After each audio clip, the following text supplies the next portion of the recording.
nowhere, already inside the jungle, and Bubadov's gonna go down to the half dragon.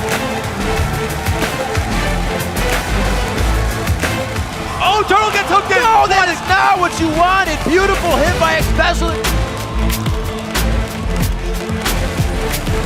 That's the Nexus turret. Cloud9 is gonna take the win. Complexity are a brand new LCS team. He goes for it, he got it! Oh, he gets it! Snoopy coming up huge with the Cosmic Smite. TSM is beautifully focusing on whoever they need.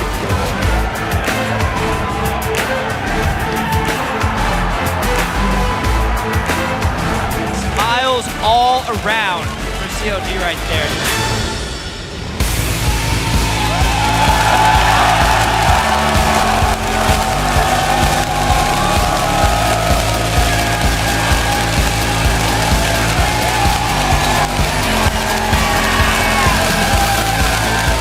Guten Tag and welcome to the third day of our Superweek rollout of the 2014 Summer Split. We're bringing you our live coverage of the North front of this energized audience from our broadcast home in Los Angeles, California.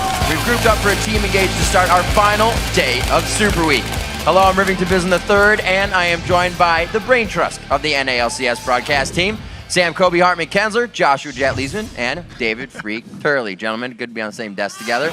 Guys, we came into this split with big expectations, and so far, it is definitely game on. Let's start with LMQ, going off to a 3-0 start on the summer split. It's a pretty good share for first place for them. Yeah, LMQ has impressed a lot of people so far. Honestly, their toughest game was against COG, where they had a very close game.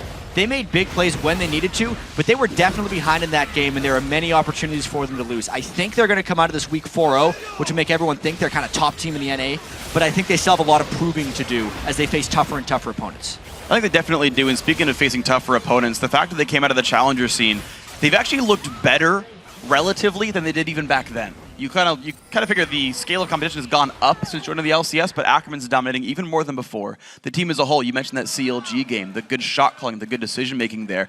They're looking much better week after week. Yeah, they are, and it's not only the individual players. Yes, everybody loves Xiao on this Yasuo, but the biggest hang-up for me is that coming into the split, everyone's talking about, oh, there's so many changes, roster changes in the North American LCS. These teams are going to have a slow start. Cloud9 is the only team coming in with an unchanged roster. People forget about LMQ. They've been playing together for months. They all came over together from China, and it shows in their team play. This is a very cohesive group of guys. Now, switching to the team that they share first with, a name that many people wouldn't have said right off the bat, DIGNITAS.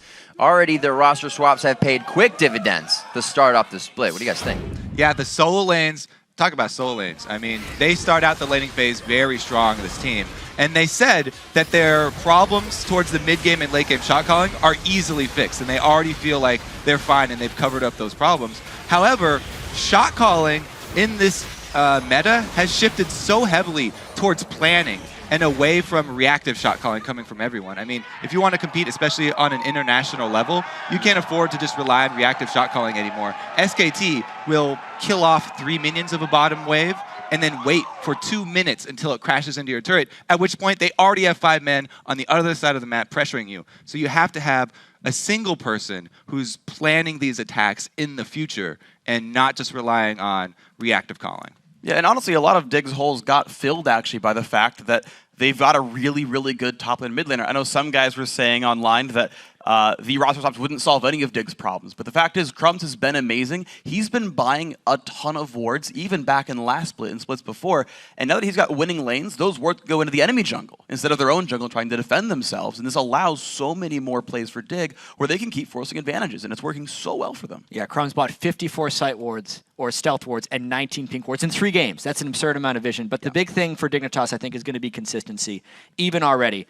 Almost lost that game to EG before crushing Cloud9. And every split, it seems like Dignitas goes on a 9 or 10 game winning streak and then matches it with an equally long losing streak. So they have to stay consistent even with this improved roster. Can't fall back into those ruts. Let's move forward here. That brings us to the 2-time defending champs, Cloud9. And while one loss doesn't warrant a sky is falling mentality here, gentlemen, they haven't looked like themselves. Exactly. It doesn't matter that they've won or lost the games. And like, yes, they beat TSM.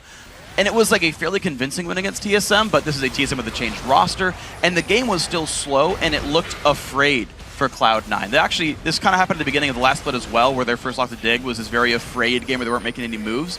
Right now, it seems like C9 aren't really together right now. They're not firing very quickly. It seems like they're not really planning moves forward, and they're getting kind of walked over in a lot of cases. But let's be fair, Cloud9 is a team that's coming off of injury.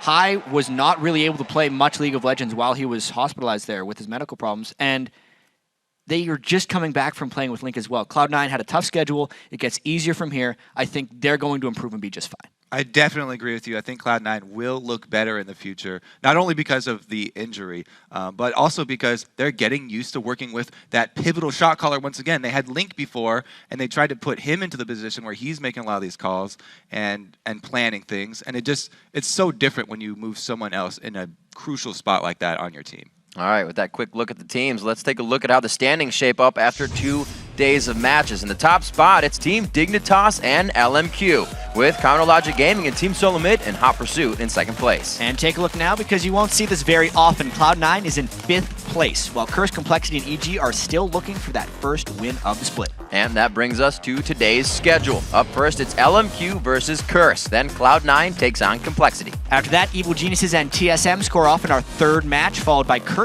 battling it out with Dignitas, and then CLG versus Cloud9 in our epic final match of Week 1.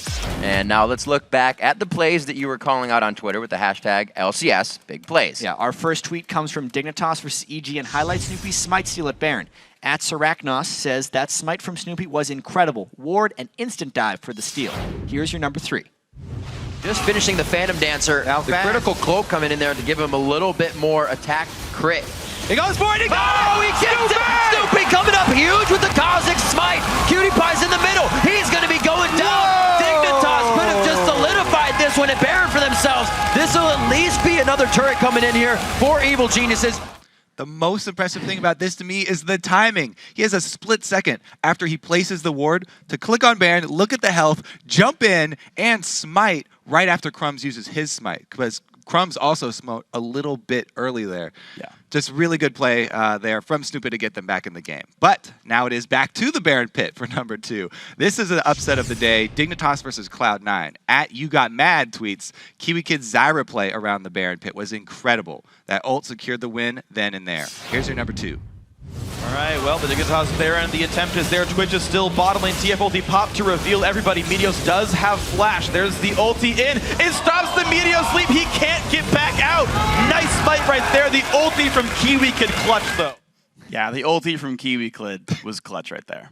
I feel like you said that Deja before. vu. What? Yeah, I called it right during the game, guys. I got a hashtag LCS big calls. All right, our last one comes from TSM versus Curse, though. At KnowWhoLol tweets that silence on the Voyboy saved TSM the fight. No Yasuo ult on 3 members of TSM. GG Soraka. Bjergsen's your number 1. Yeah, this is some good poke and just push right now. The disengage from Voyboy goes TSM. Voyboy flashes. He goes straight into the fight. The Stranglethorn goes down, but they're already on the other side. Quas is getting big damage to him. can't But kill can Turtle! they make it? Turtle gets a few more shots. He throws down. No, the Hexdrinker comes on. Keeps himself alive as well for any extra damage of AP on the outside. And they keep going. Turtle finally going down to the end. Xpecial's going to get hit up. And somehow TSM kites the fight and pulls it out. Just when you think you have the upper hand. Remember to share on Twitter your favorite plays of the day using hashtag LCS Big Plays. We are at LOL Esports. Now, we want to get your thoughts on our Twitter question of the day, and we're going to go for the big picture. Who's going to win the 2014 Summer Split, and why? Write us at LOL Esports and use the hashtag LCS. We'll highlight a few of your answers later in the show. All right, we've got to take a quick break, but when we come back, we'll get the games going with our first match, LMQ versus Curse. Don't click away, lest you risk missing a single LCS big play.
day 3 of the North American LCS Summer Split. Going to get into LMQ versus Curse in just a moment, but first, a reminder of how you can get the best deep vision in the league. Just head over to lolesports.com. While there, you can vote for the teams you think will prevail today. Just click on schedule, select week 1, and lock in your picks. Yep, and if you are going to be in the LA area, reserve your seat to join our audience for an upcoming game day broadcast. Just click on tickets for all the details. And of course, you can always comb through our vast stores of stats, player and team profiles, as well as rewatch any of the games you've missed from the last 2 days. LOLesports.com is your resource for all things LCS. Then, start your own fantasy dream team made up of your favorite North American and European pro players. Compete against your friends each week by racking up points based on how they perform in their LCS games. So don't miss another day to score points for assists, dragons, or smash turrets. Click over to fantasy.lolesports.com. Now, we're getting ready for our first game of the day, and while LMQ is one of the new teams to take to the North American LCS stage, Curse already know to expect a full court press the minute they hit the Rift. LMQ is basically the embodiment of the Chinese meta, which is just go super aggressive all the time. I think LMQ coming into this split, it doesn't really seem like the pressure affects them too much, so I think they're going to be like a really consistent, solid team. They just look to make plays constantly, and sometimes that backfires on them. 就我们 INQ 呢，就打法比较凶，就是因为就个人线上能力就比较强一些。I think Zhao Zhao on LMQ is probably the best player on the team. He's just really solid. When I was on TSM, he would actually kill Bjergsen a lot in scrims, and that's really surprising considering how strong Bjergsen is. 我觉得 Expect 进了 Curse 之后 ，Curse 下路应该会整体水平会提高一点。他们还是比较强的，然后要击败他们还是有一定的难度。We played against LMQ a couple times, and I think the scrims were much more in our favor. They had one game where they took a really big lead, but we ended up when we were able to take the win. When they come up against some of the stronger teams, we'll see how they fare. I'm honestly not sure how they'll do. We've seen LMQ face some stronger teams already and come out very strong. Curse seeming to find ground right now, but still with new players. Let's see what they can do. There's a lot of respect between these two teams right there. You can see X Special really expecting Xiao Zhao, and then the other way around. Yep. So the players are loading into the lobby for our first game of the day, LMQ versus Curse. And Jat, with this win, LMQ could end the first Super Week with a perfect 4-0 to start their LCS career. That would be a nice start because they've looked very strong in their first 3 games, and they don't really show any signs of slowing down.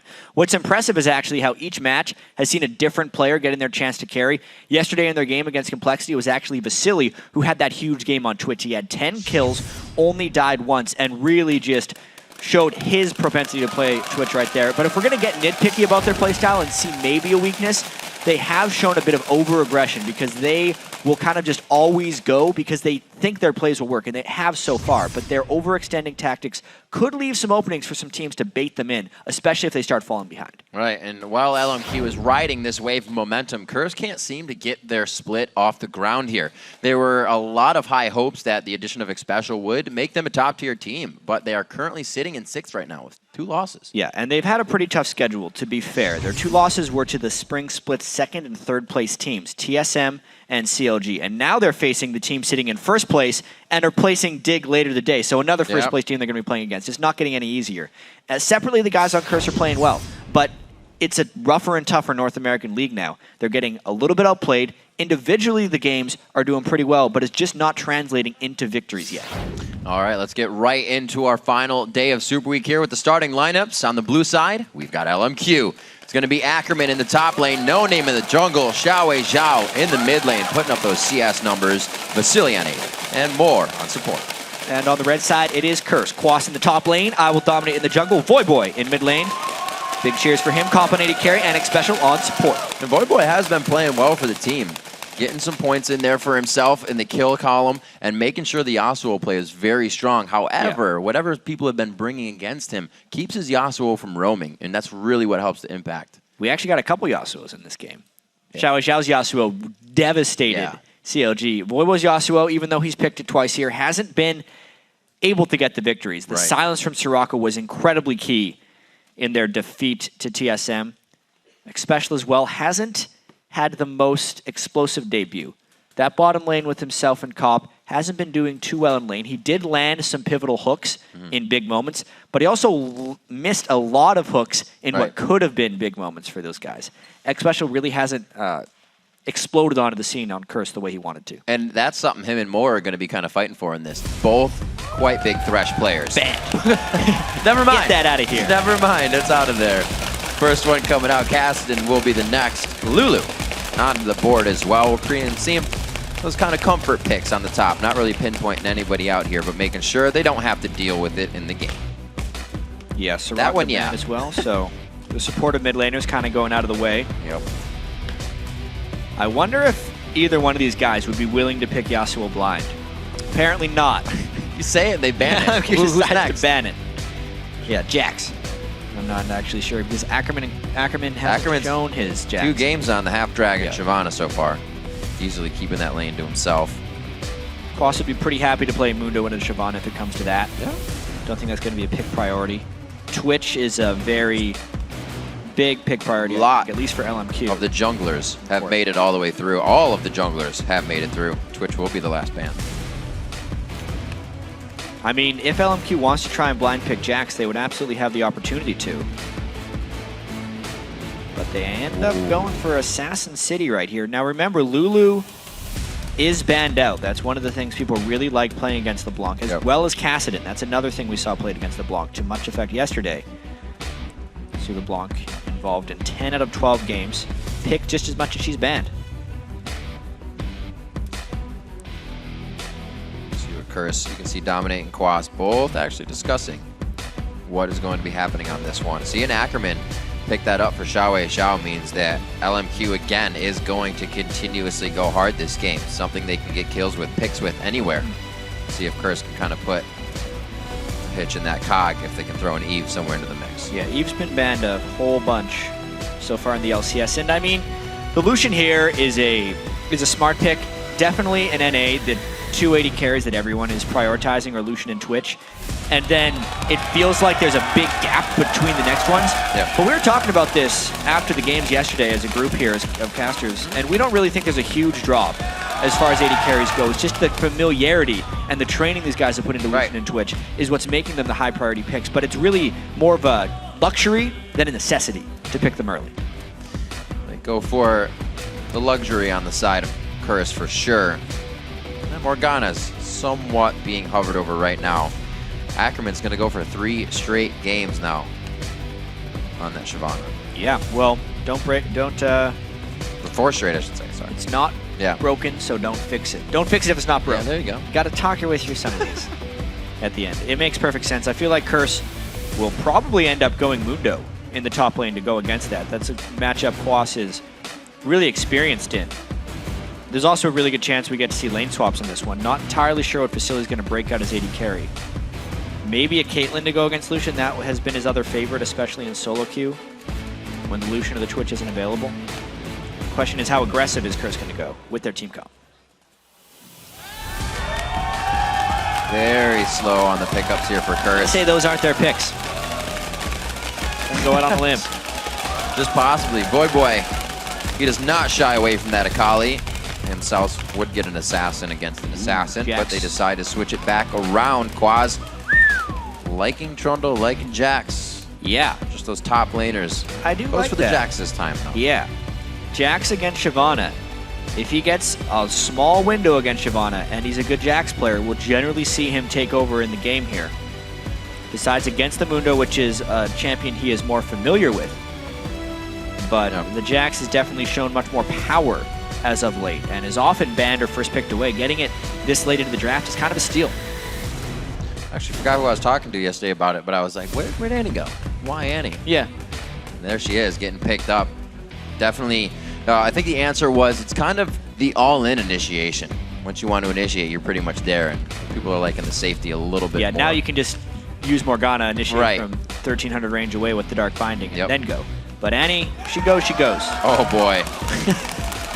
It's probably going to get mid lane against LeBlanc. He's got to be careful to pick something a little bit defensive so he doesn't get LeBlanced. He's picked Syndra into that many times before.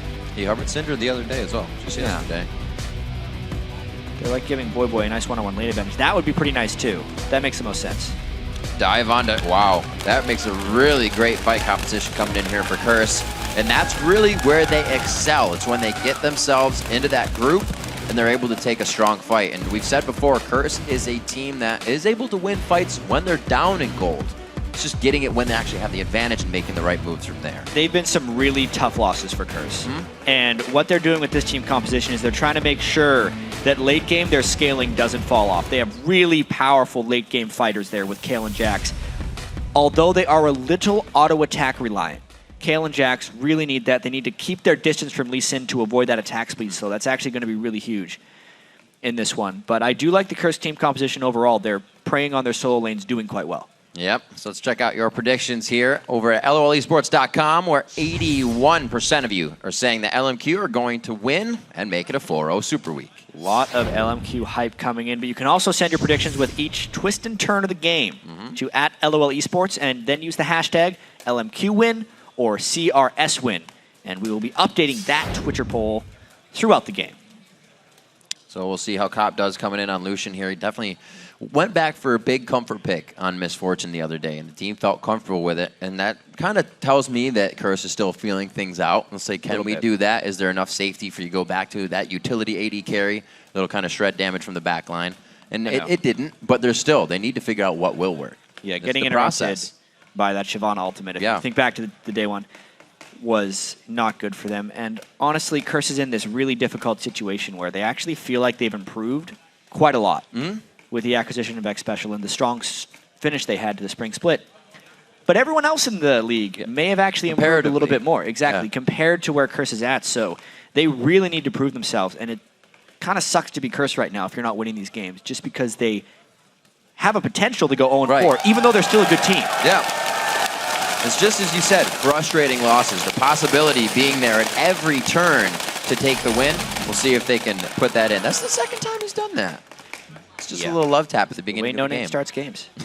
It's like, just so you know, I skilled up Q. Always. Don't expect anything special. Throw in at Xiao Xiao, just to let you know.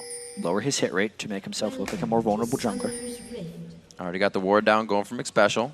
It's going to be at towards their blue, so they will leave that breadcrumb so they can make their way towards the top side. Looks like they really want to stop. LMQ actually has done this more than once and just kind of set up for defense. They're okay with saying we can go completely even in the early game. They have a lot of confidence in their lane's ability to just straight up win. And it's shown through these times, and that's basically what you do when you set up a couple river wards and then just let the other team invade. You're setting yourself up for counter invades and hopefully not getting yourself caught. Good shift in the percentage there. Everybody waking up and getting themselves on social media. And it looks like Curse is still going to go for the invade. A little bit loud here. Ackerman making his way to safety. And they do make the first move. So Curse, with something in mind, going to activate for it. Very good ping by LMQ. I thought they were going to try to get him on the way out. Yeah, all the trinkets out as well. You can see they even put the ward in the lane to try and see where LMQ is going to be sending their Caitlyn. Also note that there's a boot start on X Special. He really wants to be able to just get in range for the stun, and that actually speaks to me that they're going to either be ganking his lane a lot or trying a little bit of a 3 or 4v1 at the start just to get the stuns and maybe an early first blood. Great early wards. Special doesn't even see that one going through the brush, but LMQ makes the right move and the easier move. It's safer to do this for both teams. They're going to go ahead and get that blue up. So Curse also just saw Vasily walk into the top lane, which will mean they actually are going for the lane swap here as Cop runs all the way through the jungle just to get that. They don't want to lane against Vasily's Caitlyn. They'd much rather swap and then just try and farm it out. AD carries in general have been farming a lot better this split when compared to last because it's not getting fast pushed down anymore. They're just getting about 7 minutes of farm time in all of their lanes. So their CS and 10 has improved across the board. Ackerman looks like he's trying to get that wave crushed in as well. So that shared XP going to Quaz and Dominate. He got a bit of a wave to himself. We'll see if he can sustain now in that 2v1 situation. It's going to be kind of tough for him. Keeping an eye on Voidboy. Saw, I think it was Pole Belter leveling the E, going back and forth with what he would level. We'll see what Voidboy does on his in the mid lane. We've seen different Yasuo skill orders by both these guys. Yeah. Maybe different Kayle skill orders as well. It depends how tradey he wants to get with LeBlanc. So far, 1 point W, 1 point E on Kayle. No surprise, because it's all about shoving LeBlanc in early on in the game. No one really matches Kayle's shove at this point. Keep an eye on how No Name plays as well as Xiao here. Somebody who always gets a ton of farm, and No Name allows that to happen in his jungle. These guys can play it very cooperatively. And here for one, gets the ethereal chain on. That's going in. He can get the Tempest down. The cripple as well. Already flashed it out. The ignite, the auto attacks. He has the flash. Man. One last hit, and Dominate will not be in range. I mean, that's just LMQ picking on Voyboy's playstyle right there. And even just the playstyle of Kayle in general, wanting to shove in the lane by level 3, maybe backing and buying an early item, or even getting ward control up at that point. And he just left himself vulnerable. As soon as he went past the halfway point, big skill shot land by Xiao really keyed all that off, and then No Name was really just there to secure the kill. Great job. Very fast play. LMQ giving themselves a quick upper hand. Special onto Ackerman here as he gets in range for a bit of experience. Quick flash. That was a nice job of hiding in the brush for an extended period of time by Special, making Ackerman think he was safe for a little while, and they can freeze that lane out and get a little bit of experience on him.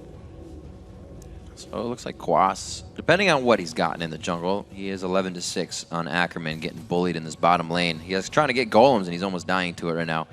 3-2, 3 now for more in this top lane. We'll see how they get out of the lane. They said it was going to be hard to play against Comp and Xpecial, so... Yeah, so they're not even doing that. Right. That's the point. They're just going to their own lane. Something I really do want to touch on again, though, is just that mid lane gank by LMQ. Because they've been attacking the mid lane more than the other teams in the North American LCS early on, especially with the way these teams are playing the start of the game, where they have the AD carrying support basically alone in a lane free farming, and then you have double junglers. That actually, in theory, should make the mid lane more of a battlefield, because you have 2 or potentially 3 roamers if you count the support as well. And 4 people could arrive in the mid lane at any given time. Teams haven't really started doing that yet, and I honestly don't think mid laners are ready to get ganked this much, because I really do think mid lane ganks are going to increase exponentially as teams get more and more used to this strategy. LMQ's ahead of the game, though, gets the first blood onto Voyboy. And it almost just plays into LMQ's hands. You heard them saying, well, our lanes are so confidently strong that they can do whatever they want. So it's not No Name trying to repair and fix things. They do whatever they want, and usually that's been mid lane, striking first. Bit of damage here. Dominate can't even get that close. No Name, right spot at the right time. He's trying to stave off a bit of damage. Ackerman saved his teleport as well after getting harassed down. He knew the lane was going to freeze for a while, and he's just kind of farming away. This is beneficial for the Shyvana team when the Jax gets denied so heavily on farm early on in the game. Shyvana will scale much better off of levels alone than the Jax will, whereas Jax needs a few items before he really gets going. Quas is doing his best to just farm the jungle camps, but Ackerman looks to be stronger if they end up fighting around level 6 or 7. Yep. Teleport is coming back up. We've seen some pretty early dragons here at the start of the summer split, but it looks like both teams are pretty content. Just trying to get a little bit more out of these lanes before they go for an objective. More, even just putting on that mental game of harass and trying to give Quas a hard time. He's level 5 though, they're getting up there. Voyboy and Xiao, who actually just hit level 6, goes in onto Voyboy, knowing he can get that extra damage. Think about that play, though, by Moore. That was really aggressive. They're against an Eve, and he's harassing the double golems. It's like there's no fear for anyone on LMQ of Dominate right now, and he needs to kind of make something happen so they start respecting his play. This is what we were talking about before the game, how LMQ will just play aggressively because that's the way they play, and they're forcing the other team to stop it before they're willing to stop. They just keep coming at you. Curse even said it themselves in the video. Getting some wards down, Xpecial and Cop. As Xpecial said, coming off a team solo mid, they would never really go aggressive unless they knew where the jungler was. Wards are going to assist that, but so far they've been keeping it pretty safe unless Dominate comes down. Here we are, actually not a super early dragon. They wait another minute and a half, but they are going to try and get that early advantage from that kill. This is something that Curse has been doing all season long, if we count the spring split. It seems like every game we watch Curse, they're getting the first dragon between 6 and 8 minutes. They're really good at that. And it does sacrifice their lanes a little bit. We'll see if that costs them, because you can see already now, because, you know, Jax went down there. There's a bunch of free time for everyone else. 17 CS on the mid lane, 52 CS on the mid lane, 17 on the top lane. They're Quas. They're going to need to play a little bit of catch-up despite getting that Dragon Gold that will help everyone out a little bit. And LMQ does not like the fact, or maybe want to work on something, the fact that they just lost Dragon, and they say, we'll go in here. We also take more as well. If there's a fight, we'll be able to come out on top. So taking a little bit if they lose a little bit. LMQ trying to play reactively here, so Curse gets the better of him on that one. Yeah, Red buff is out, though. Exactly. It's just a straight-up Yep. buff trade. The ward over the wall there by Xpecial. Tips Dominate off. Team play across the board there. Getting a red buff trade, unless No Name would have went straight forward, but he's not exactly tipped off. He's going to see him in that ward because Dominate is not stealth yet, and he'll know his red's gone. Ooh, I like the play by Curse, sending AD and support in the top lane, seeing that Silly had not bought. They forced him back. It looks like they're not trying to... Oh, they are freezing it. I was going to say they were pushing it, but nope. They freeze it right back. Ackerman's going to take that, and they'll go to the bottom lane. So LMQ skirting around the issue here. Yeah, just a bunch of farming from both guys as far as the AD carries are concerned. They're doing the full lane swaps at the moment. A little surprising. The AD carries are even in items, especially with no Dragon on the board. It's smart of Curse to go up top. They're probably hoping that LMQ actually plays it exactly this way because they want to be able to get that turret down. It'll be interesting to see how well they can push in Ackerman. Another game where Voidboy is forced to stay mid. Intervention goes down, and that means Xiao has the next kill coming up for himself, forcing Voidboy to back. That first pick LeBlanc, Riv, yeah. for Xiao. This guy has performed on every single mid lane pick he's done so far. And it's not really the first time he's lane. blind picked either. He did his Zasua too. So not only has he gotten that kill, we're 9 minutes 30 seconds in. His CS at 10 is looking to be massive right there. He's at 88 with the next minion wave on the way. Looks like his 90 is going to be what he sits at for a CS at 10 minutes, which is well above average. Keeping himself from being pushed into the turret. It's already hard enough to farm with a LeBlanc, but Maybe kills my well. word, that is the kill coming in as the Ethereal Train procs it out. Double buffs now for mid. That means he's getting a refresh on that one, I believe. Unless, no, it was just a red from his own. Dominate caught completely off guard by that damage. He gets up to 93 CS in 10 minutes, as well as being 1-0 and 1. Xiao, the true carry here of LMQ. We knew it was kind of him and Vasily each game. They're really embodying that two carry playstyle more than others, with Ackerman just chipping in as that tank, and it's working fantastically for them. What great play. Quas trying to get in to do the AoE on Counter-Strike. Dark binding immediately. They're just going to play this one tit for tat until they grab the turret, and they'll wait for most of that experience to be drowned now. 2-0 now, a bit of an 800 gold lead for LMQ, and that's really all they need to start putting the pedal to the metal in the way they play. Yeah, No Name actually trying to stop that pink ward. Let's see what they can do. That's going to be a force flash for Xpecial. He has his Ignite and Flash up. No, He's they're trying to bait and this. dominate. Yep. Ackerman going very low. Cop getting some good damage out with the calling. Dashes forward, finalizes it as he gets hit backwards. No Name not quick enough on the kit. And this is kind of textbook Curse in the first two games of the split. They're falling behind a little bit early by 1,000 gold or so, and that's when they make the play, but it never quite pulls them all the way ahead. This is just like their first two games in the split so far. I think we're in for another good one between them and LMQ. Curse needs to come out on top this time, though, to avoid starting 0-3. We'll get money down on this turret. They should just definitively take it. Cop's going to wait as much as he can, though. Same thing with Vasily in the bottom lane. 2 minutes on to Dragon. Everybody's going to be prepped for that, looking at ultimates or summoner spells. It does look like this Curse will be an advantage. Yeah, and another look at this one. It was actually the reverse of the normal pink ward bait that we get to see. And because Ackerman and No Name balled up so much, Cop does a whole bunch of pass-through damage on that Lucian. Dominate didn't even become involved. They basically won that straight up 2v2, so not a good idea for No Name to jump over that wall and try to duel with Ackerman. Remember, Ackerman is the underfarmed team member right now, whereas the farm is being channeled into Cop. He is much stronger and showed you why right there. Kind of see LMQ. They do try to take off a little more than they can chew sometimes, but they don't do it too many times. They'll realize that mistake, and they probably won't make it again throughout the rest of the game. The turret's been dropped by Curse, so they're kind of trying to keep that map pressure equal for now. Not as many forward wards as they had before, but in the top lane, Ackerman and Quas now putting themselves on an island. Should be a pretty good battle for the next 20 minutes between these two. Yeah. Finally, we get to see the lanes shake out a little bit. Yeah. Quas has the turret at his back, so a little bit more safety. However, he's down in CS, and Ackerman is looking to bully, but a level 8 Jax can definitely trade a little bit of damage back. Also, Quas is the one with lifesteal, so the overall sustained battle would be won by him if they have an extended fight. That's why Ackerman wants to shove up as quickly as possible, and then just kind of get out of there. Really liking this composition from LMQ. Xiao finishing the Deathfire grasp. If they can't really catch the fight, you have Ace in the hole to finish off that guy. They really have a scary teamfight team here. But Curtis is known for their team fighting as well. Dominates calls to go in and go strong. It's really something he's known for. Yeah, you can definitely see LMQ trying to make the plays now. I think they need to be a little bit cautious that they don't let this game get too late. Because the Kale plus Jax on the other side. You know, despite Voidboy getting beat up a little bit by Xiao, he's still at 108 CS. He still has his Nashor's Tooth completed already. And we know Kale can do crazy things late in the game. This Dragon fight's going to be huge, though. LMQ has the vision advantage already, which makes it very dangerous. Nice stun over the wall. Got out the stun as well from Xpecial. Dragon. That's all they needed. I mean, he ate the stun from Xpecial. There wasn't immediate follow-up. And it's a stun and an ultimate on the block for Dragon. As long as they can rotate mid here and stop this push, it's going to be difficult. They got the damage. No Sheen yet coming in for Lucian, so they're not going to have super big hits coming in on the front end of that turret, but they do get it down to just below half, using Tibbers as a bit of a tank, but really good coordination. LMQ was about to back, but they all said, let's kind of shift mid and save our turret. All the while, though, Vasily was actually farming the bottom lane, so that was a 5v4 defense.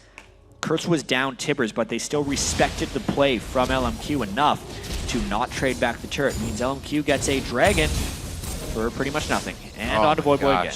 Xiao going crazy. Look at 140 CS for Xiao, 134 for Vasily, and he was in a lane farming with his support, pretty much free farming. Yeah. Xiao has been fighting Voidboy and still is up.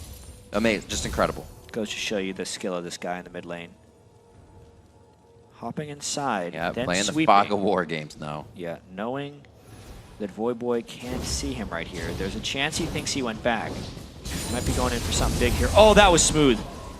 So what he actually did is he cleared the wave with distortion so he could land his chain. Voidboy didn't have the safety of the minions.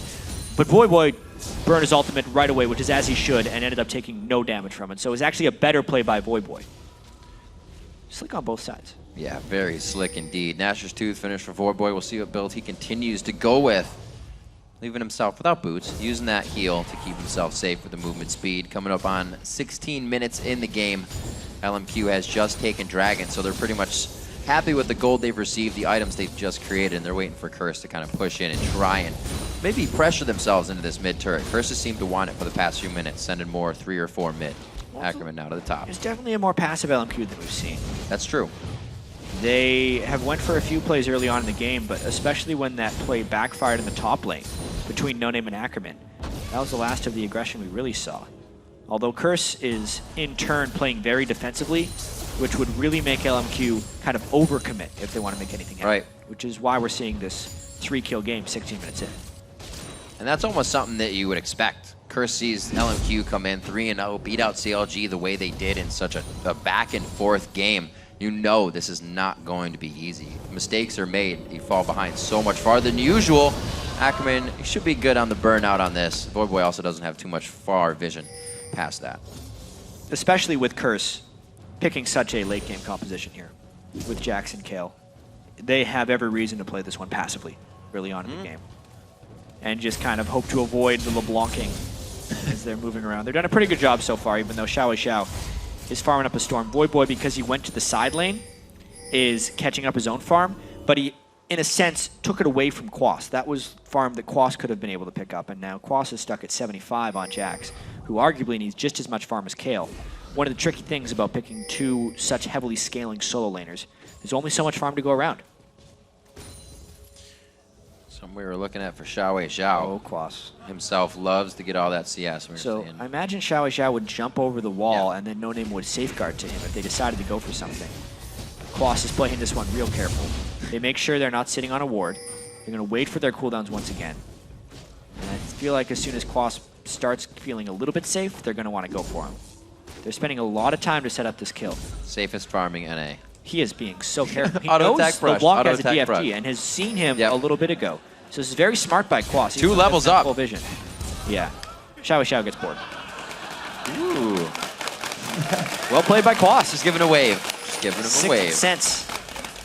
Oh, God. Oh, no.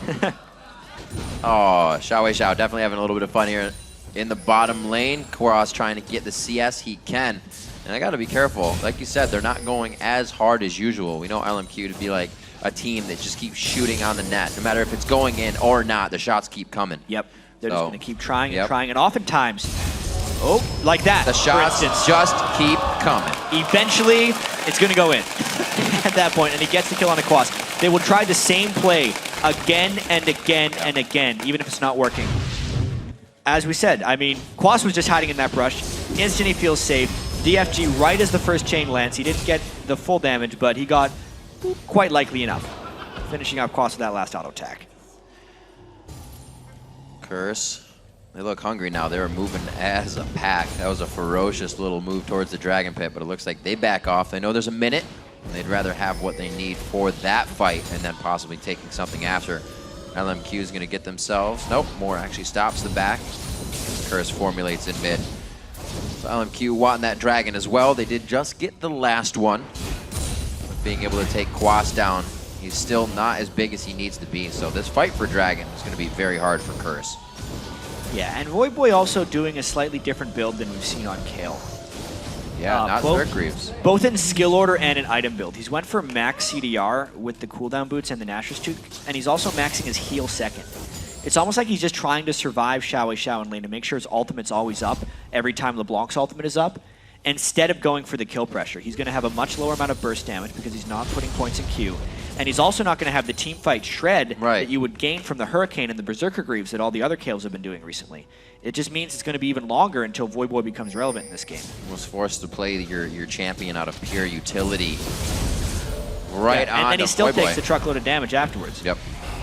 Can't do much about it. He has the intervention, so it's going on somebody else if they even want to try this. Dominate could maybe get a nice ultimate down here. Agony's Embrace looking to hit. They spread beautifully. LMQ just splits. Allow nothing to happen. Such confidence by LMQ. They man-moded that Dragon 4v5 knowing they could teleport in. And Curse respected the teleport almost a little bit too much. It was going to be delayed if they decided to pile it there. They were low on the Dragon, but Curse respected it because they didn't have proper vision control and they were afraid of it. And then even when he started the teleport, they backed away before he even had to finish it, allowing Ackerman to push up the wave even more so and granting LMQ yet another advantage. 31.3 to 27.4. They did not let Curse have a lead for very long, or even close to a lead for very long. 3-1 in kills. Quas is going to be taking the red. Ackerman's going to be staying top lane. So now LMQ really in the driver's seat of whatever they want to do. Looking at a 1-3-1 right now, and all the lanes are in control. And that is LeBlanc's brush now. Xiao has claimed ownership. It's a really nice strategy with LeBlanc that we're seeing more teams do now, especially when the enemy team is quite squishy. Oh dear. That didn't work. Desperation move. That was their attempt to get aggressive. Now they're down flash ultimate. Xiao is seen in a ward, but he's going to want to go for something regardless. Not after that sweep. Anyway, what we were talking about with the LeBlanc split pusher is even though she doesn't kill turrets, she provides an unfightable 1v1 presence. The only person they maybe put against is Kale, and he can block the ultimate once and continue the wave clear, but he can't return a kill onto LeBlanc. We just saw he took out Jax, which means Quas can no longer go to that lane. No way Cop can go to that lane if he can kill a Jax. And it just means that that's a lane that Curse can't farm it safely without putting a large part of their team over there. And that's kind of where you get the short end of the stick, though, because then you go mid or you go top, and you can't farm in those lanes either because of just how LMQ plays it. Intervention to come out already. Xiao will have all that back up within just a few seconds, but Voidboy's those heals now. And this is why he did the build. Look at his cooldown on his ultimate. It's at 38 seconds there. You can see on the bottom left of the screen where Xiao, his ultimate will be up a little bit faster. He's only got about 10 seconds left on it. But unless he does it immediately, it's a much smaller window with which he can kill Voidboy. And that's really all Voidboy's trying to do is survive that, because it's the only thing they can really do against Xiao. He wants to go in immediately once again, though. Watch for it. Alt just came back up. There's the 1-2 shot. Voidboy felt he was a little safe. And the full distortion on that one is Voidboy putting out a bit of damage in those few shots. Yeah, but he still has to go back to base. Oh, yeah. They did protect the turret, so that's the mini game that Xiao and Voidboy are going to be playing. I think if you're Curse, you're actually okay with those trades. Voidboy played it really damn well. He kept his farm up, he saved the turret, and he made Xiao go back to base. That's all you can ask for. So what do you do as a jungler in this situation? because it's kind of a toss-up. You just become with the pack. Dominate's basically been irrelevant because LMQ has had so much pressure in places. Without the follow-up, he's not going to be able to create kills. X Special needs to be able to land the stuns while Dominate's there to actually make plays happen. And he just hasn't had the presence. Look at all the wards inside of Curse's jungle. And with a LeBlanc roaming on the other side, he's too scared to go in his blue side jungle. It's just map control of LMQ keeping Dominate at bay. 229 and 240 to the 207 and 200. Those mids and the 80 carries. Xiao Zhao and Vasily always putting up big numbers in that column. Ackerman surely winning his lane as well at 161 to 139. So the words that LMQ speak in the beginning in their video, they are true. They are confident they will win their lanes, and 99% of the time they have, being 3-0 here in the summer split. Monstrous CS numbers, great jungle control.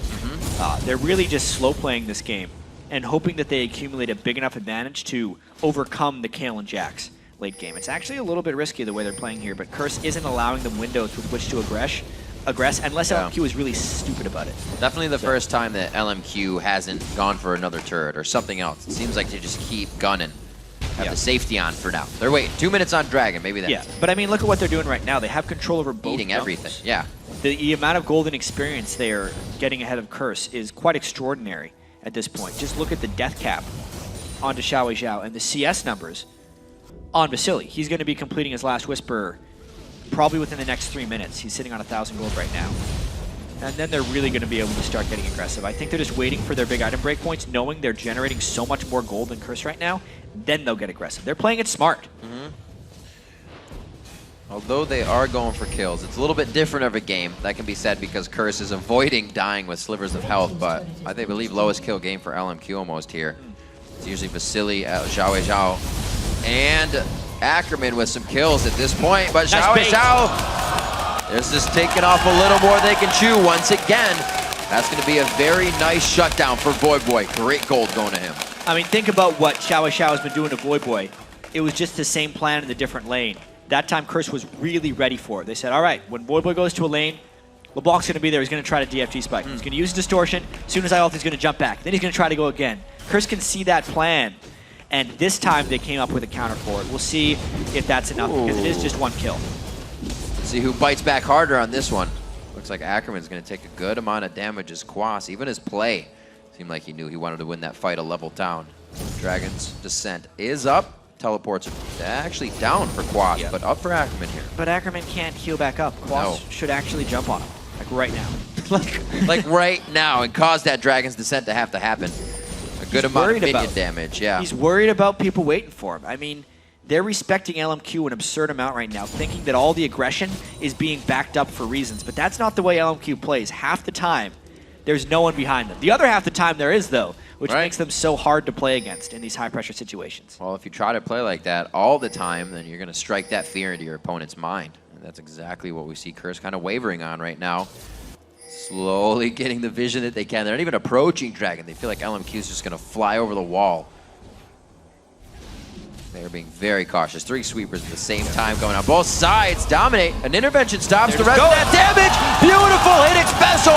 Lands the final flash. And Timbers that he needed to start this one off. Ackerman's going to get some good damage here. Voyboy needs to get out of that damage in the middle of the fight. Turns around. Going to start using that blue buff once again. That now goes to No Name. And it looks like Moore and Vasily are stuck in between the entire team of Curse. A shot over. No counter-strike from Quas as it's on cooldown, and they will not be able to follow here. So they're just going to try to get a little bit of ground. It's still a 2-for-1, and for the second fight in a row, they are piling onto Xiao Zhao. They're waiting for him to commit, and then they are countering with that. Great job by Voyboy, as well as Maxed Heal kept him alive, actually, just long enough for that fight. And as soon as he reses, his ultimate's going to be back up again. So really nice job there. Watch how, as they go for Dominate, Voyboy barely reaches them for that. And X Special, it was a team plan. They had made the call. Wait for Xiao Zhao to come in, and then pile on. It's exactly what they do. They get the kill, and it ends up being a 2-for-1. Curse does it again, coming from behind in gold to take a fight in their favor. Not much ground can be gained from that one. A fight in the mid with no waves pushed, but the Dragon still sitting here, and this actually looks quite scary. There we go, the smite coming in. Dominate was able to get there. Xiao Zhao was just on the end, and that could have got scary, but Curse brings it within 4. So strange, Riv. Curse is really good at making plays when they're behind. Yeah. It's happened all these games. If they can only get a handle on their early game, it's almost the opposite of how they were playing last split, where they'd have a good early game, be even, then make a few mistakes and start losing it. Maybe that's X Special's mid-game shot calling coming into effect, but they're not doing it in the early game. It's such a tough situation to be in because they've made a couple good plays, but at the end of the day, they're still down 4,000 gold. They're still in position to lose this game, in a sense, despite making a lot of really nice plays. It's a shame that they're playing so many close games. This is the one they really need to win. Otherwise, they're just going to get demoralized in the long run. Yeah. This one, not exactly at the level of super stressful. Everybody's doing what they need to in this game. Quite close, to say the least. 4 turrets to 2. Not too much map pressure really being super gained by LMQ. They have it, but they're not really forcing it, as we've been saying. Getting their wards down now, it seems like they realized they took a little too much time to activate on something. So they're going to go ahead, continue to take back this jungle, move on to the turrets. Yeah, you're right. They maintain the jungle control for the most part. Voyboy with the 40% CDR, though, and not spamming his spells. Doesn't really need the blue buff. Could be another reason he went for the cooldown boots. He's working towards that Void Staff. That's when Voyboy's really going to be getting his damage. Quas actually getting some free time to farm now, up to 180 in the side lane. And that just means LMQ has to up their game as well. They're going straight for Baron, knowing that Curse has now opened up a bit of farming opportunity, and they need to pull Curse towards them before Curse gets too strong. 30-minute Baron coming up on the clock. No Name making sure that everybody stays at bay. He gives everyone a bit of knowledge before necessary. More taking so much damage on this one, but that's to leave everybody else more always acting as the bait in these. It's not going to be the culling to take it down. The smite easily coming in for LMQ. They planned it out a few moves ahead, and they have no pressure on a Baron. Yeah, that's been 15 minutes of ward control inside of Curse's jungle without them going for Baron. So even though we can say from the outside, oh, Curse should have known they were going for Baron, it's the time of the game where they can kill it quickly. Well, yeah, but they're also against LeBlanc, who they've been trying to systematically bait out, and Xiao Xiao is so reliably going for things. Finally, LMQ changed it up. They went for Baron at the moment where they had good ward control. And Curse, they checked it, but it was too late for them to do anything about it. And Xiao now ridiculously big. The Void Staff completed at 289 CS. Facility actually passing him up, but he's not looking at like any magic resistance on the other side. Maybe a Chalice and a Hex Drinker. Everybody else is going to pop like a balloon. Yeah. Real quick popping. No Aegis of the Legion coming out on Dominate. He's going more for individual tank items. He's going to want to take on Vasily, who's getting really strong. But honestly, Curse is putting a lot of stake into Voyboy's ability to intervention on the right target. Because LeBlanc can switch targets, especially when she has this much ability power, even after using one spell on someone, and still blow up another one. It's going to be a difficult team fight here for Curse, but they still can do it if Voyboy basically guesses right and outplays Xiao Xiao. About 90% through that blue buff on Xiao Xiao. Got a good wave coming into mid here. Looks like he will go again back down towards the bottom lane. So he gives confidence to the 4 members in mid. Go back to that split push. Yeah, it's going to be real difficult for Curse to come back here. They've punished Xiao Xiao twice, but not taken huge advantages afterwards. LMQ is looking to make their move right here. It's going to be all about whether Curse can maintain ward control to stop Xiao Xiao from just getting that one pick, because that's really what they're playing for. Doesn't quite land his chain. That's big. Out on that one, an attempt that would really put LMQ, that's what they rely on. Taking him out would have allowed anything to happen down towards the bottom lane, turrets down. So LMQ's adjustment for now actually goes awry. They're forced to wait a little bit. Dragon's coming up in 2 minutes, so they have that to use as well. And with the upper hand of Randuin's now being created, it's going to be harder for these chases to come in for Curse in the fights they're already having trouble with. So much trouble. No magic resist built on Quas. If he gets a little bit of magic resist, he could pose a real threat to the LMQ team as a whole. Vasily trying to keep pace, become a late game Caitlyn monster, which will happen if he gets to his 4th or 5th offensive item. This is going down. Yeah, this is the much harder turret to defend here, especially if Xiao Xiao walks around the side where No Name's actually going right now to flank. Curse is looking quite formidable in their defense. Special has the flash, Tibbers up, and we early see that if he can get into range. Almost taking out Vasily there. 90 caliber net to safety for him. And LMQ continues to just soak up and deny any experience that Curse could be grabbing. Every said before, Dominate not really allowed to have an effect in this game. He's kind of just been following around, hoping to get the right initiation. LMQ is such a team that does such good positioning. You can't hit Malphites on them. You can't. That Curse could be grabbing. As we said before, Dominate not really allowed to have an effect in causing LMQ to stop. I mean, you have Caitlyn. You got a little bit of wave clear as well for the turrets. Why aren't they dropping these turrets? Curse is defending really well. Additionally, Ackerman isn't necessarily tanky enough to ignore the turret. They are waiting for Xiao Zhao to get picks in either side lanes or before fights, but Voyboy's doing a really good job of preventing that. It's really just also that Curse is giving up so much that LMQ is just kind of taking what is there instead of trying to overforce a play. Something that Curse is probably banking on them to do. There's been once or twice where Xiao Zhao has actually overforced and has gotten them killed twice, which is going to curb their aggression even more so. That's why this game is reacting so slowly. Curse is making good plays. 8,000 gold down, and it looks like they will start to try pushing down middle, but LMQ is going to force them back right away. They'll see Ackerman in the bottom lane and have to send someone down there. Quas might clear this, or it's just going to be Voyboy. Yep, no teleport down. Wow, half HP coming from that shot of Vasily. Yeah, well, you can see the build he's put together. It's 342 attack damage, so that Ace of the Hole is doing 1,188 damage. There's no armor being built onto Cobb, so it's hitting him pretty hard. But look at the healing from Voyboy. Yeah. That should be up by the time they get to his turret siege. Nice chunk of HP back onto Cop. No Name clears out any wards, so their escape, if necessary, is a clean one. Teleport could come in from Ackerman in the bottom lane, but I'm sure he would just run through the base as usual, start wreaking havoc from inside. See how Curse kind of coordinates this. Much lower scoring game for LMQ. They had very bloody first 3 games in the LCS. Curse also had a tendency last split to, when they get behind, they would just kind of give up a lot of things for their team, but that was often when they didn't have great late game scaling compositions. This time they do, so it's actually a pretty valid strategy.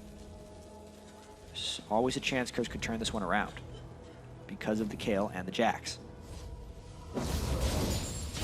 So many. I feel like Voyboy has like a mini game once they get into the fight. Like any Kayle would, but people are gonna die so quickly. You have to, it's like, who do I intervention? Where's it gonna go? Like you said, the target changing is immediate.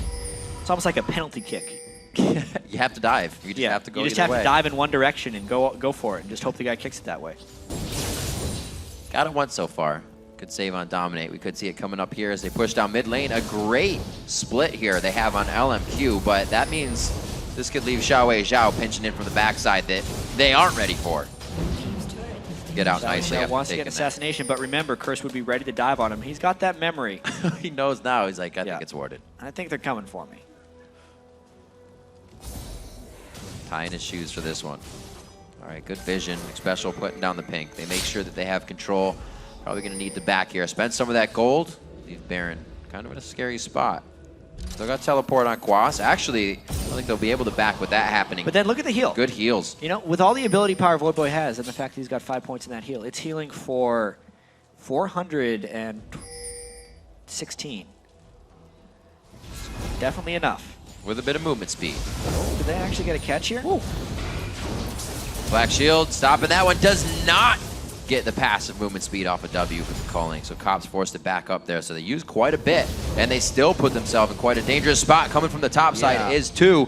And there's the teleport. He throws down the ward coming in for Ackerman, but it looks like he's going to shut that off. They did not like the situation. The long teleport cooldown. Not the best communication there by LMQ. The first aggressive move Curse makes in about 30 minutes. And it does get them a nice cooldown. Back to farming though. There's a big wave in the top lane. Quas wants to clean that up. He's actually caught up and farmed to Ackerman. This is actually really good for Curse. They're able to push LMQ into their own base. Now have a bit of time to breathe, farm this out. I'm sure LMQ is going to start stepping on their toes in just a few minutes. They won't give them too much time to be safe and relax. We're still looking quite a gold lead. Might go for Baron here. I mean, look at the items on Vasily right now. The big 4. Wow. 80 carry items. He's really strong. Those headshots going to be hurting if they crit. It's going to be all about his positioning in these fights. He favors the full offense 80 carry builds. Caitlyn is very long range, but Vasily has a tendency to go in a bit too much sometimes. Depends if Curse respects her or not. Oh, no, X special. He's dead. There's nice a few intervention. shots. Oh, the Sonic Wave brings him all the way over, but he's got to get out of that. So Dragon Kick puts it back. He'll be all right. Ackerman's He going to didn't take even a few flash. right That there. was a disaster by LMQ. They burned everything, and Voyboy had the intervention on the right target. I didn't think he was in range for X Special there. He didn't even have to burn flash. What a Yeah, they lucky Annie coordinate. right there. X Special's lucky day. Let's see if they can turn it into something. No name. Still waiting with the rest of the team. They know they Do can not have Kale ultimate up Outfit. right now, and they kind of have to check this. LMQ wasn't waiting in the right spot for a kill. They always try to approach a fight with one off on the side. It's like a 4-1 side swipe. Not this time, though. Curse is able to do-si-do out of that one and keep themselves safer than usual. Voyboy pretty low on mana here, and he does not have too much regen for himself, so it looks like they're going to get out of this one. Everything's up if they do need to fight, but 13 seconds onto Dragon means that's going to be theirs. Everything they need to get back in this game is really going their way, and to have all their inhibitor turrets up right now against LMQ is a big plus. Especially after watching all the challengers seen, and then 3 games of LMQ in the LCS. I never really thought I'd say, this is a game where LMQ hasn't taken enough risks. Right? But it actually is, because Curse is slowly coming back in here. They're getting a lot of power onto their carries, and they scale remarkably well. Quasta went to clear that big wave. Another great amount of vision control by LMQ. They're going hard for this X Special season. Will we see the fight? Where's the teleport? Flash Tibbers would be absolutely amazing. X Special gets more vision. Teleports come in. Still watching for that Tibbers to be coming out. He's going to throw a stun out to No Name. They're still waiting for the fight. Voyboy throws down intervention. Oh, no. Basilian team sitting with quite a bit of HP. That one shot taking almost X Special out to bottom with 0 HP. And it looks like they're going to slowly walk Curse home on this one. Looks like they go back for Baron, and they're just going to toy with this right now. LMQ knows they are that much bigger. Not a good fight for Curse right there. LMQ used the vision control and then collapsed on Jax the instant he made it into the fight. Curse trying to push mid, but this is a Baron for LMQ. Big wave in the top lane for Curse. If they were able to get this, that would mean huge things to the inhibitor, but that is not the case. Voyboy and Cop actually still doing what they can. Curse, Special trying to stop out Ackerman, but that shield probably would have got himself killed on the Banshee's Veil, so he pulls out in the correct move. They still make a good move there. They have the inhibitor down. Especially if they could pressure. Especially if they could get Dragon, but that's something LMQ is going to be running for immediately. Take another look at this fight, though. And they got a pretty good evault, but the follow-up wasn't there immediately. And the big difference was, look at how far back the Jax came in, right at the top of the screen. Xiao Zhao just takes him down with Vasily, and he had no impact in that fight overall. That meant that the dive from LMQ was successful in getting them through. And Curse actually gets the Dragon, but is it going to cost them an inhibitor of their own? This could be big. That Tibbers is down. Everything was pretty much used in the last fight. Cop trying to back still. He's out towards the Dragon. Looks like they're going to get some good shots on. Vasily just keeping his eyes onto that turret. A few more shots. He's going to be the one taking it down. Yeah. Inhibitor for inhibitor possibly as they go back and forth. The type of LMQ aggression that they needed to be showing about 10 minutes ago. Now they have the Baron buff. They need to be strong here and take the inhibitor down. Banshee's Veil is given a little bit more security as they make their way into the fights. And skill shots and everything that can be fired out coming from Curse now to stave off the aggression. Couple more hits from Vasily. They get Cop down low, and there it is. There's the fight. Look at the calling, tickling Ackerman as he runs out. Going to be safe on that one. 43 minutes into the game. Both teams gonna knock down the front door and give them what for. The gold is still respectable for Curse, quite honestly. Yeah, they actually closed it. It was above 8.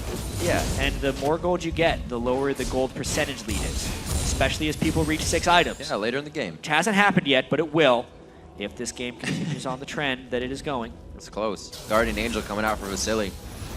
Yeah, a flurry of action we just saw. But really, LMQ just trading inhibitors for it. It's almost like you kind of make LMQ mad, and then that kind of steams off as they do take something, and then they slow down. So they've kind of cooled off now that they took mid inhibitor. Ackerman's going to go ahead and farm this up in the bottom lane. 400 for Xiao as he sits right on the nose.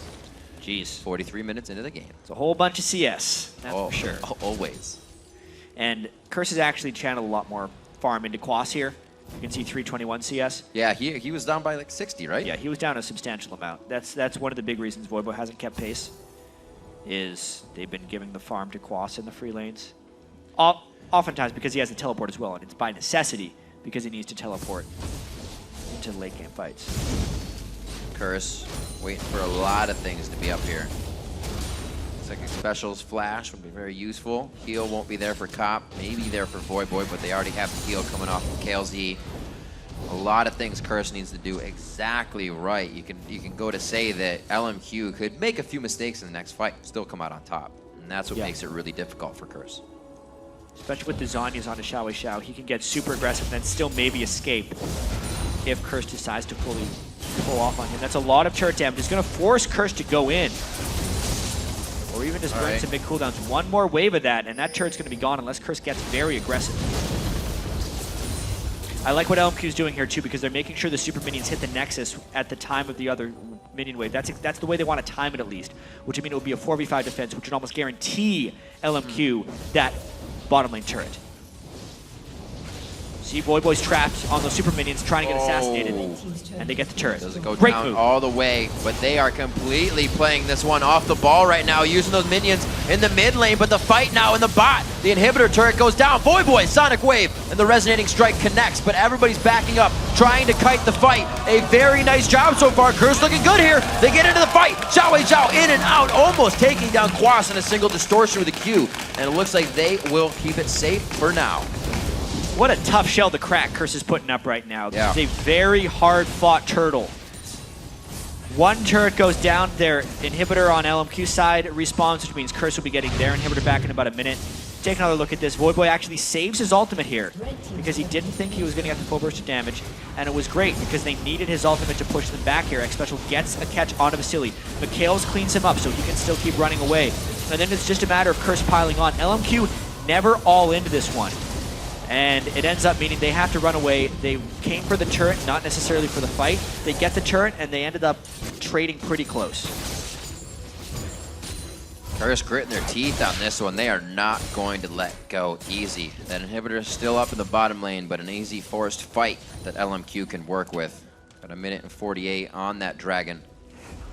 I don't know if really anybody's going to be needing that, or we're even going to get to it at this point. LMQ looks to make a strong push down the mid lane. Nobody else is going to the sides. It's right down the mid. Curse wants a fight here on the flank. They're going to hope LMQ pushes up mid lane and try to attack them. Squeeze into the right. No, they decide better of it. I also see the builds. Voyboy and Cop are both going offensive for their final item build, which, like I said, puts even more pressure on Voyboy and more control into the hands of Xiao Zhao. If they don't ultimate the right target, Xiao Zhao will instantly kill either of those guys, and that would be the game. Slowly, look at, they can take the front of the base. Not even really worried about it. Going for Voyboy, they still kick him back. He gets taken out immediately. Moore's gonna be the bait, the one in the middle. The Zhonya's gets hit with a Tibbers, and nothing happens there. Cop running for home, Dominate as well, looking for solace on the fountain, but it's not gonna happen, and that's gonna be the inhibitor. LMQ, a strong 46-minute game. Took a little bit longer than they wanted, but will go 4-0 on Superweek. Incredible play from a team. We gotta remember, didn't see any changes to the roster coming into the season either. Yeah, they can play fast or they can play slow. Either way, it's going to end in victory for these guys. 47 minutes, they take down Curse, move them to 0-3, and take themselves to a perfect Super Week. One word comes to my mind, and that's going to be consistency. At the top of that list is Xiao Zhao. 350 CS over almost every game, probably, if they had enough time. 416 this game in a 47-minute game. Amazing. And by the end of that game, Voyboy and Cop were trying to build full offense because they had a gold deficit and they needed that power to cut through the tank line. That just opened the door for Xiao Zhao. You saw he baited out the ultimate without using his full burst. Moore landed the binding. It meant Voyboy was dead, and the instant that happened, the game is over. Strong play all around from LMQ. Curse doing what they can, still having situations of coming back from behind. But overall, there wasn't even really mistakes that allowed that to happen. LMQ just played the mind games that really put Curse in the wrong spot. I mean, what a stressful game for Voyboy in particular, having to deal with that great LeBlanc play the whole time. They actually outplayed him twice, but what did they really gain when they got a kill from it? Right. And that was about it. They were never able to transition it. That's the third game in a row here where Curse has had a really hard-fought game where they had a small goal deficit the entire time, and then fell short. And that's got to be weighing on their minds. That's really one of the things that becomes harder and harder for teams that fight against LMQ is you're going to win a fight against them, but you're going to leave battered, bleeding, and bruising and not able to do anything after because they will do everything they can as they're going down. LMQ is just going to keep coming at you again and again. Yes, maybe you killed Xiao, but then Ackerman and No Name are going to be diving on your face, so by the end of the fight, you're all running away, flashing red health bars, and you can't take big objectives. And they also have an off switch, which is quite interesting. We saw the one time No Name throwing a ward down, and even I thought they had it, but instantly canceled. They said no, they digressed from the situation, and they're able to do that, which a lot of teams kind of are still like, oh, we're going in, and that's where everything gets chaotic. Yeah, I'm really excited for the future of LMQ here because it has been a 4-0 week, but they have yet to play the TSM, the Cloud9, maybe even the Dignitas, as we see, are already 3-0. There's a lot of power in the NALCS this year. Summer splits looking good. Remember to let us know what you think the jaw-dropping moments are from our games by tweeting at LO Esports. Use the hashtag LCSBigPlays. All right, now we're going to pass it over to the guys at the analyst desk to walk through LMQ's victory. Thank you very much, Riv. So LMQ now 4-0, guaranteed first place, perfect Super Week. There's a few teams that have done that. They tend to do really well by the end of the North American LCS. It's a good sign for a team if they go undefeated in the first Super Week. Let's say that. Yeah. Now, let's get to this game, though, because this was really interesting. And let's get to the very beginning of how LMQ really got control of this game. Yes, it was the mid lane, but I would argue that it's even more important was the jungler's effect on that mid lane. Yeah. Now, No Name, he's the one who makes the first move. This is back to my theme of the day, reactive playstyle versus taking the initiative. And we actually have a clip for you guys for the first blood, because No Name comes for the classic gank from a jungler. Get your double buffs, go gank somewhere. And because Voyboy is Kale, up in the mid lane here, it's pretty neutral territory, actually. They're both standing just as far up in the lane. Voyboy right now is actually up 2 CS, but that's just because he has 2 CS more in the lane here. But let's take a look at the gank here, roll through the clip. No Name does take the initiative. He brings his ward to hop to, gets right in there, and they don't overextend into turret range until they're sure it is going to be a kill. Yes, he does miss the Q, and then he knows that Dominate hasn't shown up yet for the counter gank, so he feels safe then flashing in for it. So there's not going to be any turnaround. And that's the difference between Dominate going for farming one more camp and No Name taking the initiative to get that kill. From then, that chains for the whole game. Because he got Xiao ahead in that lane, Xiao actually is able to force Voyboy out of the lane later and forces Dominate to come out of the jungle again to farm up the lane, and Xiao kills Dominate. So Dominate actually dies again for the same mistake there. And it just kind of chains all the way through the entire game. Yeah, and it's actually interesting because just the fact that Xiao is a little bit bigger snowballed the entire game. You saw him 1v1 in Quas over on the right-hand side, like under his turret. You saw like 1 minute, like waiting at the white camp. It was like, is he going to show up? Is he going to show up? Finally, he just goes and 1v1s the guy. And that kept repeating. Normally, Jax is so good at killing AD carries. He went after Triforce Ruin King, went Randu and Zoman. And it's like, Kalen's going to have a hard time fighting a Jax. And then when you had that one big Baron fight, well, Xiao just destroys him because he's got like a Negatron cloak for defense, and he's like, well, I'm level 18, 350 CS, got 2 kills, and just blows the guy up. And so Quas never gets to do anything in team fights. He can split push, that's fine. And then that keeps kind of happening over and over again. Voyboy has to build this cooldown reduction build and like really reactive. He maxes heal second. He's trying to like play around with the ultimate, whatnot, but like you've got a long cooldown on Mikhail's Crucible, you've got a longer cooldown on the Kayle ulti, and Xiao keeps forcing something to be burned, something to be burned, something to be burned, and then when his stuff's back up, they just fight. Exactly. I mean, this is literally the best example of Snowball, because it starts with just one gank in the mid lane, and Xiao turns that into forcing the mid lane away. I get another kill, drawing out the jungler, and everything just goes in Xiao's hands at that point. He has control of the map. They get full vision coverage of the entire map, and he does a great job of using that small lead to control the pace of the entire game. Yeah, and then occasionally LMQ oversteps slightly. We talked about that in the pregame. Are they going to go for a little bit too much? We have a replay, 26 and a half minutes in, actually, if you can pull that one up. And if I understand correctly, it's one that actually Curse does pretty well in. So you're going to see that this was the game, right? Before I was talking about Xiao would go in and try to get Void to blow his ulti on something. And then, if LMQ did it smart, they would disengage and try again in about 20 seconds when their cooldowns are back.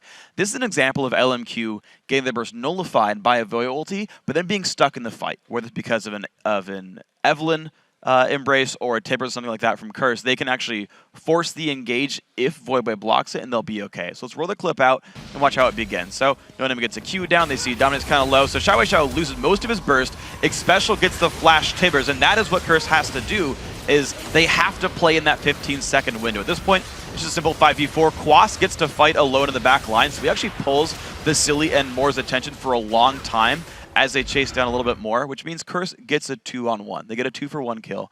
Because again, they play in that short window where they actually did go on equal footing. Void got his ulti out, and then, well, LeBlanc with no cooldown's not very useful. Voidboy with his Eon is actually going to do something there in the fight, and you saw that. And it was a planned counterattack from Curse. It was a well-planned counterattack. They were all grouped up. 5 members of Curse at LMQ were spread out. They were not ready for this. Talisman of Ascension into stun immediately. The second time that Curse wanted to make Xiao pay for going so aggressive. And things like that are what makes it hard for LMQ. This is why they played a slower game, is they're like, they know a straight-up 5-on-5 with a full engage is a lost fight. And you saw that. Like, even with a 6,000 gold lead for the entire game, they have to go in for one rotation, pull back, and then go when their cooldowns are back up. And that was why it was so hard for them, is Curse was playing safe, Curse was playing behind their turrets. That's why we saw a slower game. Yes, LMQ's aggressive, but they recognize when it's a bad fight. Every single time they've actually dived for something, with the one exception getting counter-engaged on, it's been a good fight. 3v5 at Baron was still a good fight. Right? All that kind of stuff works. They identify, well, this one won't, so they have to wait it out. I like how both teams actually changed their tactics throughout the game. Yep. So we have one last clip to pull up for you guys. This is the end game fight, and we want to take another look at how LMQ actually finished this one out. Yeah. So to set this one back up again, Xiao goes in to blow Voidboy's cooldowns. Then the full team backs up, waits for the intervention to come off, and then goes back in. Also keep in mind at this point, the Mikhail's Crucible from Xpecial is also on cooldown. That's a 2-3 minute cool right there. So it's something that takes a while to get back up. And when LMQ can time these, they know they can actually win a fight. Also, take a look at the positioning from Xpecial on the outside. Trying to come in for the back here so he can get those priority targets. He wants to, in the best possible scenario, stun Xiao and Vasily. So let's roll through the clip and see how it turns out. They get Voidboy's shield down, and from that point you can see Voidboy walks forward. He's like, hey, this is my biggest tool. We have to engage this fight. We have to fight now. LQ do exactly as you said. They back out, and then No Name takes the opportunity to kick a very squishy Kale into the rest of the team, and LMQ clean up for the win. So lack of counter-engage for Curse, definitely hurtful there. Unfortunate for them. That didn't quite work out. It's really hard to pull that off because Curse know that their comp relies on really, really accurate split-second timing windows. Kale ulti and flash Tibbers. They have to coordinate so well if they want to pull off a victory versus this LMQ squad. Yeah, and think about the fact that their upfront burst not nearly as high, right? Where like LeBlanc could one-shot Jax, the cooldown boots, like attack speed, slightly focused build on Kale is not going to one-shot a Shyvana or a Lee Sin. So the front line can go make moves and not get burned for it. And you saw that from the knockback. That was the last thing I wanted to bring up. Against LeBlanc, that gets that fed early. Really, the only defense are Banshee Veils because they're going to block a spell. She's already got spell penetration, so even resistances aren't going to do much for you. See Jax get melted anyway. They weren't able to complete the Banshee Veils in time. So one thing I want to think about strategically, actually, is if you fight against a Jax, is LeBlanc good enough to kill it? Very little AoE damage, meaning the E's not going to do much. And the fact that Jax builds 2 offensive items, LeBlanc has the damage core before Jax starts building a Banshee. And when we saw, again, Quas had a rough time because of this. This is something I want to keep tracking. Is that kind of a counter pick, like a cross-lane counter pick? Will it work well in fight? Definitely depends on how the early game starts out, too, because top laners are getting denied a lot of farm nowadays. Yeah, the 2v0s are hurting top laners. Well, we're just getting warmed up here. We've got more to go. After the break, we'll roll right into our next match, Cloud9 versus Complexity. We'll be back here with more League after this.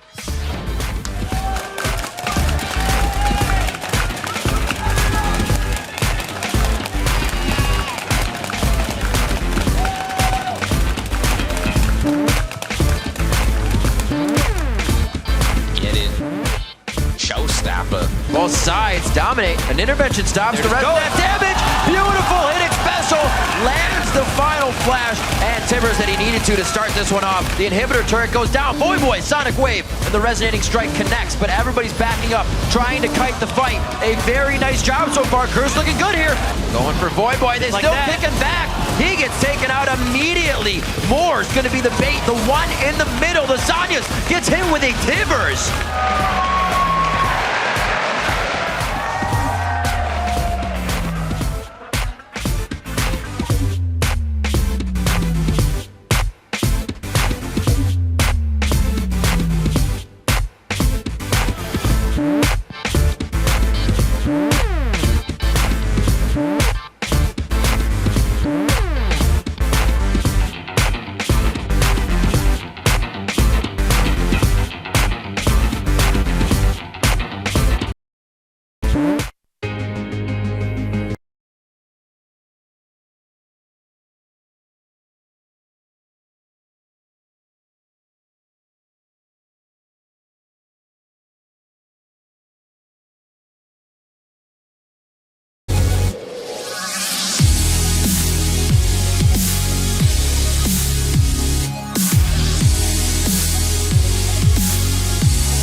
North American LCS Summer Split. We're pulling back the curtain on our next match. Cloud9 versus Complexity.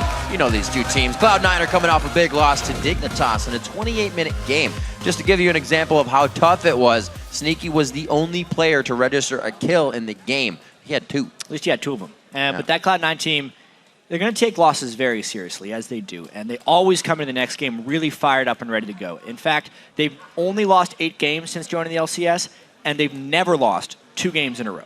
So especially considering this was supposed to be a one-sided matchup anyway with Cloud9, a perennial top team versus Complexity, the new guys, it's going to be tricky because they're going to take the gloves off this time. And they're facing a team that have seen their LCS dreams, needless to say, get off to a rough start. Exactly. I mean, Complexity, where do you start with them? They've been playing to get an early lead by making big and aggressive moves, but in the end, they don't pay dividends, and then they find themselves losing lanes and playing from behind.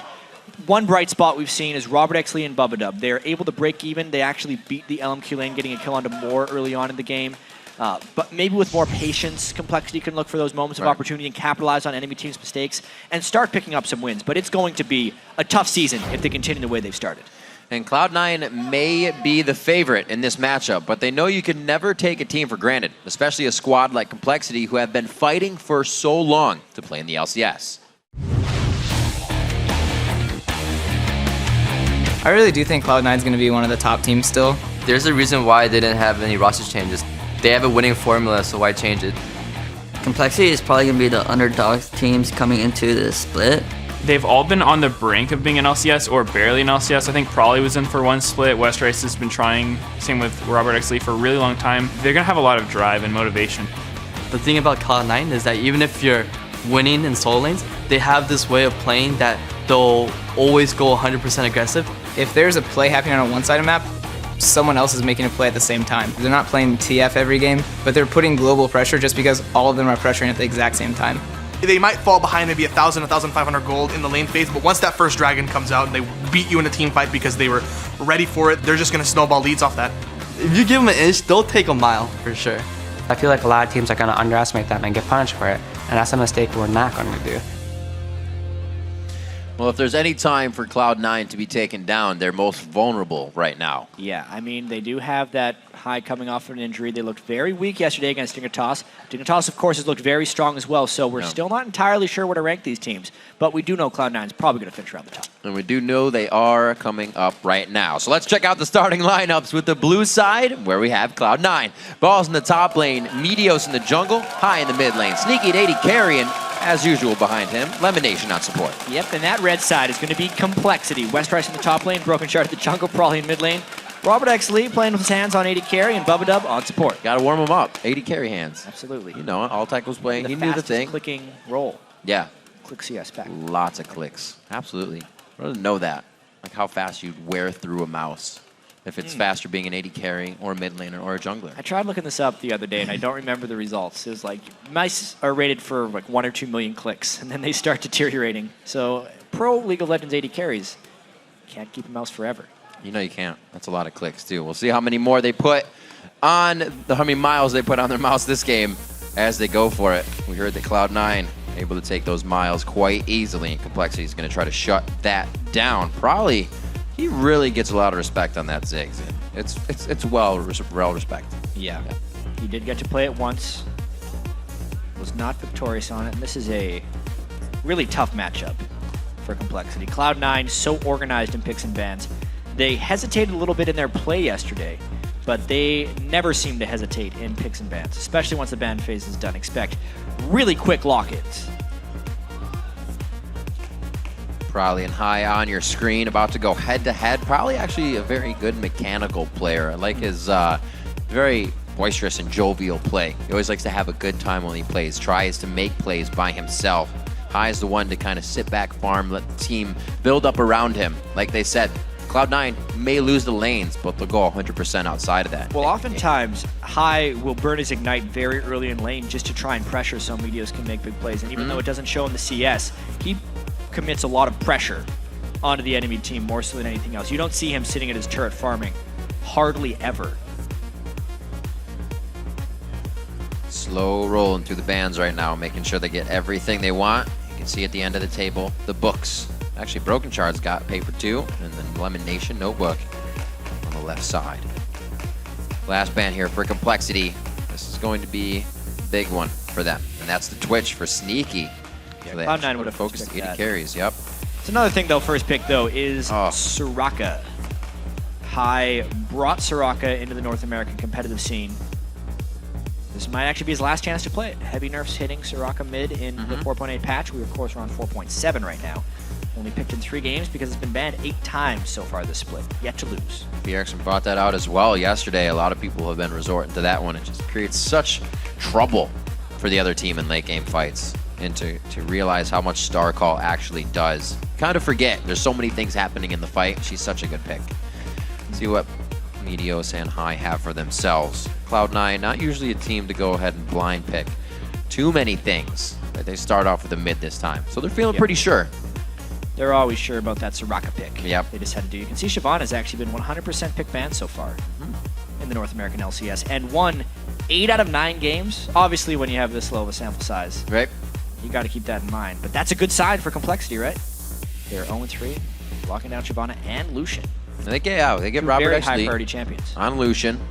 80 carry that has been sought out for a lot of the summer split, and he has himself had quite good games. Him and Bubba Dub have come up with first blood in the bottom lane. It's just rounding out the rest of the game for Complexity and keeping that momentum going is where they're starting to falter. Meteos loving that Kha'Zix pick up, and Lemonation's going to take down Morgana as well. Love that towards the end of the spring split. Surprising they didn't go with the Morgana Elise support jungle pick combination, but with Soraka, they're more looking for team fights. Soraka gets people low. They need the Kha'Zix to be able to clean up at the end of the team fights. Meteos should be very capable of doing such a thing. Probably going for Orianna. Very cool. Going to get some ball movement mechanics going in on this one. It looks like Broken Shard will take Elise. Something he fares on quite well. He's been playing a little bit of Lee Sin and getting himself into trouble in initiations. You can do the same thing with Repels. Got to be careful. Covering all that ground. Got to make sure your team can catch up as well. Make sure people can follow. And the Corki pick up. I like that. I'm seeing this as well. I like that especially with Soraka because Corki does a large amount of magic damage and also large amounts of AoE, which will synergize very well with the Star Call and the magic resist shred that Soraka brings. You're just pumping full of mana. Absolutely, that too. Looking for the support, Bubba Dub. He plays not offhand supports, but not the ones you're going to see every support in the LCS playing. That guy. Yeah, indeed, and it is up. Lulu finds her way through the pick and ban phase. Maybe pick here. Thresh is available though. Would be the most common support pick. But is it a Bubba Dub support pick? Definitely gets his Zyra play in there. Wouldn't really need that one though. Thumbs up to the mustache again. Gotta say it. Bubba Dub. Lock it in the Thresh. The plays to hopefully come. The Wife Steal lane going down there for Robert Exley and Bubba Dub. So very nicely done for Complexity to round out a team with protection. They get shields going in. They got a few dive buddies. We're going to have to see what they can do because Cloud9 is looking for you to dive in. That's what they want. The thing is, I can't find much fault in Complexity's team composition. They have a lot of nice stuff going on there. Yeah. Everyone on pretty comfortable champions. But the problem is they gave Cloud9 exactly what they wanted. Sneaky has had great games on Corki, even though that was the Corki karma. But they synergize it with the Soraka to keep people in team fights and the Trundle pillars. Right. It fits Cloud9. They should be strong enough in lanes, but they should be devastating in team fights where they excel. And we'll see as the teams load onto the Rift. Here's how you've been voting over at LOLesports.com. 93% of you think that Cloud9 will be taking the win. You can continue to vote over at Twitter. Send your picks to @LOLesports. Use the hashtag C9win or COLwin. Yeah, and this is the game that we kind of expect Cloud9 to really turn it around, and if they don't, it would be a sign of bad things to come. Or this would be a tremendous momentum game for Complexity because even with Cloud9 falling to Dignitas yesterday, they are still the team that everyone always gets up for. They're the defending champs. Everyone wants to take down Cloud9. And there honestly seems to be giant celebrations on social media every time Cloud9 does fall because a team that wins that much, sometimes people like to see them lose.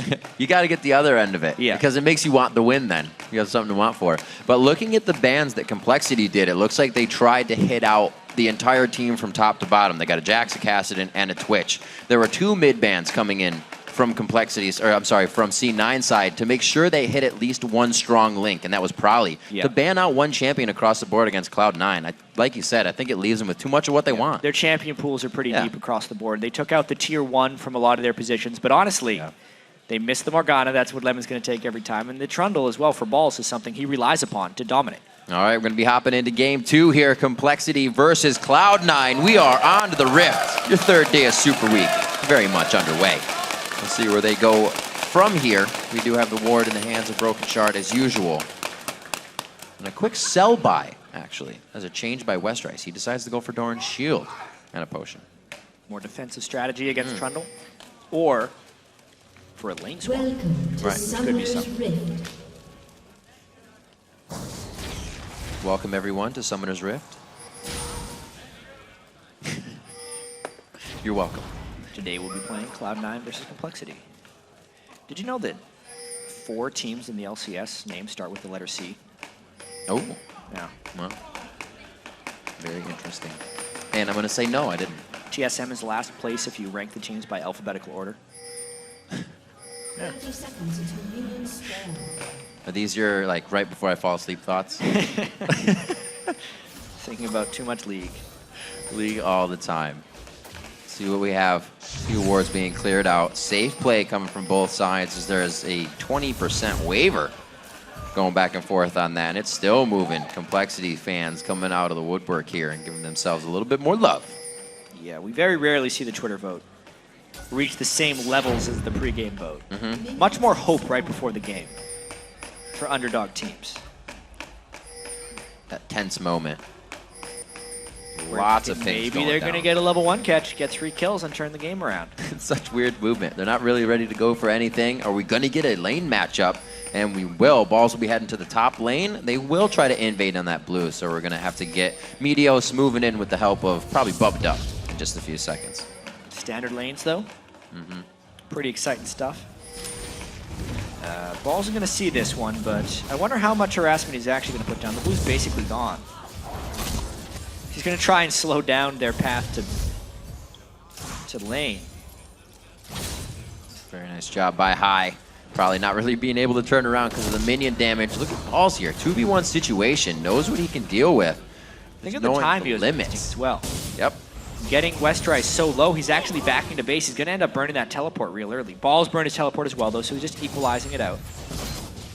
Slowed down Broken Shard and also provided a lot of safe vision for High, who loves to shove up as quickly as possible on Soraka before he goes back to base to buy his wards. Boom.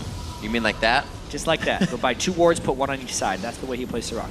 And as Broken Shard said, they apply pressure everywhere. If something's happening somewhere, it's happening somewhere else. And for Meteos to do this by himself, they got to apply a good amount of pressure in the bottom lane. And Balls still in the face of Westrice.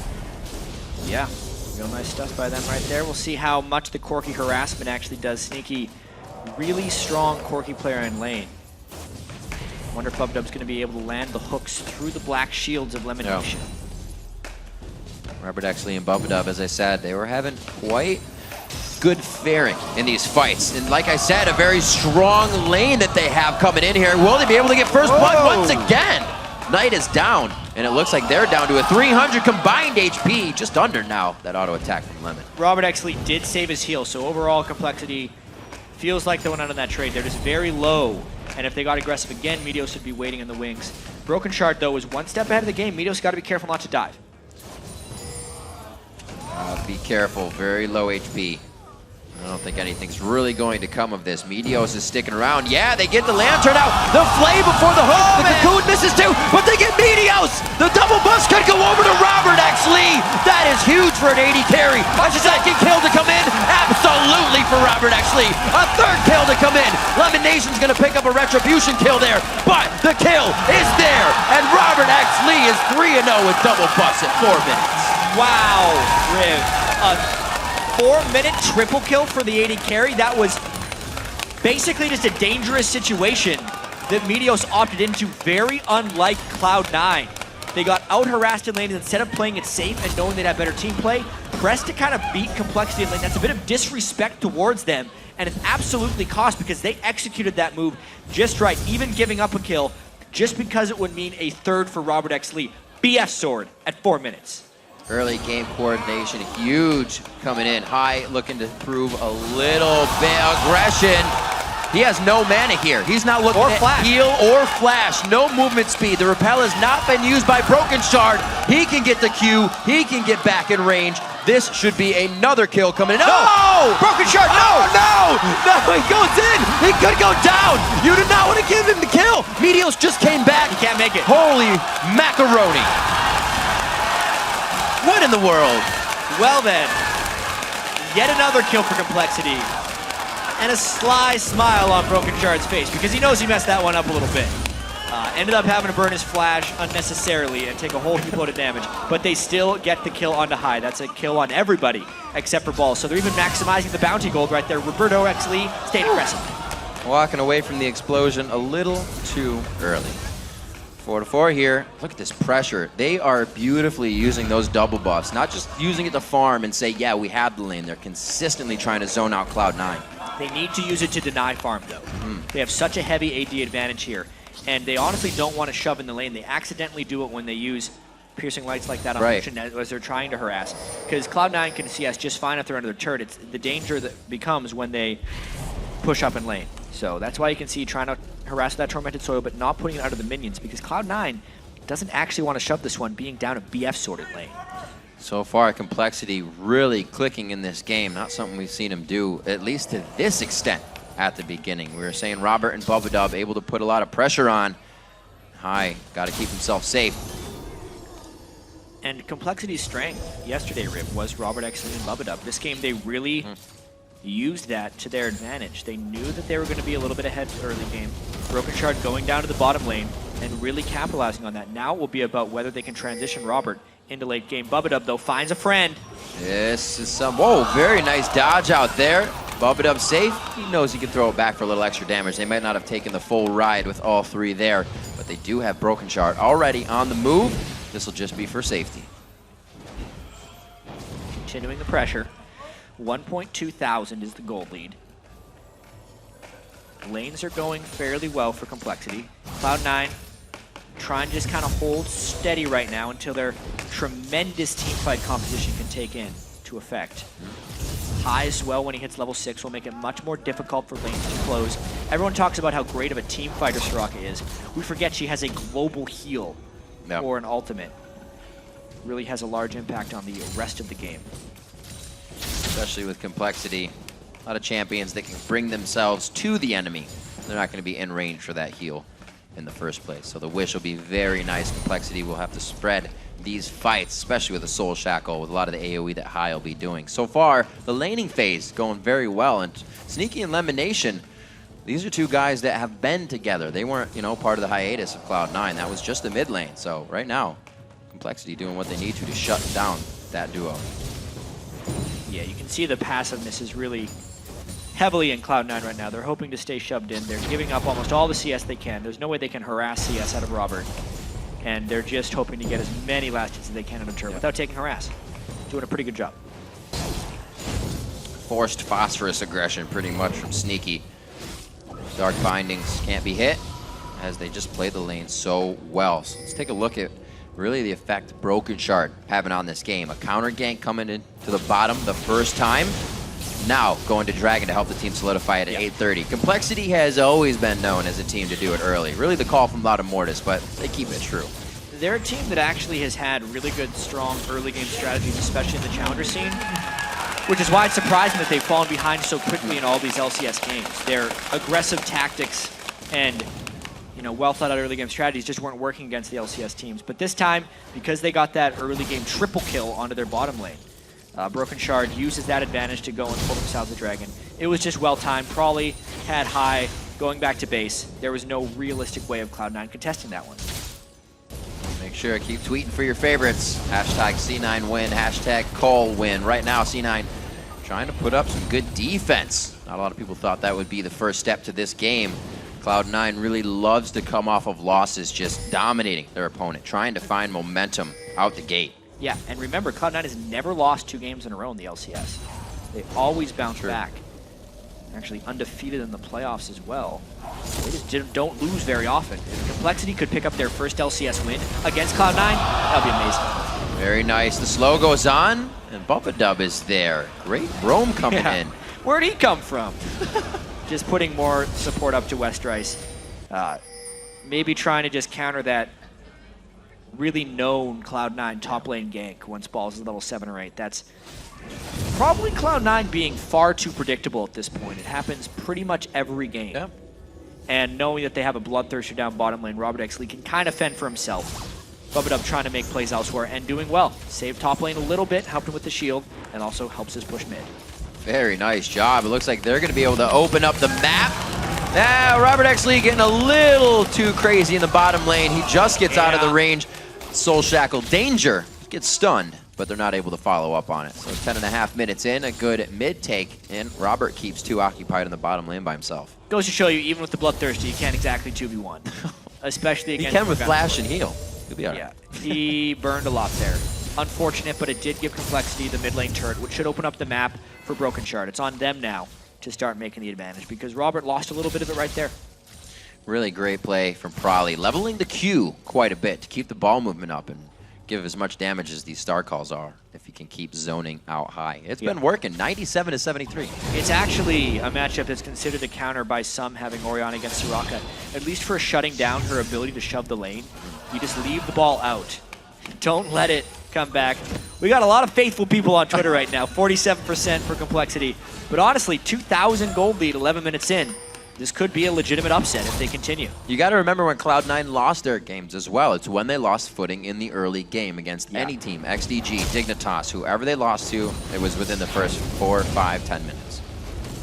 You can't do much worse than giving a triple kill at 4 minutes to a Lucian enemy AD carry who has been the highest performing member of the team as well thus far in the LCS season. Prolly as well. Pretty big lane advantage over High. Yeah, he does. High had a really rough game against Shifter as well. Definitely having a few issues coming back after his hiatus. It's been something that the team has to really deal with. You're playing with somebody else as well. You're not going to really attune to that person's skill. They know what High's going to do when they come back. It's just like somebody in the band. You know what they're going to be playing. Band's back together. But it's different. It doesn't feel the same. They look the same. It's just not the same result. It takes a while to get used to it once Yeah. it comes back into the game. Still 2,200 gold lead, never losing 2 games in a row. What a fight in the top lane. Oh, 300 to 1. Oh! Yeah, he did. That was awesome. Come on, Westrice.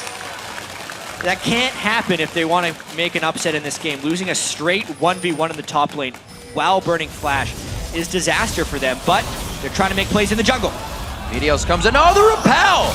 Broken Shard still has to go down, but he dodges out a good bit of damage. Oh no. That could be Prolly getting himself into a sticky situation. Broken Shard gives himself a scratch on the head, and Prolly, he kind of shrugs. They knew it was not a bad or a good situation. Just like that, a Morgana roam actually through the jungle shuts down some big pressure. Probably with a few things to say, as we can see in the cam there about that. Kind of just like that, they're starting to lose control. Your teleport coming in for Balls. Beautiful job. Here's the inch. They're trying to take a mile, but Robert actually and Bubba they got the express ride. That's fantastic, actually, because Westrice gets some free farm in the top lane. But let's take another look at this one. High was kind of baiting that one out, honestly. Broken Shard gets jumped on by Meteos, and nothing to repel back onto. Nice roam by Lemon Nation. It's actually really bad that Broken Shard dodged that binding, because it ended up getting Prolly killed as well. And a double kill for Kha'Zix is danger. The ward, that pink ward right behind red, that's what got him killed, and it actually still stands. Complexity is not able to move in and take that out yet. So Cloud9 with the defensive wards are able to make an offensive move. A little scary there for Balls to get hooked by Bubba, but they're not able to get anything else out of it. 50 on Dragon. It's going to be pretty fun for both teams.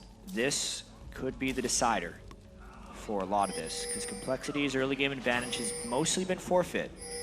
Those nice plays by Cloud9. There's no jump reset on Meteos yet, so he can't really clean up these fights. High doesn't even have his Athene, so he can't stay in a fight for too long. Great ping. Complexity could focus down High in a Dragon fight. If it happens, it would be beneficial. Or even if it happens, you can see Complexity's going to try and bully this one a little bit. Fantastic ward coverage. Yeah, with all the ward control. and controlling the Thresh, they may be able to make an uncontested Dragon. There's a chance Cloud9 sees it as too high risk of a move. That's why Balls is running back up towards the top lane. Looks like Complexity actually gets this Dragon. Now it's all about if they can stop a turret from falling on the other side. Broken Shard should just start up on his own. Yeah, they go for blue. They're going to keep it. So Cloud9 knows. Going to have to give a little bit up on this one. And Complexity is going to come up with their second Dragon of the game, taking that first one around 8 minutes. And they have it set to take it exactly as it spawns. Great ward coverage for Complexity means the map coverage is there for them as well. We'll see how fast they can get up here, because Meteos and Balls are kind of playing right now in the mind of Westrice. Yeah, Westrice got to be careful not to get on tilt here. Meteos up there to see him means they get the turret. They just planned that one. Able to trade the Dragon successfully for a turret, looks like. Should get a shot down here. Broken Shard, Robert, and Bubba Dub aren't going to leave until they get a little bit of gold for themselves. So it's the trade back and forth. Complexity is, I wouldn't even say answering. They're ahead. It's C9 that's answering. Well, Complexity going to see how long they can keep this push going. Cloud9 actually trying to deny a lot of minions in the top lane. They're going to be using Balls as the fulcrum of power up here, as they usually do. If he gets far enough ahead, he's going to be that big, immovable object in a team fight. Actually gets all of the gold, the local gold for that turn, not sharing with Meteos. Going to want to power him up. Nobody too big just yet. Probably finishing the Athene's Unholy Grail at 149. We know how to not have the highest farm or not worry about getting all the farm in the world, but still a pretty good lead there.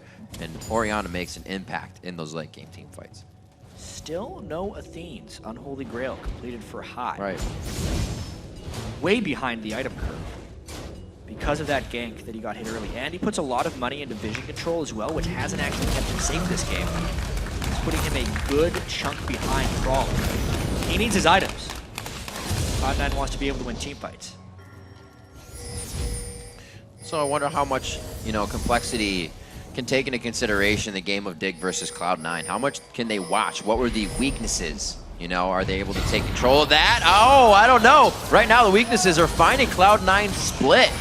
Meteos thinks he's safe in the jungle, but continued ward coverage and pressure from Complexity here, giving him the upper hand. Yeah. They're a little bit slow in getting the vision control down because you can see the jungle is taken. The red is already gone.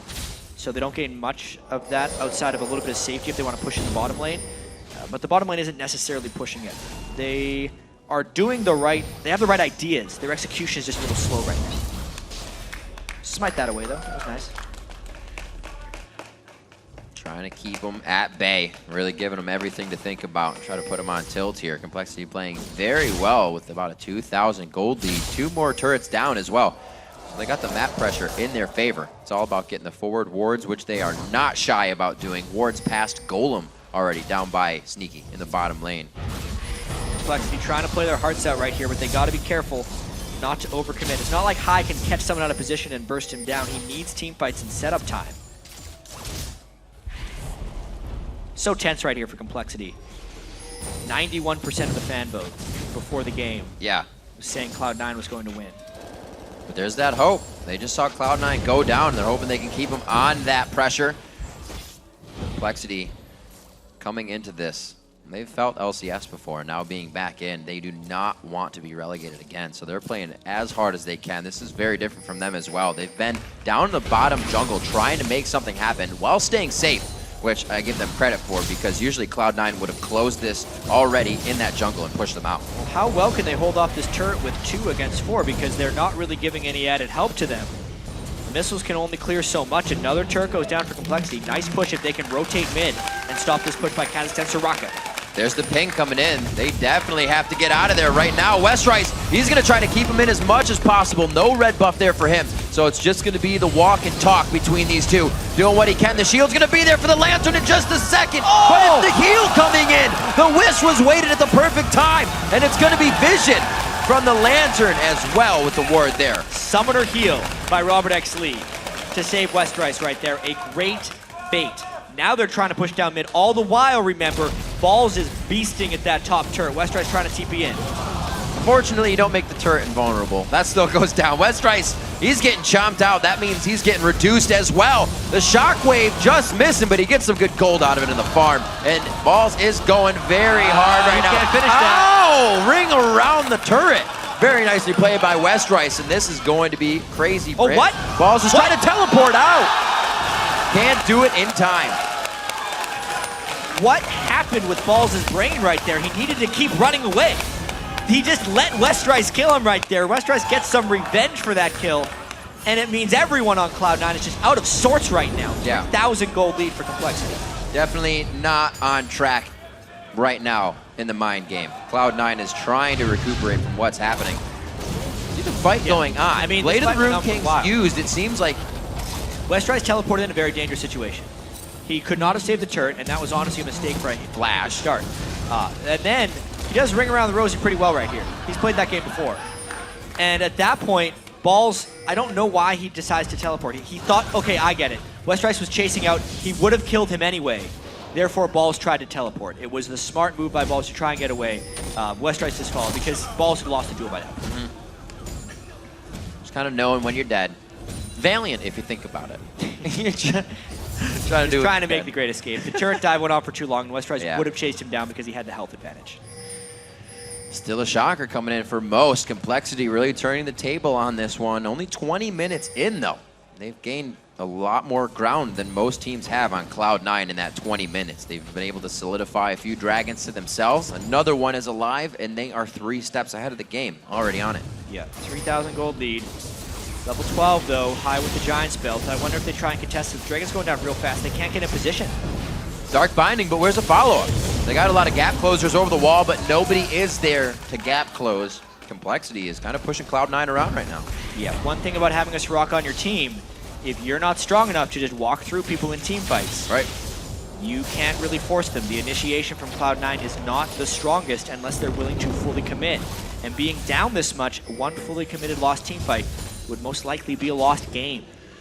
Yeah, speaking of highest build, if we remember just back to what Bjergsen was building the other day, he kind of recipe'd armor, magic resistance, everything together before he was even creating items. And was really, like you said, able to walk through the fight. But so choked up, trying to go for Rylai's now to facilitate more team fight. High, struggling with that gold. It is the standard Soraka build that's just pretty far behind. Once they get the Rylai's and they could get a little bit of an edge in a fight, the Rylai's will keep people interested. It is also really good for self-peel because the silence would slow for 35%. It's just not the case right now because he is so starved, mainly in team gold. His CS is okay, 180 CS at 22 minutes. It's not the level of Crawley, but that's because of the death. It's really just no objectives. Nice repels coming from Broken Shard, dodging out a little bit of damage. Hasn't been the first this game. Complexity a little low on wards. They do have enough out to keep themselves safe right now. Probably wants to get a shockwave from the flank. Gets warded out though. 22 minutes, still have that mid turret up and their bottom turret. Oh man. Coming in, Westrice is there. Looks like they may be able to start this. The Culling's gonna start hitting very nicely. A 3-person command shockwave. Westrice right in the middle. Bubba out of the fight with a sliver of health. It looks like Meteos and the team are microing this one perfectly and then focusing what they need to. Going for the turret now. They may go for an extra kill, but the Lantern's safe, coming in big. And that's the Cloud9 fight. Big fight there. It was a not all-in initiation by Complexity. They didn't all go in together, which means Soraka got time to work. She got a lot of star calls. It meant Meteos had time to go in for a reset. That's exactly what the Cloud9 composition was built to do. It's just harder to do when they're down so far. They kind of evened the game out with that fight. They said, even if Cloud9 is behind, they go 100%. The vision on having that teleport come in too, they kind of prep the entire fight like you were saying. Yeah, watch this one again. Nice start, it seemed like, but Bubba took so much damage. This fight is basically just starting now. And 2 people on Complexity are almost dead. The fact that Westrice went in at the moment he did with Crawley was nice, but that's how they needed to start the fight, with the first cocoon landing. That doesn't happen, it means the rest of Cloud9 falls down. Meteos gets 1 kill in and out. The sustained damage from Sneaky, all the magic damage on the shredded targets is even more effective. They clean house. That wish basically negated all the damage that Shockwave did to those 3 members in the middle of the fight. And seeing that damage happen, you don't expect all the health to come back. You're already committed to a fight, so you're 2 steps too far in. Complexity finds themselves on the ground for a few minutes. Now back onto the Rift. 6-6 is this game, 1,000 gold apart. 5-5 in turrets. They were able to pick up quite a few there, an inhibitor being one of them. It's 3 straight down the mid lane. Complexity's going to have to find a way through Trundle as well. Almost a Randuin's Omen completed on 2 balls. And with the way they need to kind of commit onto the Soraka team, it's very difficult for Robert to help out. He's 2,000 gold ahead of Sneaky, but he's got to shoot through balls before he can do anything. So it's almost like Complexity needs to CC lock balls before the fight, find a way of killing him, and then commit. It's a real tricky puzzle Complexity has to solve if they want to get the upset victory over Cloud9. Upset victory indeed. It's really been only an uphill battle here for Cloud9 coming in. We see such amplified teams with these rosters that have been built. This would be great momentum for them. Even seeing this game happen, really giving a lot of the Cloud9 fans hope for the season. Yeah, or Complexity fans hope for the season. Cloud9 fans are sweating a little bit right now because they want to beat Complexity down with ease, but that's just not happening right now. The early triple kill from Robert definitely set Cloud9 back, and now it's a matter of clawing their way back from behind. Complexity, for their confidence, would need to win this game. But even with the start, beating the 2-time defending North American champions who've never lost 2 games in a row in the LCS is a rather tall task. Even coming this far is an accomplishment in itself. And the goal is basically even as they tie it up 25 minutes into the game. Gonna get the red buff over to Sneaky, try and facilitate some more slow on these fights with that damage. Cloud9 doing everything they can to put everything in their favor. It was actually really interesting. They're trying to get Lemon Nation level 11. That's why Sneaky waited for Lemon Nation to get into experience range at the red buff. Having his second rank in his Soul Shackles is very critical, and they just hit it there. They're prepping that potentially for the next Dragon fight. Something that Bub Dub may be waiting on as well. He's actually quite close to the 90% mark of leveling up. He's saying, come do wraiths with me. Do something. I need to get this. Cloud9 formulating in mid. High is going to go ahead and farm up a little bit more gold. He knows he is behind. Usually High would be with the team right now, trying to farm it up, but you can see him reactively playing to what was the case of the early game, him being behind. 30 seconds on Dragon. There's a lot of pings going down as they start to boogie that way. Gold is dead even as well, Riv. I wonder if Complexity even wants to commit fully on a Dragon fight, because at this point, Cloud9 has a much better team fight composition. Complexity would almost need to get picks, which they're going for now. Trundle not in the fight, teleporting in though. High in a real bad spot. He's forced to wish right away for only himself. A lot of HP that could have been used. Balls is in, the shockwave hits High. Culling is going back, and it's kind of spread out between 2 members. Complexity's not finding a lot of damage, but neither's Cloud9. Little half health on both sides. Good damage both ways. 3 ultimates burned on Cloud9 size. Meteos, Balls, and High do not have them. Probably burn Shockwave. And honestly, 3 ultimates burned on Complexity side as well. But the stronger teamfight composition who took less damage gets the Dragon as reward. And now they need to rotate mid and maybe even find a fight if they close in behind Complexity. Good gold on that Dragon. Not at max yet, but it's enough for Cloud9 to keep it in the lead. Nice stop onto High. This should be an inhibitor turret, but Cloud9's moving in very fast. This is the 100% aggression that Broken Shard was talking about. Once Cloud9 knows they can, they will continue to put the pedal to the metal. Yep, that mid lane turret will regenerate if Complexity doesn't make a quick return. They were thinking about it, but they have an exposed inhibitor they have to get back for, and that is directly where Cloud9 is heading. Cloud9 going coast to coast. See if they can get just the reaction out of Complexity here. You see most of the team is peeled off. You're gonna get some wards starting to set up. Whoa! High's dead. Clicking a little too far in here. Definitely a mistake by Cloud9. See how Complexity reacts. What's gonna happen? Sneaky goes down as well. This could be Baron. Wow, huge plays coming in. Complexity's gonna move down the mid lane, but this wave and possibly Baron is all they want. The inhibitor turret is live, and it looks like they are gonna try to go straight for it. Gotta be very careful. The zoning potential that a Morgana could have coming in on them. I don't know if Lemon Nation would try to, though. Too much of the damage is dead for Cloud9 as well. The Soraka Corki synergy is gone. They decide to go for an inhibitor. They might even get the Baron after that one. A complete missed call by Cloud9. Big miscommunication. I think High thought he had backup when he very clearly did not. Yeah. An interesting form of miscommunication, something I don't think we've really seen before. The team entirely split 29 minutes into the game, and Complexity will move on that error immediately. Really sloppy play from Cloud9 here. And Complexity is capitalizing quite well. I mean, coming into the season, I think a lot of us underestimated how difficult it was going to be for Cloud9 to switch back and forth with primary shot callers. And even just for High, from a mechanical and game sense perspective, being away from the game and then coming back to immediately playing on the NALCS level is not easy. It's going to take some time for Cloud9 to ramp back up to 100%. Clearly, they are not there right now.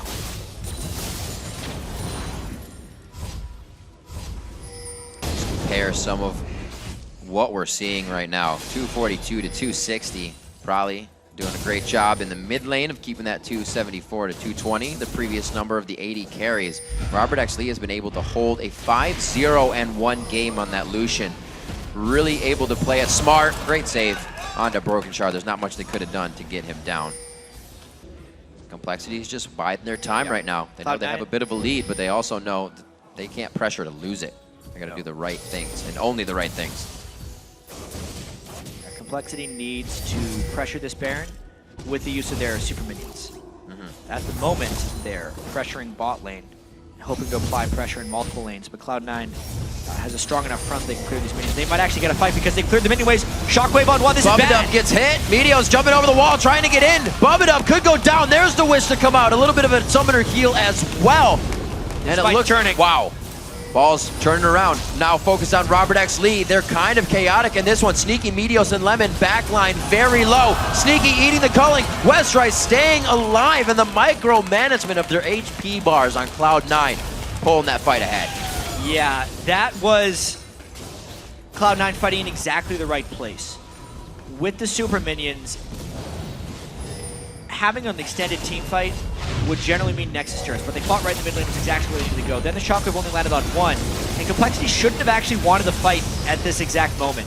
They fought them heads up 5v5 without a clean, hard engage, which is really the only way Cloud9 wins a fight. You can see the power of Soraka Starcall cutting down, the chase potential of balls, a great pillar to trap Westrice right against the wall, and it just locked up a kill for Cloud9. Great team fighting. That's something Cloud9 will always be able to do, whether they're rusting or not. To 50K.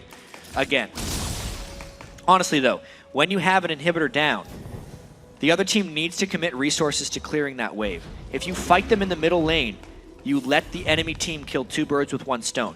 Complexity need to either fight at the Baron pit or in a lane somewhere else so that there's resources for Cloud9 being traded. The fact that they fought them as they were clearing the mid lane minions meant Cloud9 did not have to move at all and could easily control the wave while fending off Complexity.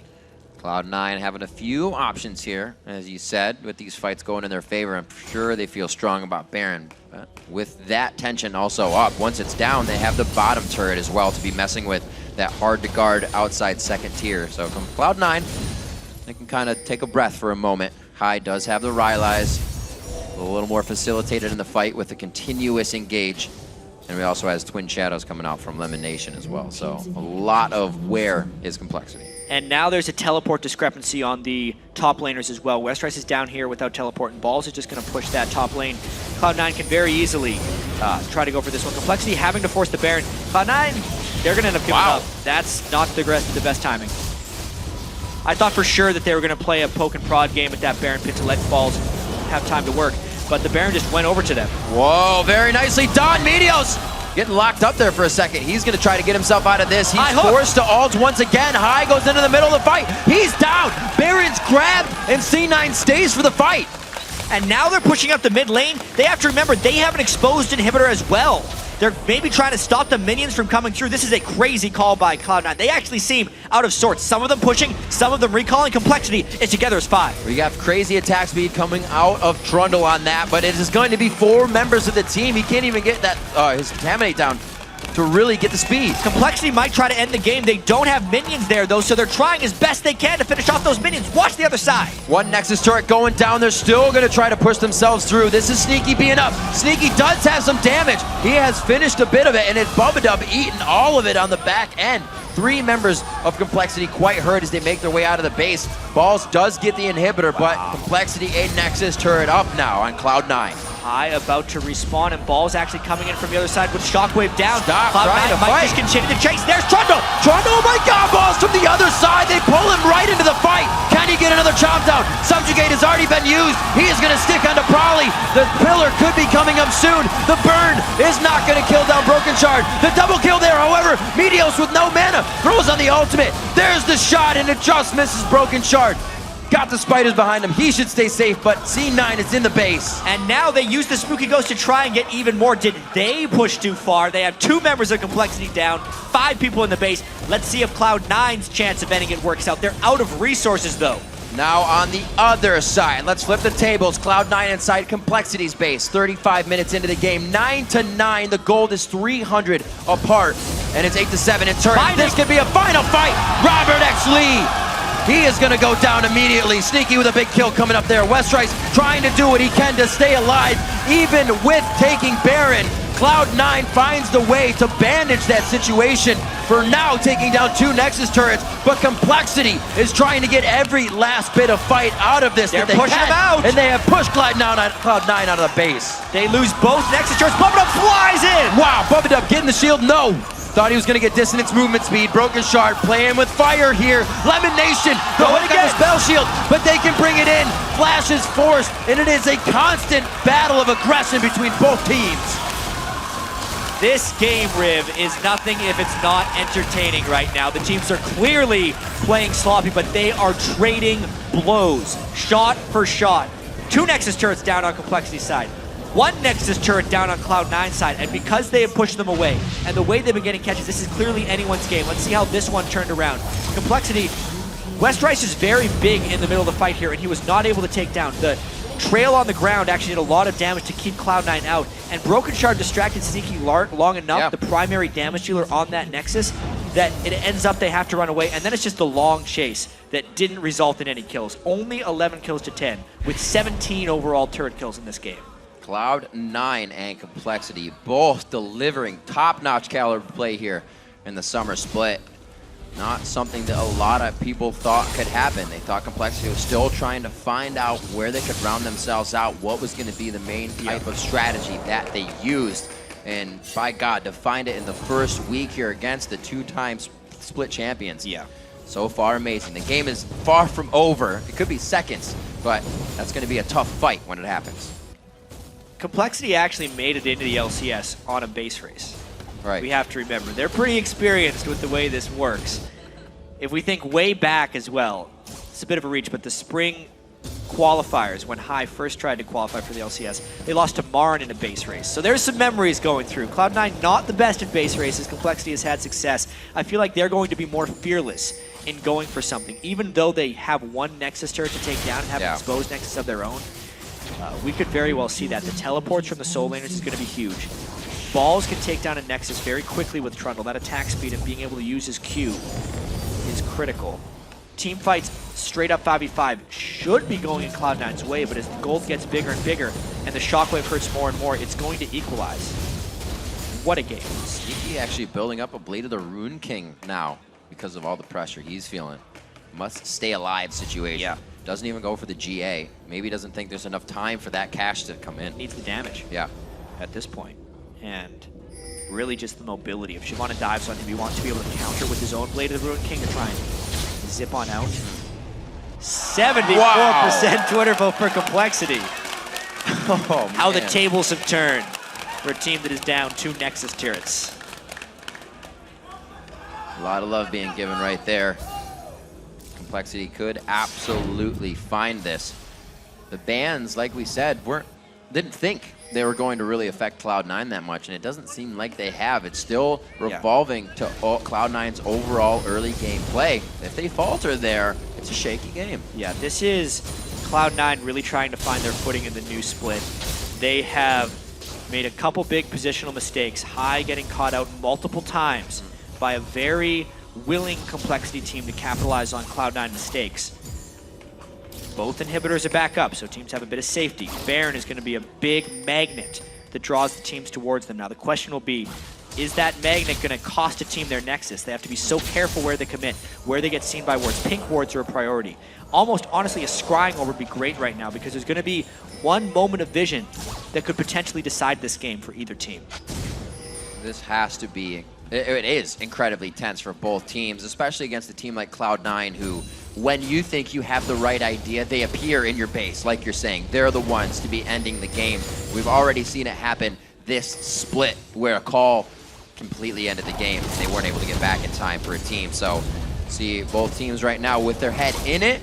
They're having fun. They are enjoying themselves. A wet noodle fight here in the bottom lane between Balls and Westrice. And Complexity at least positioning themselves to have the upper hand, but with how long the death timers are, if they lost a team fight or even were low running out of a team fight, they won't have time to recover before Cloud9 would completely rush up the mid lane, stop them from backing, get the inhibitor down, and then kill the Nexus. They have to be so incredibly cautious, taking any type of poke. Poke indeed. Sneaky's trying to get out everything he can right now. You see him being very, very aggressive. Right now. Baron indeed is up. The rotation, Westrice does get himself across the mid, so he's not split up from the team. And a huge Cloud9 minion wave in the top lane as well. Complexity would actually have to clear that at some point. They want to find this fight, but without a clean initiation, it's trouble. High does have some nice star call starts. This is the fight. Meteos had to jump out of the fight, but they are going very hard into Westrice. He gets a good bit of heal, I believe, coming in, yes, from Robert X. Lee. The culling, he is going to hit it perpendicular to just about the entire Cloud9 team. They spread very nicely, and it's a rush down mid. This is what we were talking about, though. Complexity is very low, and Cloud9 has the heals. They have no reason to stop this push. The minions are only far behind, and no Nexus turrets. Complexity has to make it back and fight them off without taking any casualties. Cloud9 doing what they can in a very strenuous game. That command shockwave is still up. They cannot force it to go past the inhibitor. Baron is still to be toyed with. And the sustain is so critical right now from Soraka. Complexity, especially without Nexus turrets, any super minions that reach their Nexus would end the game. They want to stop this Baron, but they can't wait long. They have to fight almost immediately. This could be the end of the game if they can test this one wrong. 2 pink wards, 10 hits to be taken out. Great play there. Cloud9 cannot afford to take that time off of Baron. And it looks like Complexity's trying to dictate how this game is being driven now. They said, back down your mid, Cloud9, let's go. And they have to. They have to stay in the mid lane. If minions even make it past the halfway point, Baron is lost for them because they will immediately need to go and defend it. It's really difficult for Complexity at this point. With every mistake Cloud9 has actually made, they right now have a very high percentage of winning this game because they are stronger in 5v5 team fights and they hold the super minion advantage. It is going to have to be a basically perfect shockwave to crowd control the entire team. And even then, they need Robert X. Lee to find a squishy target. It takes him so long to work through Trundle. If he can't get to the backline, they do not win. A little bit of hit here. You can see the use of that minion wave. They feel quite aggressive. Westrice, a nice block on the Banshee's Veil. Ball's in place, but you can see Cloud9 start to shear off. As long as Complexity can keep Robert in the mid lane without taking harass, they can keep the minions in the right spot and hopefully stall long enough for their inhibitor to respawn. But if they don't want to give up the Baron, they cannot move from that point. So Cloud9, the deeper they push them in, the better it is for Cloud9.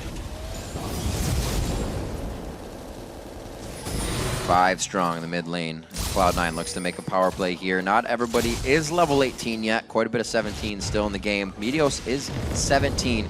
Broken Shard's 15, however, could come into big effect during the fight. Cloud9 to take down the Dragon.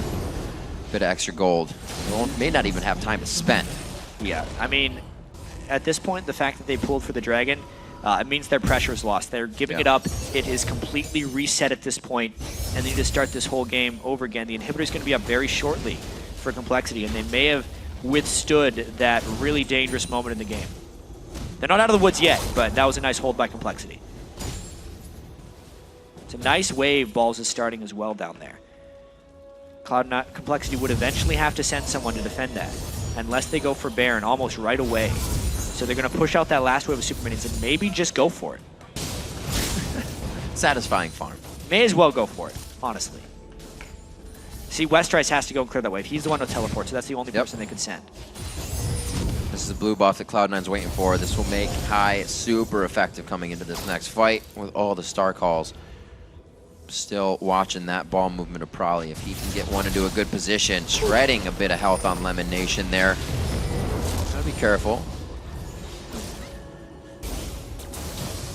Cloud9 really giving respect to Complexity in these fights as well. I mean, they know how strong The Oriana Shockwave can be broken. Shardy silenced. Just barely makes it over. And that drew the teleport out. Westrice actually had to cancel it because that would have been probably the bad teleport. It wouldn't have been good. That one. They happen. Yeah. Happens. 45 minutes into this, 11-10. There's a bit of gold lead now coming in for Cloud9. It makes everybody rethink the engagement. But now Westrice is to the mid lane. This is intense.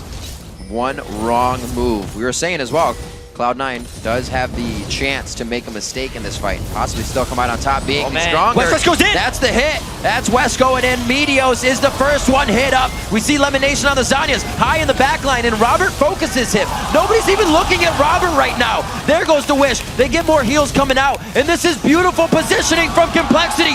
This could easily be game 70 seconds per death timer. Complexity is going to take the game over Cloud9. 45 minutes in as they rush for home and base. How could Cloud9 stop this one? They have 3 people up, and Robert has red buff as well as a ton of items. The inhibitor's going down, everything for Complexity. They might win this one, Riv. This is absolutely, it would have to take a miracle for these guys to get up. Home guard no longer puts you at exact 100. You still have to heal up. Yeah, they're coming out strong, but it's 5 members of Complexity.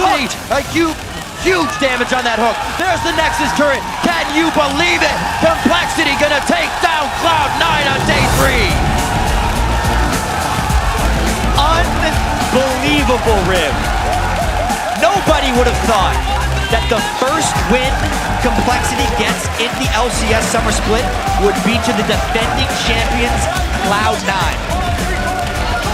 Especially after losing 2 Nexus turrets in that very same game. Some absolutely amazing moves throughout the game. The rotation, the control, the triple kill to start off the game in the bottom lane.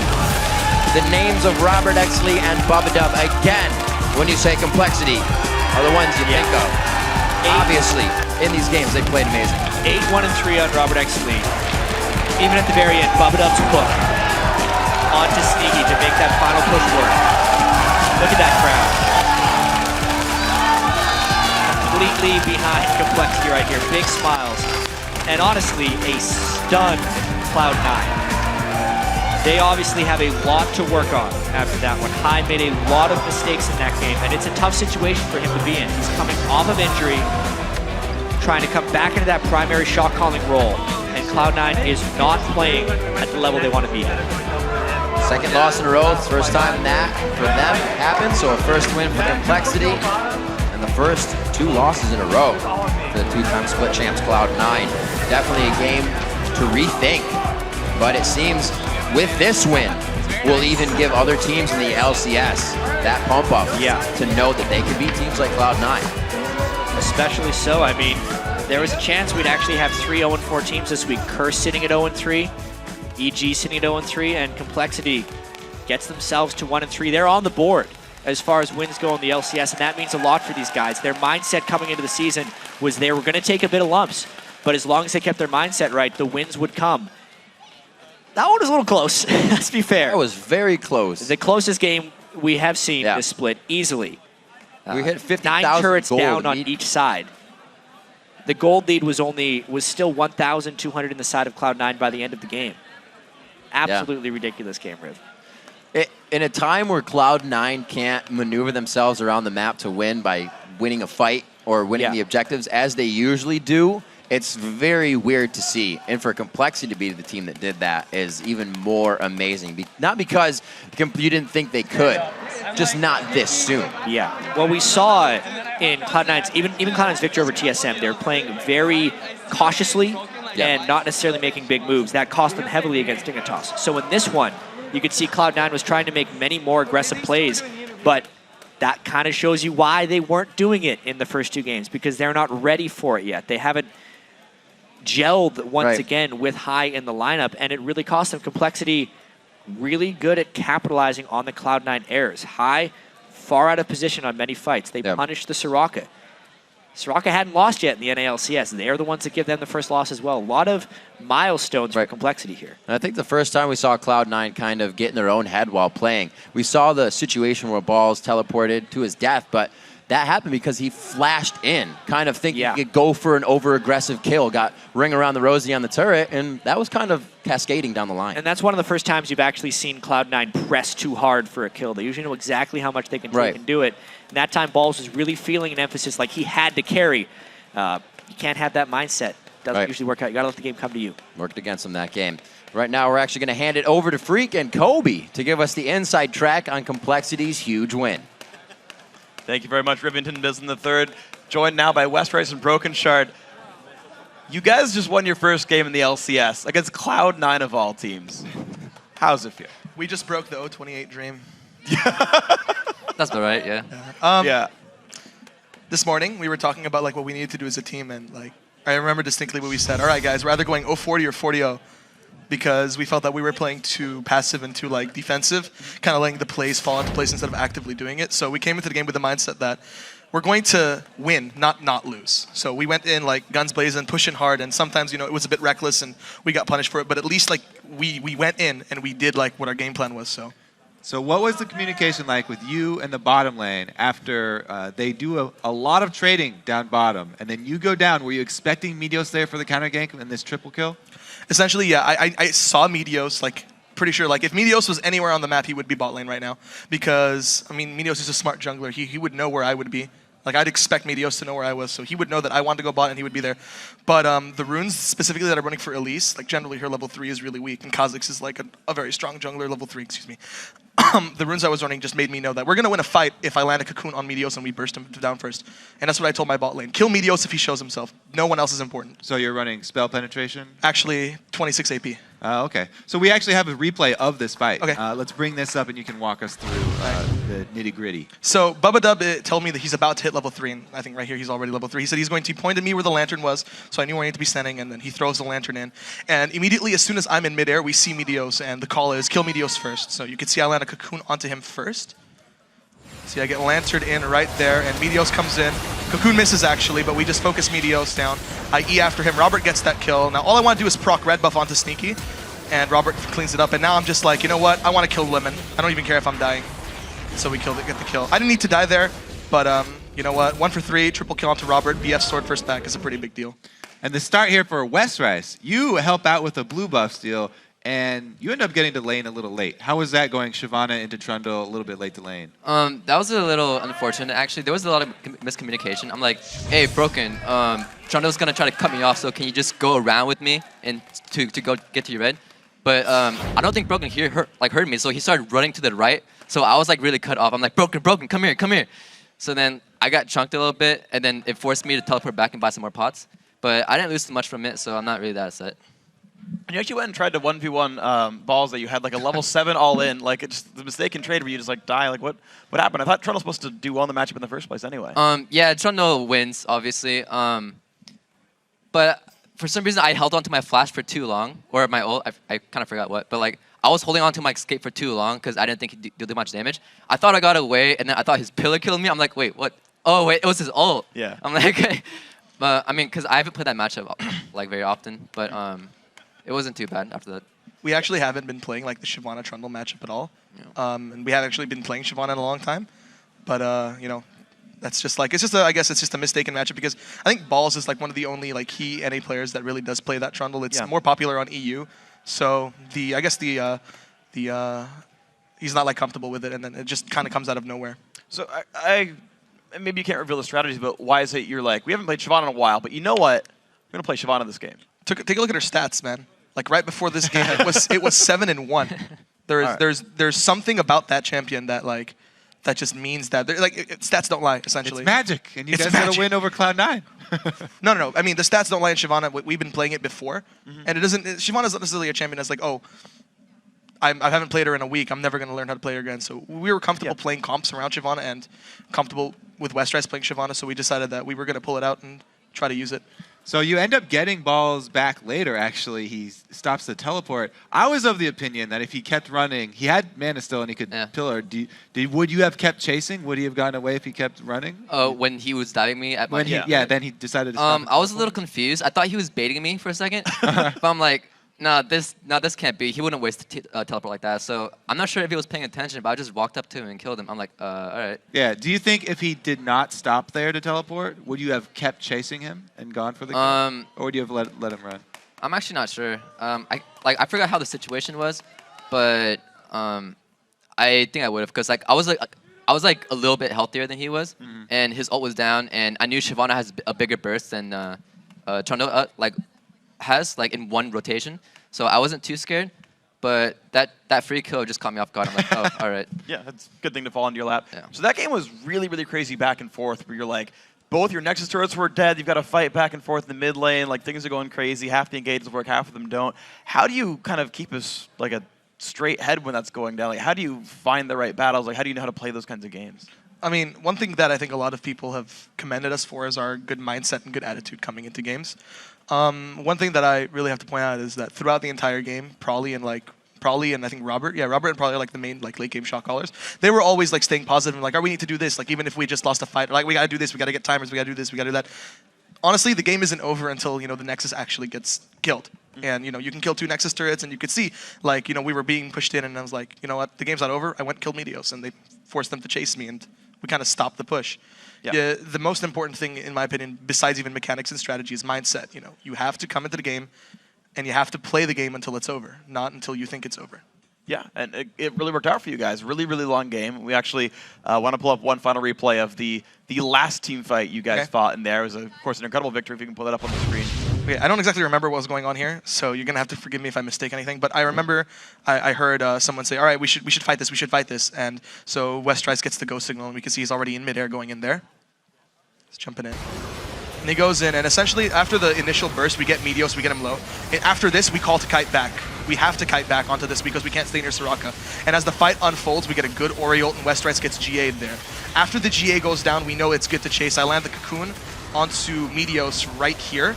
And as soon as both their front lines are down, we know that it's game, it's over, because our 2 tanks are still alive, and we can soak damage for our AD carries. So if Sneaky or High is trying to hit us, then our carries are going to kill them. And that's kind of what happened. As Sneaky was trying to kill me, he died, High died, and we managed to end the game. Yeah, and that worked incredibly well. So I do want to take a step back then, because the game kept going back and forth. It was crazy. You guys said you kept your mindset up. A game starts 3-0 for your AD carry. Robert's gigantic in this lane. Bubba's roaming down, getting mid turrets. When C9 starts pulling the game back, what do you refocus on? What do you say? Okay, here's our next objective. It's essentially we have a saying within our team is that the 2 most important words for us are win conditions. So play to the win conditions. Essentially, when we're losing a fight, all right, why didn't we lose the fight? Why did we lose the fight? Because we didn't play to our win conditions. So next fight, we're going to play to our win conditions. And essentially, we kept reiterating what our win conditions were in that game. Control wards in their jungle, mid bot lane pressure, teleport on top lane, dragons. Yeah. Those are the 4 win conditions of the game. And we kept going for those. And essentially, when they kept pulling back, all right, let's refocus. Let's reiterate what are our win conditions, make sure everyone knows what's going on, and then we just go do that. Now, do you tailor those specifically for a team? Do you pick up a team comp and say, we're playing EG, for example, next week? Are you going to have a specific team comp that you're going to run into a team that runs a style like EG? Not necessarily. It's the win condition type is very it's a dynamic type of concept. It's a dynamic idea. It changes with every team. So it depends on the team comp that you're running and the team comp that they're running. For example, if EG is going to run a wombo combo team comp, we're going to play something that's split and pick. Their win conditions are team fighting. Ours is to not team fight. So we're just going to spend a lot of time actually focusing on what EG is going to play, and we're going to figure out what our win conditions of that game is yet. Okay, so Westrice, one last question for you before we go to break. You guys are facing EG and also Counter Logic Gaming next week. You guys have now picked up a win. You guys seem to be going on an up streak. How's the week going to go for you guys? We have a good record against EG, or not promos, but just in scrims in general. But I'm a lot more scared of COG than EG, because I know COG are like mechanical masters, and they have a good record right now, and we haven't been doing well versus them, or in general. But lately we've been in the right mindset, and we've been doing things a lot better. So I'd predict a 1-1 for the weekend. Yeah. How do you think you'd do against Inox and Seraph? Seraph is like a solo queue god, but in tournament plays, he does his job, but I never see him carrying. He just does his top lane job. The complete opposite of Zion. Zion carries games, Seraph doesn't, but he still does his job. So in a way, I think Inox and Seraph are like on equal levels right now, because Seraph hasn't. I feel like Seraph hasn't really meshed with COG yet. I felt like, I don't know, but like that's just judging what I saw. But I guess we'll just see. All right, well, guys, congratulations on your win over Cloud9, 1-3. You guys got 24 games to go. Make them all wins. You have a great record there for yourselves, guys. Thank you very much for your time. But we've got more games to go for. We've got to take a quick break. When we come back, we're going to have a nice game. And a third game, Evil Geniuses versus Team SOLOMID. It's going to be a whole bunch of fun. We'll be right back after this.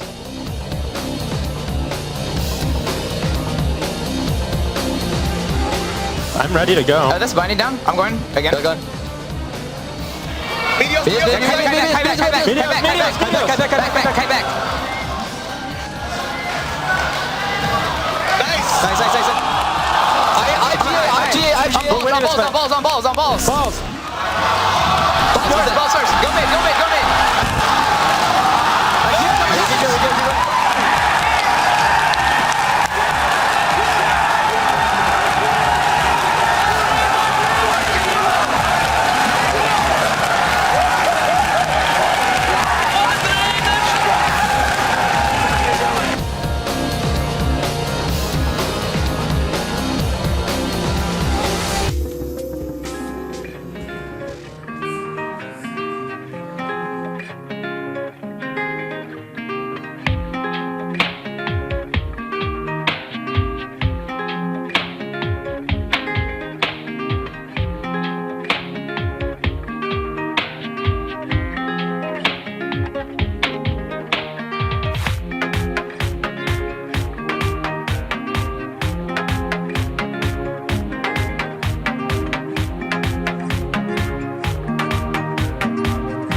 bigger thing that's changed for TSM is just their attitude and how serious they're taking it.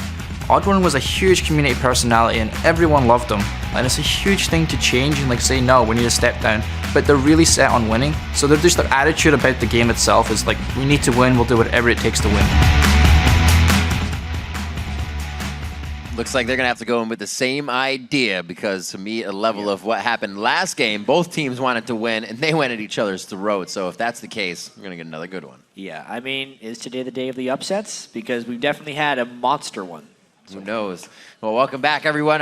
To day 3 here, the Summer Split action. It is heating up, and we're getting set for our third match. Evil Geniuses versus Team SOLOMID. After a big loss to Cloud9 on day 1, we've seen TSM playing with more confidence and looking much stronger. Yeah, we're really starting to see how well the new team is working together. Amazing has been bringing a lot of jungle pressure and really looks to be playing in lockstep with the rest of the team. His 2 games yesterday were fantastic. Glebe has also been making some big plays and is looking more and more comfortable with his partner Wild Turtle, as long as Wild Turtle holds up his end of the bargain.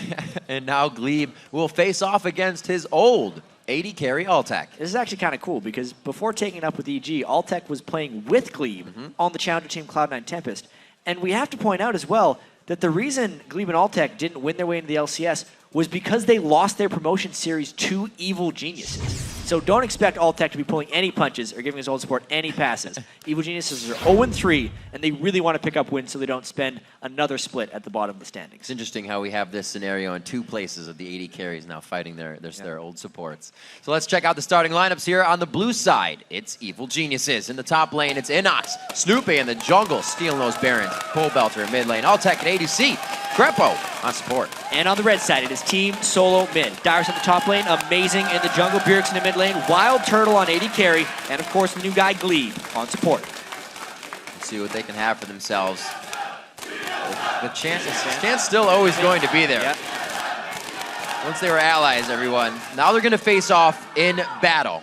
Our featured matchup coming into this game is Altec versus Glebe, our first mismatch here. Yeah, so far these guys are trying to transition into their new teams, and for Glebe, he's actually 3rd in the LCS in assists. We've only had 1 day to see Altec in action, but he's performed well with Evil Geniuses in his debut. He got 8 kills in his first game. Despite their rough start, they very nearly came back to defeat the now #1 Dignitas at 3-0. And even having missed the first day of games, Altec actually started 2nd in total kills when we started the day. So in the end, only one of these guys can win. Will it be the guy on EG or on TSM? Oh, I'm sure they both want each other to win in camaraderie. That's how it works. Yeah, you'd be like, yeah, I want the other guy to win. That's what happened with Wild Turtle especially yesterday. Especially if they're on your fantasy team. Yeah, that's true. So with these guys going head-to-head now, obviously TSM does not want the same thing to happen. I'm sure they're not thinking about too much, but now they're like, well, that's a possibility. We won't let that happen. So what Snoopy was saying is that they will do anything to win is probably going to be amped up a little bit more. Yeah, we saw that TSM was 12-2 against the bottom half of the standings in the spring split of 2014, and they generally take care of business against these teams. EG definitely not starting the season looking good. They've actually probably shown about the same amount of signs of life that Complexity had in the first 3 games. Definitely not performing very well, but anything can happen. Anything can happen, and they're still allowing Inox to kind of play something that will allow the game to be carried by him. Snoopy also taking out Kha'Zix the other day to put a little bit more damage pressure on the map instead of kind of just trying to snowball the lanes and get everybody going. Yeah, EG is trying to find their niche as far as what they can be successful with, because it wasn't with the tank top laners. They tried that with Inox last split, and they seem very committed to let him play his own champion pool. It's just finding success with that strategy is difficult. No Burger King Soraka on this one. Shyvana being taken out as well by Evil Geniuses. Dyrus, one of most favorite, but looks like he might get a Renekton in this game. It's not taken out too soon. Inox really not put too much playtime on that. Overall, TSM is kind of not taking full direction from Glebe, but he definitely has a pretty big voice on the team starting off. Oh yeah, Glebe really talks a lot, especially in Champ Select. He's 70 to 80% of their communication, it seems. So definitely a welcome addition in that sense. TSM in the past, especially once Reginald was gone, when they start losing, teams are generally silent. Yep. Glebe's the guy who can keep talking, try to keep the spirits up. Silence is chaos. Sounds a little weird, but it's the exact relation within League of Legends. It's a deafening silence. Lulu being banned out. LeBlanc seems to be making it through. A lot of things that TSM would love to play in this game may get right to them. The first pick of EG is going to be pretty critical here as the Kassadin gets shunned away, but they do take the LB with the Lulu ban. Kind of figuring that was coming. Pobelthu's got a real strong LeBlanc game. What's TSM going to be able to pick up on the backside of that? Lucian, of course. Yep. Number 280 carry. Do they give Amazing as Lee Sin? It went unbanned. There we go. We get to see it. That's Very what he nice. became known for. The wheelhouse champion for Amazing. On the Copenhagen Wolves, his Lee Sin kind of reinvented the way you initiate a little bit with Lee Sin. Not just ward jumping behind the person you queued to, but ward jumping and kicking back another person. Yeah. Effortlessly, it seems like. He doesn't even have to think about it at this point when he's playing Lee Sin. It's always so hard. I'll miss something. You try to do it. It is very mechanically tough to do, but these guys get it every day. That Lucian being picked up, we just saw Robert X. Lee have an amazing game on that. We'll see what Wild Turtle can do as they ban out Twitch this time, and he's been pretty heavily picking that. Snoopy. Locking in that Morgana. Crepo has played that constantly. Oh, yeah. And it really does give Alltech and Crepo a pretty solid lane. EG was first picking the Morgana many times near the end of the spring split. Surprising they're hovering it for so long without locking. They're probably just deciding which 80 carry to go with. Whoop! Or just deciding to go with Kazakhs. All right, saving the 80 carry pick for later. Snoopy likes that. Yeah, they do. They already saw the jungler, so they just take it. They're not trying to show cards for a top laner, but neither is Team Solo Mid. They still have Renekton coming in for Dyrus if necessary. Bam. Huh.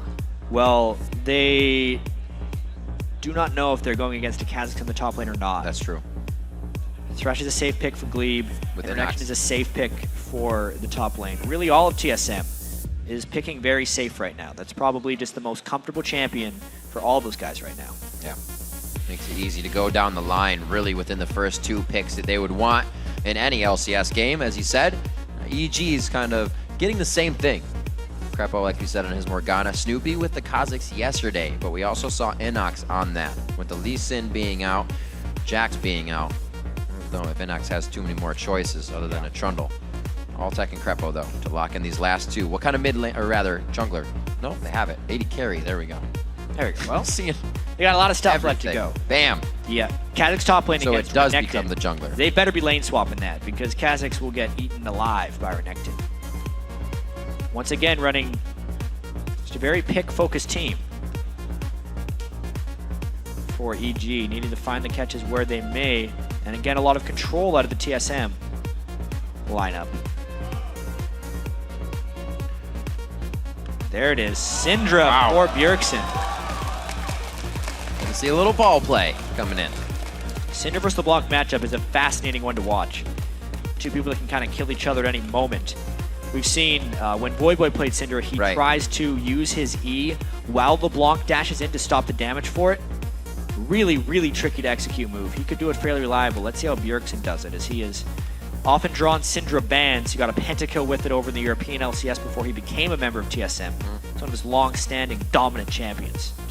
Seeing Syndra kind of flickers into my head of Xiao Xiao's play on LeBlanc. Yeah. Bjergsen will go off by himself and try to solo people this game. He is going to be looking to assassinate as well. Let's play a little bit of trickery with the team as usual. TSM always having a very strong early game because they don't flex themselves into too many bad positions. They say we can do it early because you will more than not make mistakes. Yeah, and watching TSM's game yesterday against Complexity, they played more controlled than I've seen them in quite some time. It really looked kind of like Season 2 TSM, where they were just solidly winning their lanes, reacting to the other team, and just slowly just crushing them. All right, we'll see what happens before the game gets underway. We want to see who you are voting to win on this one. According to LOLesports.com, that's a 90% vote, but we just saw one of those votes. Yeah, but remember, keep voting, because that can change throughout the game. Send your picks to @LOLesports and use the hashtag EGWin or TSMWin, depending on how you think the game's going to go. Inox played quite strong for Evil Geniuses yesterday, and we have seen pretty good numbers for Alltech. It seems like most of the 80 carry switches and the support duos have been working to an extent, but it's not coming together with the team when they necessarily need it. It's a long learning process because you find this a lot actually when you play new champions. Oftentimes, if you're playing a lot of them, you will learn your laning mechanics first. because that's what you're doing every single game, and it's something that you can repeat over and over again. But as soon as the team fight phase starts, that's when you start seeing some of the issues, because that is so dynamic and has so many different scenarios. It takes a long time to know exactly what to do in team fights with new champions as well as with new lane partners. I remember back to the first split, it was so prevalent that teams would get to the late game, and in the LCS kind of match, they wouldn't have that kind of stressful late game, and nobody would end. And we were saying, when are people going to practice this late game? And it took a few splits, but it seems like everybody knows how to continually organizing themselves now throughout the game instead of just stalling things out until somebody makes that big mistake. Yeah, every time you play League, you learn something else. It's crazy to think, especially with TSM, a team that has completely different team members than they did in the Season 1 World Championship. Crazy to think that they've been along this long, but the game was so different back in Season 1. And every time someone does something good, nice flash burn, it just adds to the League knowledge of everyone else, because it's much easier to mimic and just grow. The things people take for granted nowadays that used to blow people's minds back in the day. So these guys like Amazing, new on the scene, continually trying to innovate. Safe play from EG to get vision on the map. Same thing's going to happen on both sides as per usual. We'll see what happens. Last game, we had a very quick triple kill in the bottom lane. I don't think anybody's going to be privy to that on this one. That was a little out of the ordinary. Seeing a lot of Corki play, however, though. Starting to pick him up. He's like the third AD carry. Yeah. Altec has already had one Corki game. It was his much weaker game. He got a little bit crushed. He's down at least 50 CS. And we got to remember, EG's last game didn't exactly end in a defense of their base. It was a wrong call made, and a push by the other team was able to end that one out. So really hoping they structure their calls more soundly today. Flash down on Amazing takes a lot of his early game pressure out. Should be good for the EG lanes. A little bit of aggression there. Pobelter quickly distorts in. Yeah, standard lanes going very nicely throughout these games. When you go for that 2 push and you don't get much, it's kind of slow. Want to see some action in Superweek, and it looks like it's going to be Inox versus Dyrus as they make their way to this top lane. Dyrus will do as Renekton does best and start going right at him. Yeah, I mean, Dyrus really wants that matchup, and especially with Lucian Thresh as well. TSM really wants this matchup. Syndra really wants a 1v1 in the mid lane as well. TSM gets what they want with these lanes. EG thinking they can outplay, though. Nice piercing light harasses from Wild Turtle. Also putting a push on the lane is going to stick Crepo right against that turret. Harder to hit the Dark Binding. So TSM already kind of structuring the way they want that bottom lane to work. And Blue gets picked up from Snoopy as the junglers just about on the same route here. Yeah, not only did we see standard lanes, we saw standard jungle starts. There wasn't actually a stolen blue or red buff. This game, as conventional as they come. Is this League? I know. Is this League of Legends? Honestly, it doesn't even look like an LCS game at the start, because there's usually something that happens. There we had kind of the deep wards, and they decided not to. So a very standard or old school game coming up from TSM and EG. As they're both pretty old school team. Pobelter's LeBlanc right now, really making Bjergsen rethink the situation. Not going to go down to Ignite. One more auto attack. He was holding his breath. Would have taken him down. But the flash is burned by Pobelter. And the Ignite goes down as well, so Bjergsen could potentially aggress if he gets something when he comes back to the lane. Still a nice move by Pobelter early. Really great. It's going to pull Amazing in, so without flash pressure now, with knowledge of the jungler, things can get a little hairy for EG, and it looks like they're going to put some pressure on the top lane. Dyrus still flash and slice and dice up. Inox going to try and make them into a trade, though. Slices, dices, and flashes. 3 simple steps to stay alive. Still, he burned a lot there. Yeah. And the wave might be frozen in a bad spot for him. He actually needs Amazing to come up there so he can get that lane moving again. That's exactly what we see Amazing doing. They can do that once again. Teleports down, so Dyrus is going to have a long walk back to the lane. But like you said, Amazing is going to try to put the same thing in order here. Snoopy coming in. He actually uses the repel to really close. aggressive. So they are going to have to be stuck in this fight. The flash from Snoopy, because repel was already used. Inox forced to jump out now. Dyrus and Amazing definitely having the upper hand here, but there's no more slow to be applied as Snoopy tucks himself in the minions. It was a nice move there by Amazing to make it up to the top lane. Obviously, he needed to be up there so Dyrus could get the minion wave into the lane and still maintain experience, because with the threat of Snoopy there was no way Dyrus could do that. But Snoopy absolutely overcommitted for that gank. Using his repel in with no actual sight of Lee Sin is just a disaster waiting to happen. Amazing ahead of him there, and Snoopy honestly made a mistake. And Pobelter timing is back with Bjergsen's nicely, so doesn't lose any CS. Also keeps up with the rings and vision for himself, so have a bit better time going aggressive on Bjergsen, especially now that Amazing may be called to stay in the back pocket there in mid lane. Yeah, well, surprising, Amazing is actually level 5 right now, so he's gotten a lot of lane experience. Remember when Bjergsen went back to base, he got to sit in the mid lane, and then he also helped shove when Dyrus was up there, so we could be seeing level 6 Lee Sin kick gank coming in pretty quick. Good little bit of pressure. Pobelter almost in range for a distortion chain. Bjergsen may have died if that cocoon hit him. Pobelter had his full burst combo ready to go, and it would have been lined up, so a very timely dodge by Bjergsen. Still going aggressive. A lot of teams are kind of seeing that the aggression, even though it is the thing that's going to get you killed sometimes, is actually the thing that gives you the lead in this Super Week. A lot of teams that have been pushing buttons and really getting the upper hand here. And right now they're pushing TSM's buttons. Gank on Bjergsen in the mid lane is almost a kill, so they're wary. Yeah, still no first blood in this game. Inox staying pretty aggressive. Really trading pretty fortuitously. Trying to get that amplified damage in. Yeah, Arnectin's let that too tall to enter top lane. Well, he must be this tall to enter top lane. Yep. And Kazakhstan is pretty short by height standards. Standing on his toes right now. Yeah, he's doing a great job. I'd say Inox is outplaying Dyrus in that matchup just to stay even at this point. Gotta watch Pobelter. Amazing on the other side. Gets himself very nicely away. That is gonna be a dead Pobelter. Wow. Even with the 2 Dorans, Bjergsen knew exactly how much damage. He hit level 6 so in tune with the Ignite and Ultimate, he leveled that skill up immediately. And Pobelter didn't have time to even flash away. The instant he saw he was level 6, he flashed, but the Ignite and Ultimate had already been started. Too many balls on the ground, dead Pobelter. He had just enough mana, too, to reel all that damage out. Like you said, knew what was going down. Bjergsen really not feeling any pressure, even after Pobelter pushes him out early in the game. Takes out kill for himself. 700 gold on that lead. I would love to see how quickly Bjergsen leveled up that ultimate before using it, because it was seemingly instant. That's what so many Syndra games are going to get you. Check this out. He actually is level 5 for quite some time, and I wonder where he gets that last hit. It just happened instantly. How quickly can you level up and use your ultimate on the enemy? Perfect stuff from Bjergsen. Pulls out that Syndra. Plays it in solo queue for a reason. Play it at the top level and win with it. Teleport back to the top lane. Inox is 6 now, but now with Dyrus, he's actually going to back. I was going to say that may be jungle or dragon pressure if they're allowed to get to it. Blue buff going over to Bjergsen as that pressure on dragon is starting to be set up.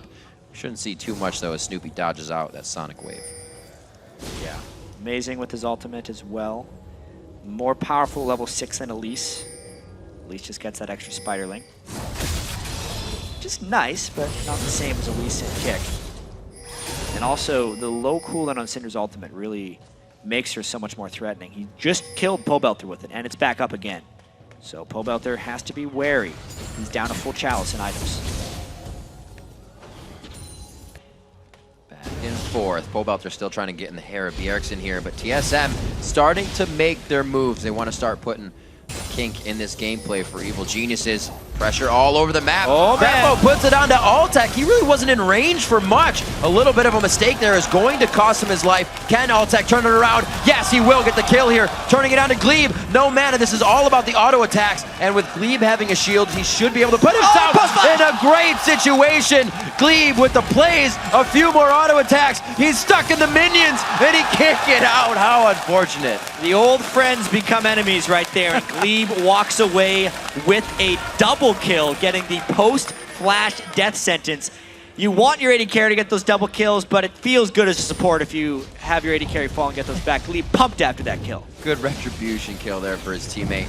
Snoopy seeing what he can do about pushing Amazing off here. He gets the started damage. Good block by the spiders, and Amazing is forced out of this one.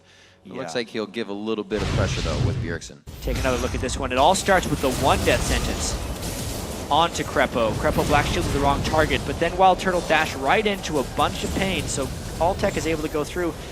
And we have a dive coming, so there's no time for replays. Oh, Inox gets kicked immediately. They're just trying to deal out the damage. A ring around the rosy is a popular game today.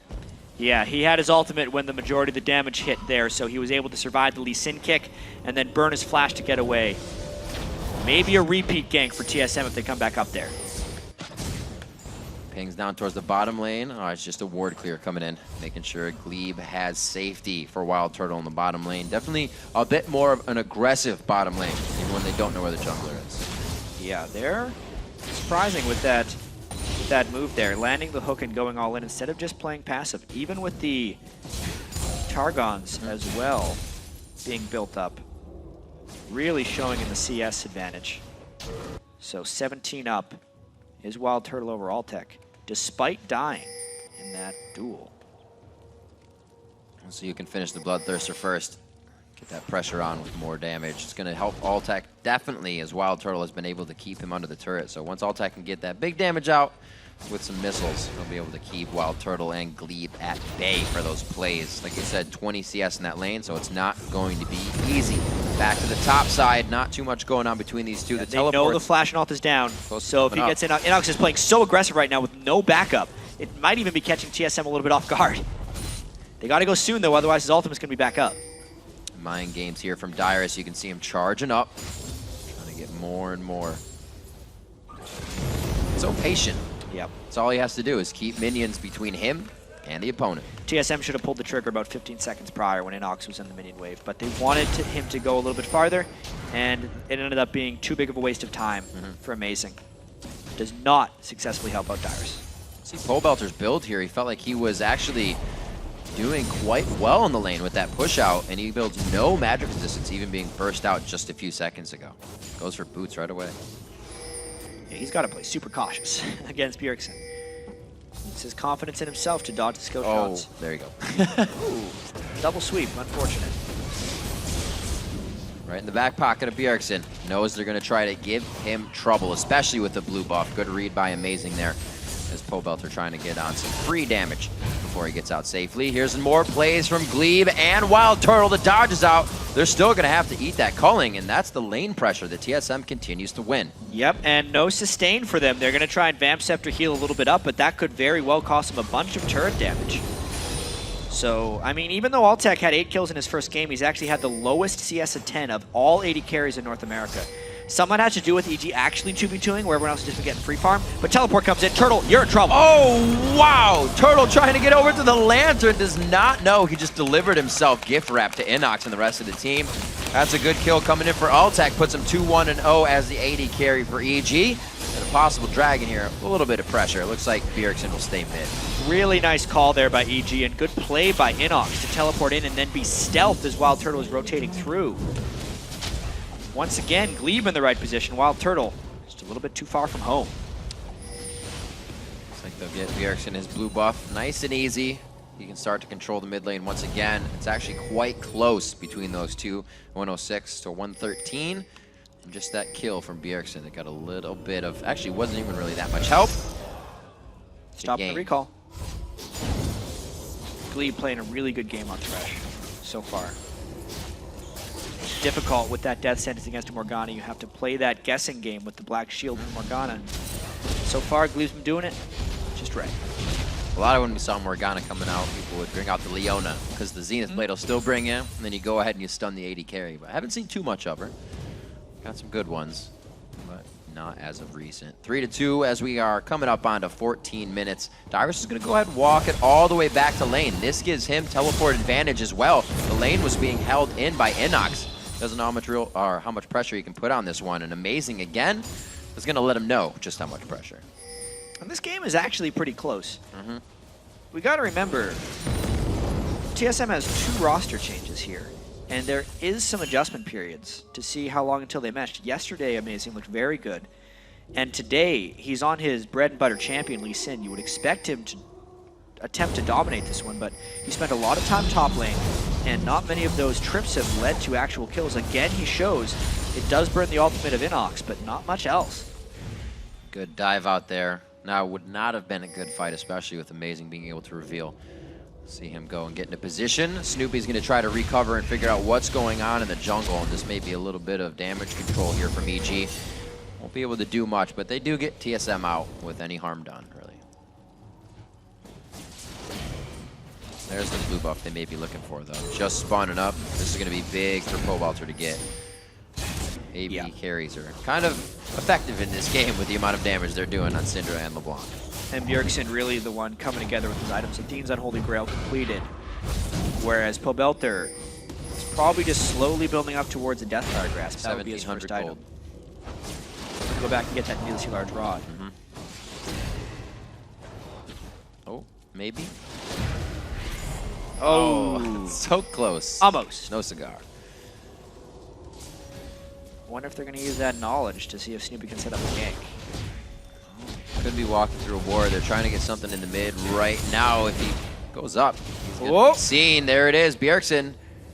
He looks like he's going to walk down. If Special's not hovering up, nobody's going to be there in time. Bjergsen hitting the wall. Looks like he will be safe, however. Flash for a flash. Decent force there by Snoopy. It'll make Bjergsen much more vulnerable when Pobelter comes back with a needlessly large rod, which he should be doing fairly shortly.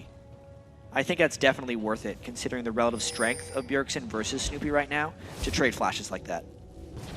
So Snoopy, amazing, both on the hunt. Great wards by both teams. They're kind of just same spot in it because they know where they need to go, but who's going to have the better fight coverage once they get there? Fighting in the jungle is going to be pretty damn good for a team with the AoE. They'll even put down a box, but then you have Krepo putting down the Soul Shackle, so once it gets to that fight, it's going to be quite scary for both teams. 17 minutes in, TSM has that gold lead, so the fight could go their way. And I still think it's so funny here. Second game in a row for TSM, where they really just look like they're in a time machine and they're playing in Season 2. The lanes are completely standard. There weren't fancy jungle invades. They have small advantages in their lane. They're not making mistakes, and there's a chance they're going to have the 3 turret to 0 lead because they controlled all the lanes enough to take down the turrets. They did this all the time in Season 2 when they were so dominant. Great damage. A nice stun as Pobelter tries to come in. Dyrus goes right for the turret. He knows exactly what they want and actually trying to initiate a stun as well. Amazing. Very, very close to getting locked up here for more damage. Safety from the Vault to Spiderling. And they may be setting up for Dragon. 1 minute and 30 seconds here, but EG finally formulating a bit of power in the mid lane. Yeah, so much map control. Now for TSM being up 3 turrets, you almost never see this anymore. With how many teams would just fast push turrets down. To actually be up 3 turrets to 0 means every single lane had a superior amount of control. Crazy to think that it's the TSM from Season 2 with like 1 member from that team. Because Dyrus is the only remaining member from when they used to play like this. It's still going to work for them though, because it was a tried and tested strategy, and if EG is willing to let TSM go that way, they'll take it. Going back to the wheelhouse strategies never hurts. It was always TSM kind of adapting. Play the same game and then just figure out how you're just react to their enemies. Right. Never put yourself in a bad situation. It works out the majority of the time. Everything getting cleared out in the jungle as EG really has nothing to pressure right now without that dragon being up, but a good chance to steal from both sides. A lot of gap closers can come over the wall from EG to put them in a perfect position or a disengage if they want to be in and out for this dragon. And because of the 3 turrets, it's really unsafe for EG to find their spots against a Syndra, who will basically, since there's no magic resist built up, be able to kill anyone if he gets the right setup. Even just a death sentence coming out of the Fog of War. EG kind of has their backs against the wall. 15 seconds prior to Dragon, the ping goes down. Dyrus staying in the face of Inox right now, making sure the teleport isn't there, but Inox chugging down the potion. It looks like these guys are going to go hard as the ultimate gets put down by Inox. You can see when he disappears, gone. Dyrus has no idea. This is Dyrus's vision. He still wants to fight. Flashes and slices into that one. Will the dice follow? It forces the flash on Inox, and the Dragon has been prepped now by Team SOLOMID. Yeah, but EG is in position. There's not complete vision starvation there. Inox will need to heal up if he wants to match teleports, because Dyrus definitely has enough health and could be a contributor in this team fight. EG even able to get in range to clean out the pink ward. Surprising the TSM would give it up so readily, but Bjergsen wants to go back and buy. They're going to hold it. Dyrus, like you said, with that teleport up, something TSM has had to work on in the past, but really something they've locked down as they play back and forth. 12 to 11. Definition of back and forth. The definition of 165 to 149. Not a huge lead in that lane. damage to defense in the Hydra build for Inox to Dyrus' Sunfire Cape right now. And it looks like he's going to give Inox as much pressure as possible. Both of these guys will contribute greatly to the Dragon fight, so they'll probably just go for the 1v1. Yeah, TSM now strongly moving. Pobelter actually went back to base after Bjergsen did to finish his Deathfire Grasp. Means a nice Dragon pickup for TSM. There's the 1v1 right in each other's face. Inox actually just hit 12. Not going to give him With too the much Hydra, he has more more damage. sustain than Dyrus. Absolutely. Dyrus Plus his looks, ultimate's back slice up. over the wall. He hits White. That's going to be a little extra. Gets the heal down from Cole, the Meek. But he also gets taken down because he's just too weak for that fight. 20 minutes in, Dyrus takes a hit. Dyrus felt much safer than he should have there because he'd won the previous trade, and he underestimated the sustain advantage of having that early Ravenous Hydra. So Inox, with all of his practice on the top lane squishy assassins, outplays the conventional Renekton Dyrus. Just watching this one more time. This was just how long they've been fighting for as the Dragon went down, and being in the minions doesn't actually help Dyrus here because the Hydra is hitting all of them anyway, helping Inox lifesteal. Sliced and diced out the last bit of that Fury too instead of stunning up, but Inox still would have been able to chase. You can see these guys using their champions to that max ability to get the kills. Good sidestep here. Snoopy gets caught up, but that could be Glebe going down. Deathfire Grasp goes out with the full combo. It does not connect right away. Even with the DFG, wasn't enough to take down Glebe. He's got that Chalice of Harmony working towards him at Kales, so pretty difficult to take down. There's a big old Thresh right there. Still, almost 4 turrets for TSM. Even if they took a small hit here and there, the overall war is still being won by TSM.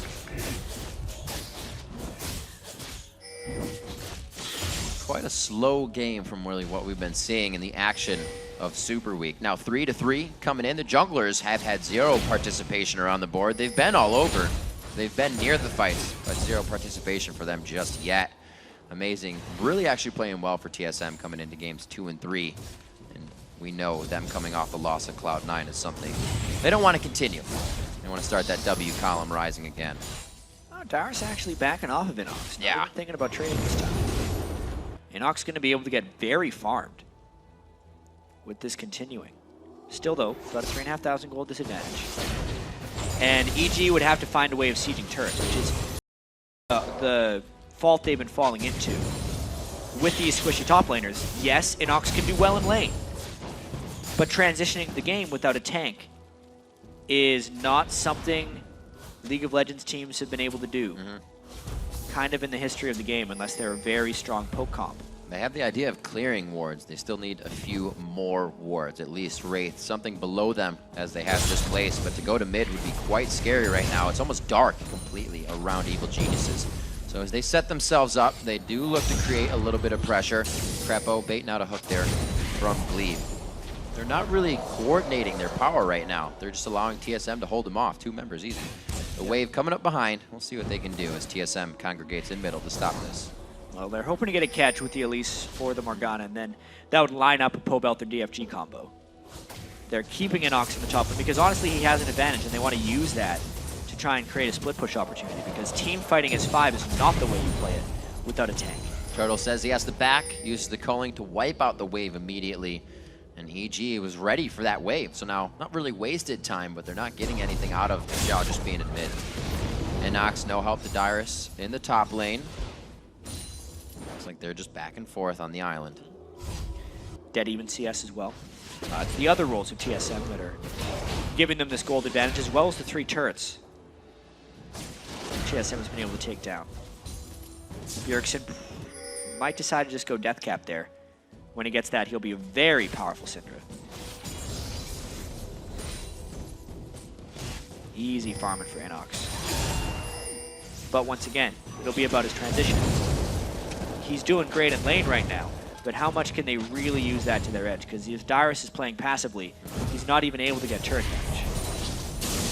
Playing that fog of war game coming out from Evil Geniuses. TSM likes their chances pushing down mid. Dyrus with the teleport ready to come into the fight if necessary. Looks like they may try to back off here. They want to get coverage on what's going on towards the top side of the jungle. And the ping towards mid from Evil Geniuses. They're going to try to dictate the game here as they have TSM spread. Yeah, they're thinking the TSM is moving towards Inox in that top lane, so therefore They're pushing mid lane to make sure they can't fully collapse onto Inox. It's kind of the team saving him from being a little bit extended there. As for their wards without quite a bit, every ward one that seems to be placed down, there's 2 on the side of TSM, keeping it even safer. Crepo off by himself, doing what he can.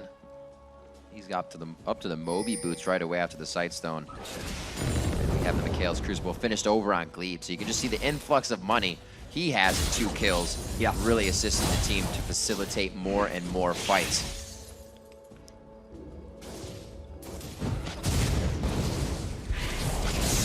Slow game. Definitely compared to last game. The last game was Not a little bit crazy. as much love for fighting here between these 2 teams. Can't expect that every time. TSM playing much more controlled here. EG wanting to latch onto a TSM mistake, but TSM just isn't leaving any doors open. I think TSM next Dragon fight, knowing they have the death cap, Triforce completed, Mikhail's, all the big items they actually want are pretty much there. Snoopy is trying to tank up as much as possible, knowing they don't really have a front line and he's going to have to be the one to go in. But without a huge amount of farm dedicated to him or a bunch of kills, he's not going to be able to be that tanky. He's trying to stack resistances for now, but he could go down pretty fast if we see a team fight. The hooks coming out from Glebe, only so far off each time. Now we actually have a switch up between Dyrus and Inox. They're going to kill it real fast, so EG has to make up their mind very quickly. No teleport from Dyrus. Inox able to actually join the fight if he wanted to. Dyrus now starting to teleport in. He's going to be right in the middle. Cobalts are forced the distortion away. 2 out of the 3 dragons in the game now have gone to Team SOLOMID and a 5,000 gold lead. Yep, it's a slow and steady game from TSM. They played the same way against Complexity and were able to get some solid wins. They don't really have to take risks against these teams in their mind because they're going to be better than them playing safe, and that has been true so far against EG. Looking to focus as much as EG does around Inox as a carry. They don't have a situational team to formulate their composition around that. If he gets fed, they don't really have anything to protect him. Everybody else is trying to get fed as well. Yeah, a fed Kha'Zix is often a reflection on the rest of the team because he's so good at cleanup. Oh, invisible once again, stays for the fight. Actually gets some good damage if he can get some.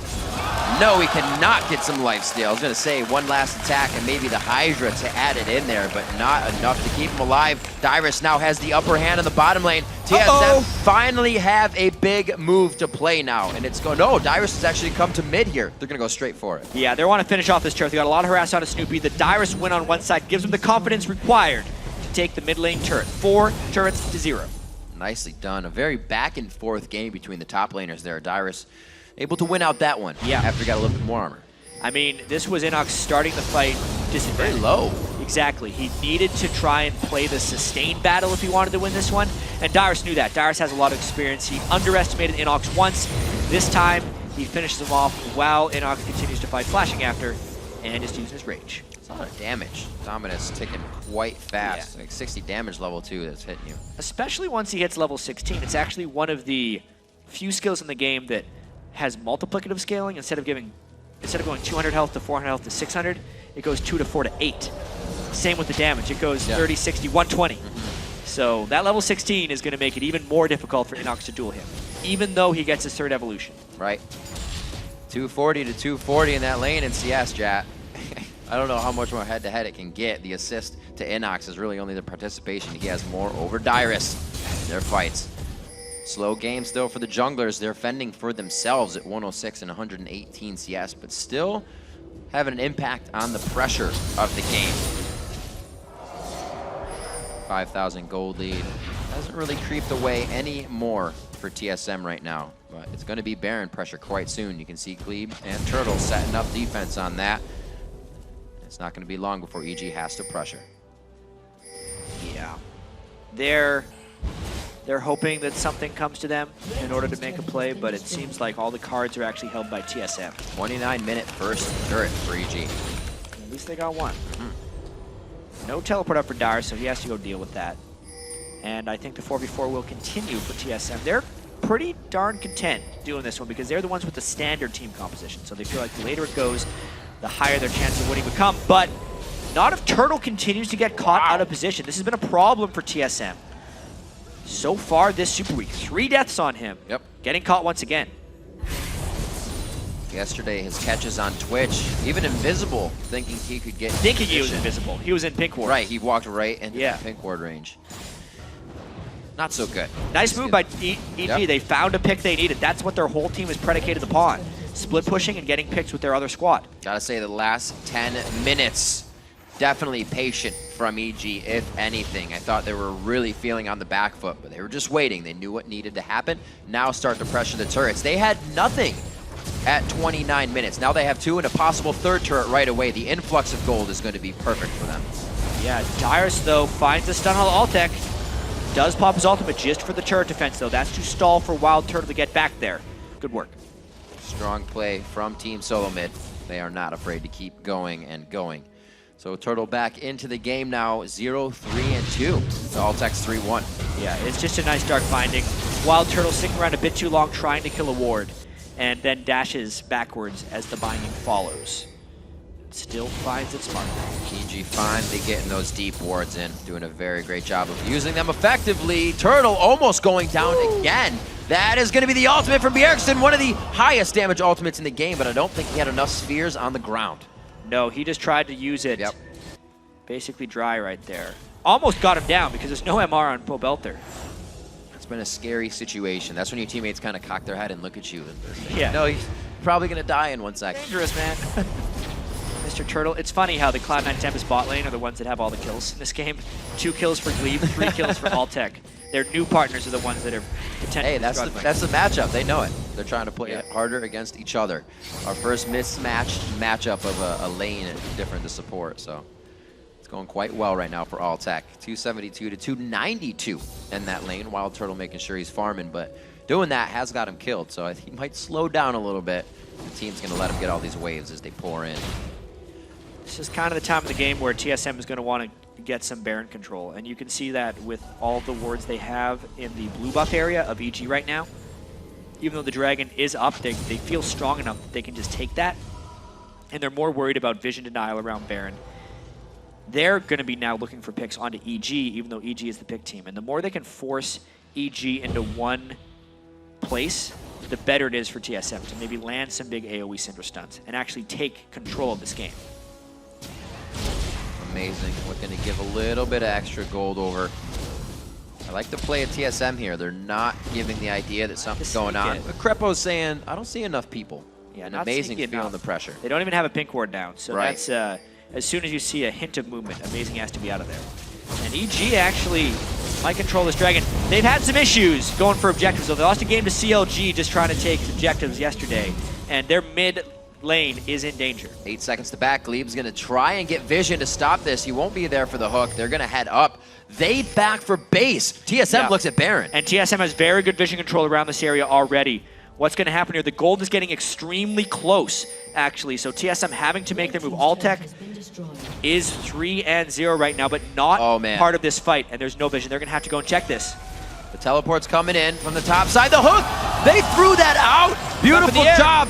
Coming down. Where is he going to be? Snoopy finally comes down. He goes out. That is the smite and the perfect one they could have taken down immediately.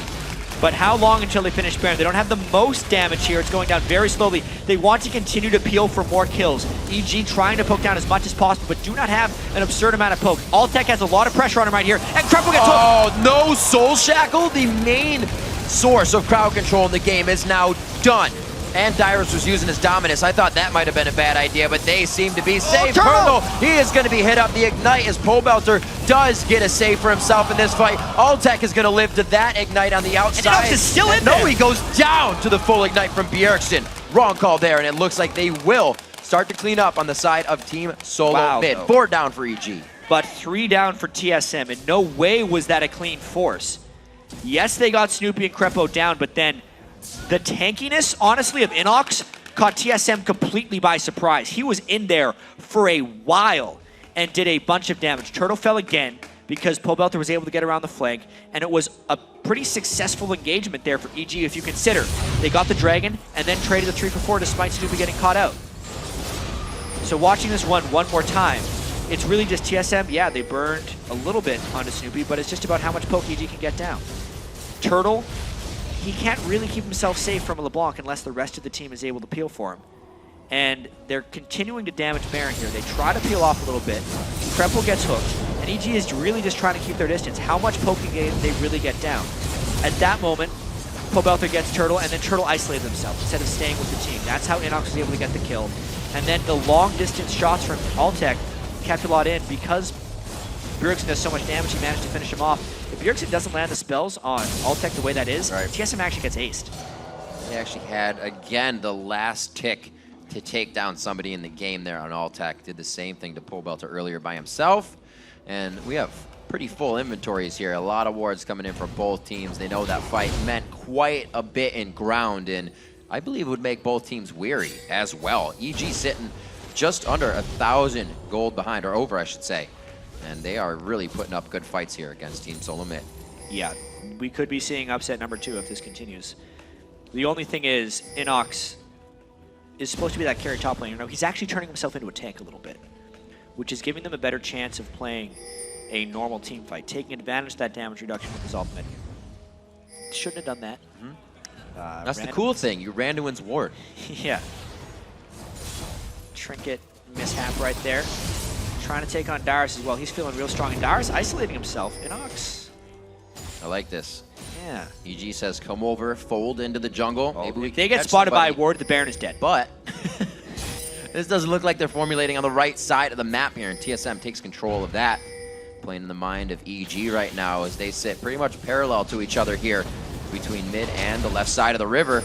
In and out the kick just to spread out a bit of damage, and he does do good 1,500 damage across the board to 3 members. Amazing, going for the max range kick in. He gets himself out with the sigil on. Does not get the full silence there. A culling coming in from Wild Turtle as well. And they are just punishing down EG's health bars. This could be an impossible Baron contest. Tremendous harass done by TSM there. Just a kick basically to get them a little bit low. Also burning the ultimate of Inox. He was the main guy that gave him extended trouble in that last Baron fight. TSM continuing to try and use this Baron as a bait to win the game. It's only 2 members of EG can sustain themselves back up here, being Inox and Altec, at least with low HP. So. He needs more time though. It's the ultimate that Altec really, or that Inox really needs to make it into that fight. But when they push mid, they might actually be ahead on this base race. They got to be a little squeamish after yesterday though. This is going to be Inox actually tanking up the turret. He's going to have to get out of there, so they're going to be low even if the back happens. You have to be very careful. Yeah, but the minion wave was not there for EG, so it actually means TSM pushes faster because they don't have to deal with the backdoor bonus. Another missed turret trade by EG. Evil Geniuses feeling the pressure once again. It's not all the way to the Nexus this time, but I'm sure they were sweating that play. Yeah, so another bit of their defense falls. Breadcrumb wards all the way through the jungle, and they have pure vision onto Baron. Here's the setup. Doesn't look like they're going to start any damage to it, but they're going to huddle themselves in and prepare for the fight. They got to check. Parting together right there. Much better than last time. And Really? they might try this posture up the mid lane again. They got to remember they have an exposed inhibitor. They can't actually pull off this turret successfully unless they think they can. How long can that turret last before TSM goes? Maybe because of the minions and the positioning, they can drop that turret quickly. But oh man. Nope. What are they doing? They're not playing this very well. They're not foreseeing the plays as they're happening. They're saying, can we do this? And then they realize they can't. Inhibitor goes down now. 2 calls to pressure on TSM's base and cost them theirs. They get nothing in return this time. Altec, the only one to stay. That does not seem like people are on the same page right now. There we go. They get a turret for an inhibitor. Bad trade.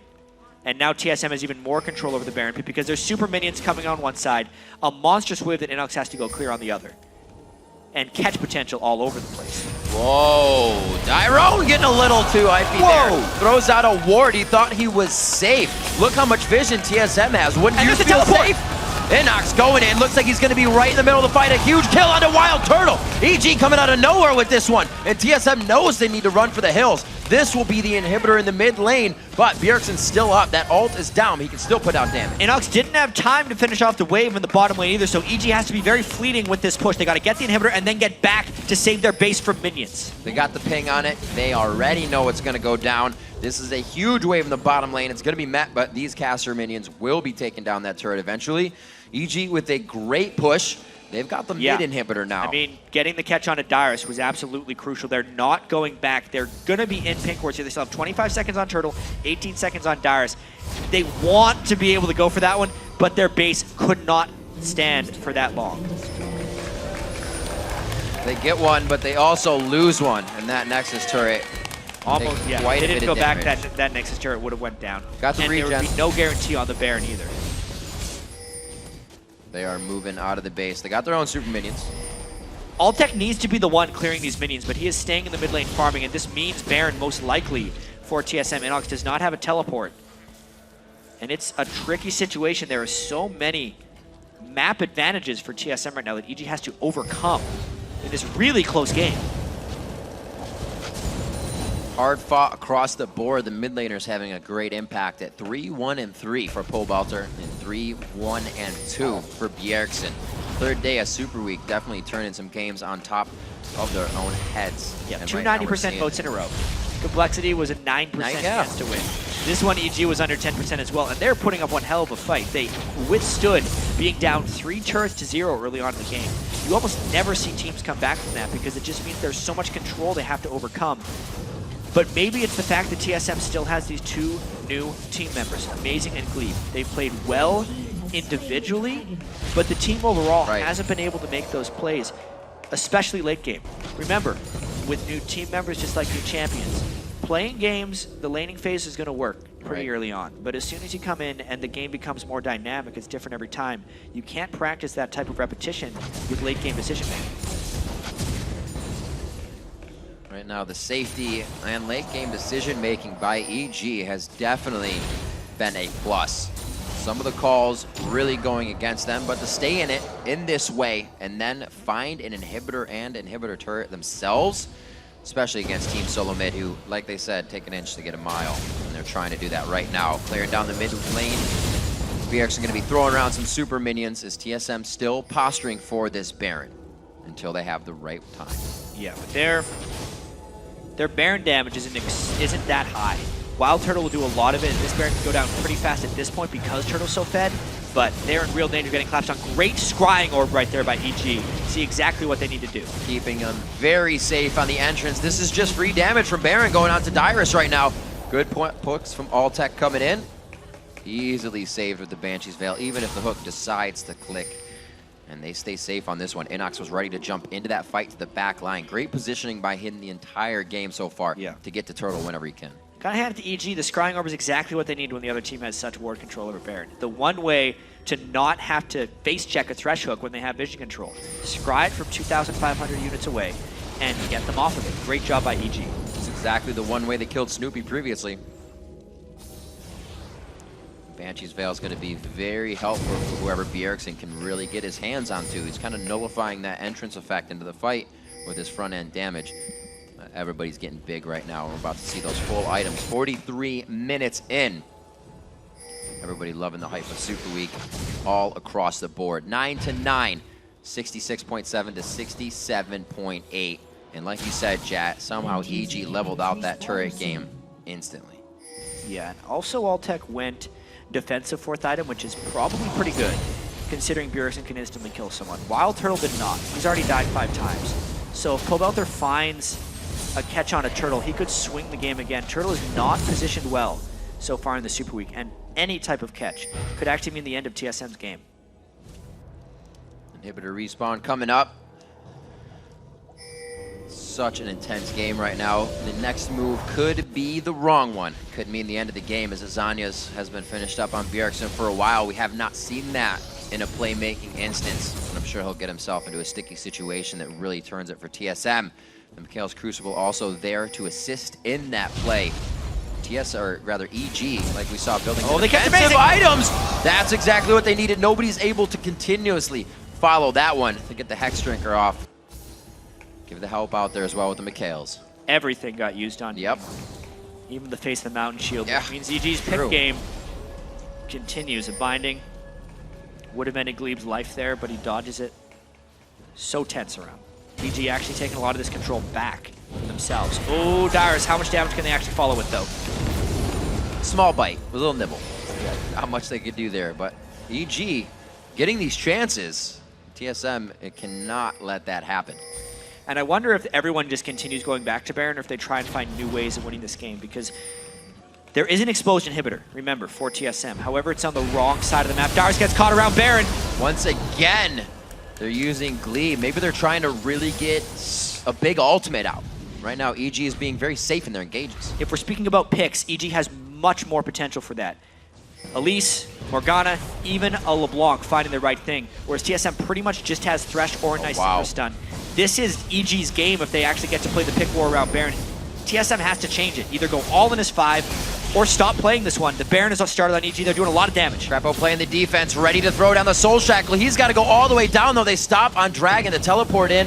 A very good move as Dyrus slices out. You can see Ultek trying to keep the damage onto Baron. Everybody's looking for a good fight. Inox, he gets hit up, throws down the invisibility, but the Tempest cripples on, and they can still see him. Wild Turtle's very low with that Face of the Mountain shield on, and he will go down. No, he lives in the end. That was Elise going down. Snoopy hits the ground hard. Pobelter tries to get the Ethereal Chain on as Crepo's out of the fight. TSM has won the Baron possession. Man, Wild Turtle survived because Glebe saved him with all the shields. Look at those actives. He used Lock of the Iron Solari and Face of the Mountain. He's been able to build that just to save Turtle and let him build offensively. But they're all so low. At the end of the day, Snoopy's the only one that goes down and TSM goes back to base. Wow, that fight was so disadvantaged for TSM from the very beginning. And once again, Wild Turtle gets completely jumped on by Pobelter, and unless Glebe builds that item build, which very few people actually do on Thresh, double shield plus a heal from Mikhail's, he's got 3 shields and now he can use because of Thresh in his Lantern. He's doing all he can to keep Wild Turtle alive. It's a tough, it's desperate. tough situation. TSM might get this Baron though. He got hired for the job, and so far, he's doing all right. It's a 5v4. This would be almost impossible for EG to defend because of the long death timer on a Snoopy. 19 seconds on Dragon. It's not even going to be something that would really put EG's gold back where they need it to be. Oh, that's a big catch right there. Inox once again, the front catch. Good damage back onto Wild Turtle, but there's no connect there with the rest of the team.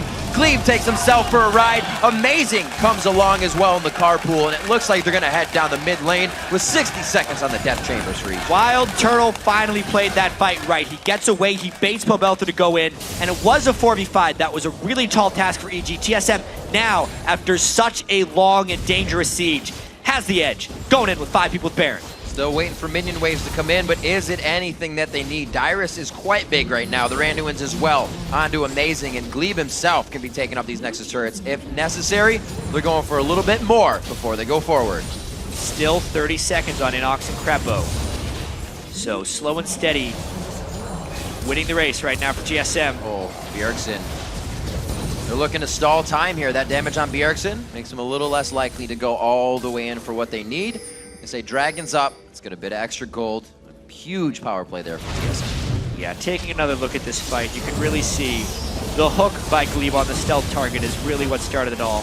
Pobelter tried to go in for Wild Turtle, but again, the Mikhail's just used on him to make sure he stayed safe. Wild Turtle doesn't have to be a part of that because it is a 4v5. And then a Lantern saved him from the last one as well. Glebe doing everything to keep Wild Turtle alive. Nope. Very, very close. This game's going for the long haul. We got 3 champions, 3 players over 400 CS on this one, getting very close to 6 items across the board for multiple members in the game. An Infinity Edge to now be built out here for Ultek on Corki. Looks pretty stacked on the side of Wild Turtle. Yeah, gets that GA. Yeah. That's going to make a world of difference.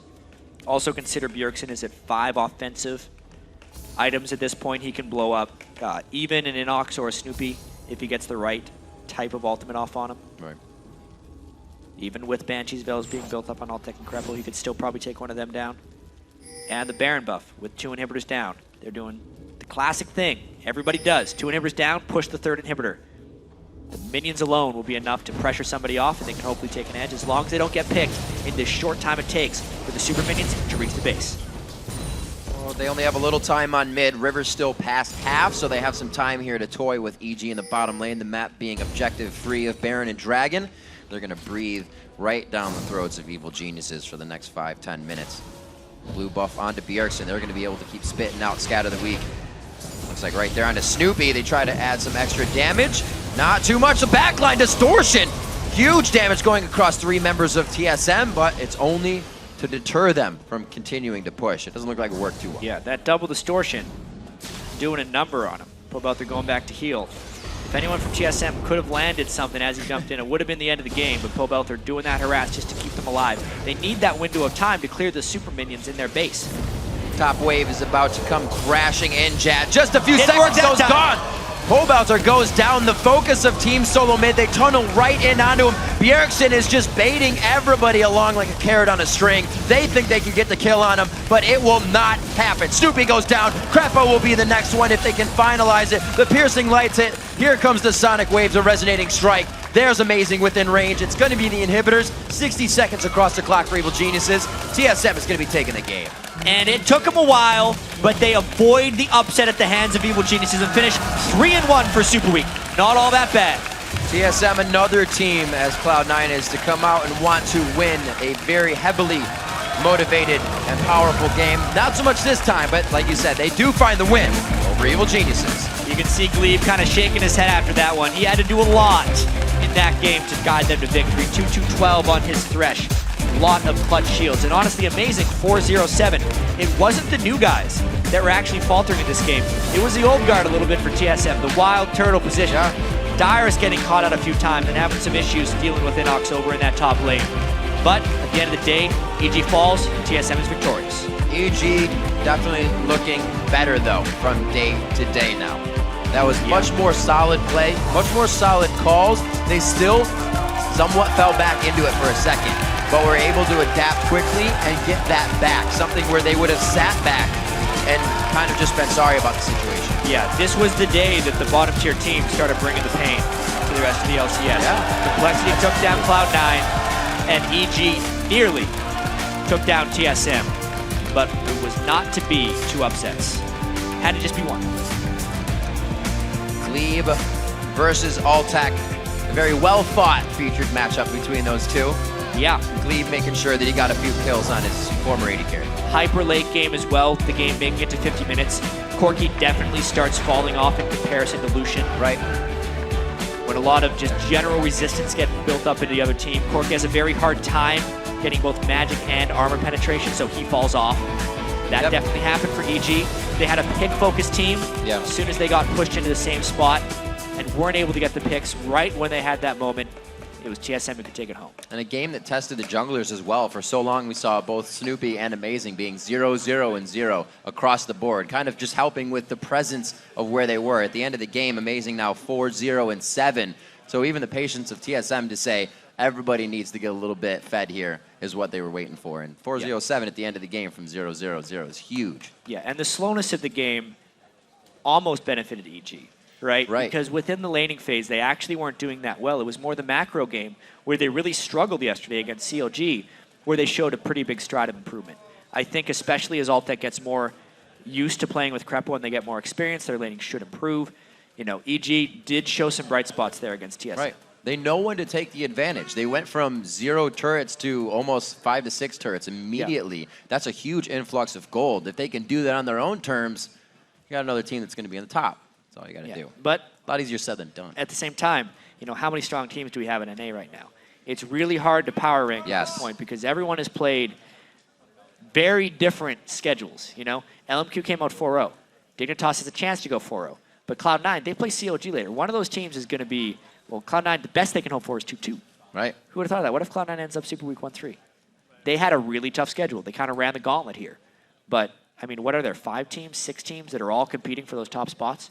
And a lot of the teams came in saying that the benefits would really go towards Cloud9 for not having a roster change. Yeah. And really, it affects everybody, even a small timeout and not even a new member on the roster. So you really see what these guys have to go through just from day to day, and then seeing a team like Complexity come out as they did. Yeah, I mean, at that point, it's Complexity and LMQ that have the most stable rosters because they had the exact same roster. Yep.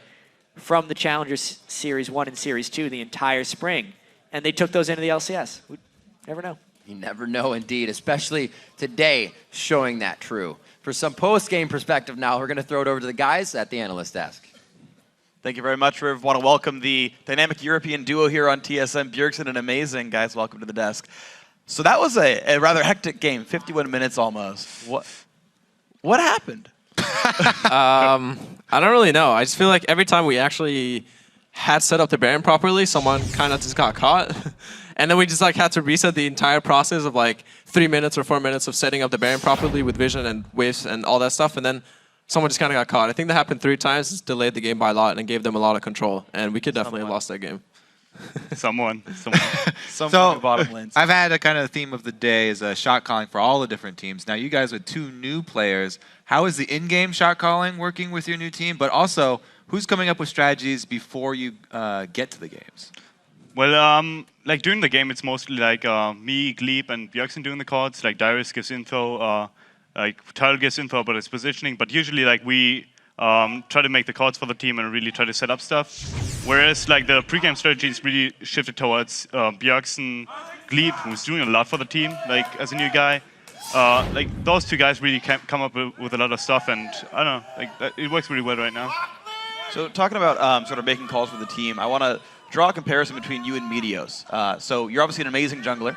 That wasn't intentional, but you're phenomenally skilled. I didn't mean it. You're a phenomenally skilled jungler. When he tries to do it, they'll be better, right? Yeah, it'll be worse. Bad. It'll be worse when I actually try. So Meteos, for example, is a style of jungler where he just asks his team to give him information, and he'll just make a decision and be like, oh, I'm going top now. How do you sort of determine your play style and how you help the team? Like right now, it's like usually in my old team, CW was like I decided the calls early game. Like I decided what to do in the lanes, feed me info. Right now, it's kind of different because I'm coming to a new team, so you have to adapt. You have to bring your own play into. So I'm just trying to do my best to cover my lanes at certain times when they want me to be there. Like I don't really have the decision making right now in the early game, which may shift later on in the season.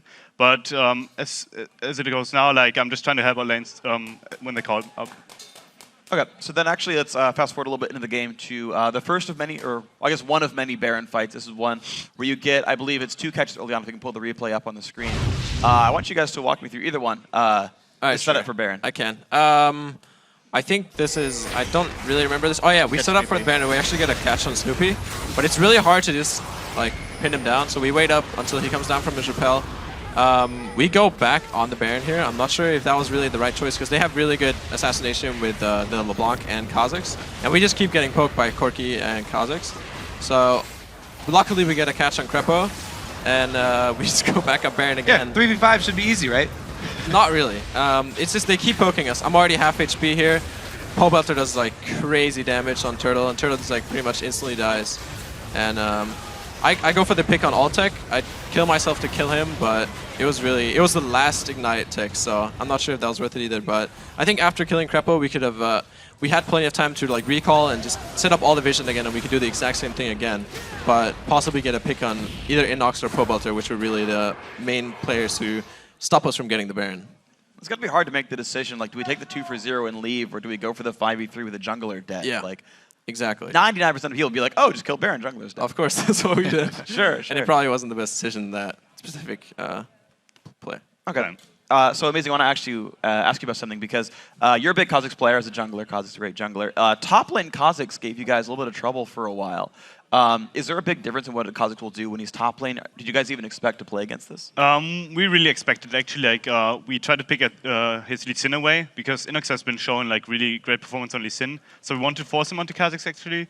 The problem with top lane Kha'Zix is that if he's able to 1v1 the top laner, there's no chance that you can actually like split push at all. He's just gonna kill you over and over and over again. A jungle Kha'Zix like will farm more, takes more time to scale up in my opinion. Like will have his AD jungle item afterwards, tries to gank lanes. It's just like a mix up. I don't know. Like it was really giving us problems because we were not really able to get plays onto him. I tried a lot. Snoopy was able to get some counter ganks in. So we had like the 2v2 potential on top, but we never really focused anyone down. So there was no scaling for Nectin. Which we should have had during mid-game, where he could have like trashed Kha'Zix basically, but that never happened. So we just wasted our potential early game, and Kha'Zix was able to do something mid-game. Okay, so then walk me through actually a second replay we have. This is the Baron fight that actually wins you guys the game, I believe. We can pull that replay up. And this is basically I guess just amazing. Walk me through this one. So let me remember the situation. We start off the Nash again. Yeah, Snoopy just respawned, so we're on Baron. Like we took a long time to set up already, but we wanted to really finish this. So we're just trying to get a catch onto someone. We catch Inox, who's getting bursted down pretty easily by our Syndra. Wildtail almost gets killed by Pobota again.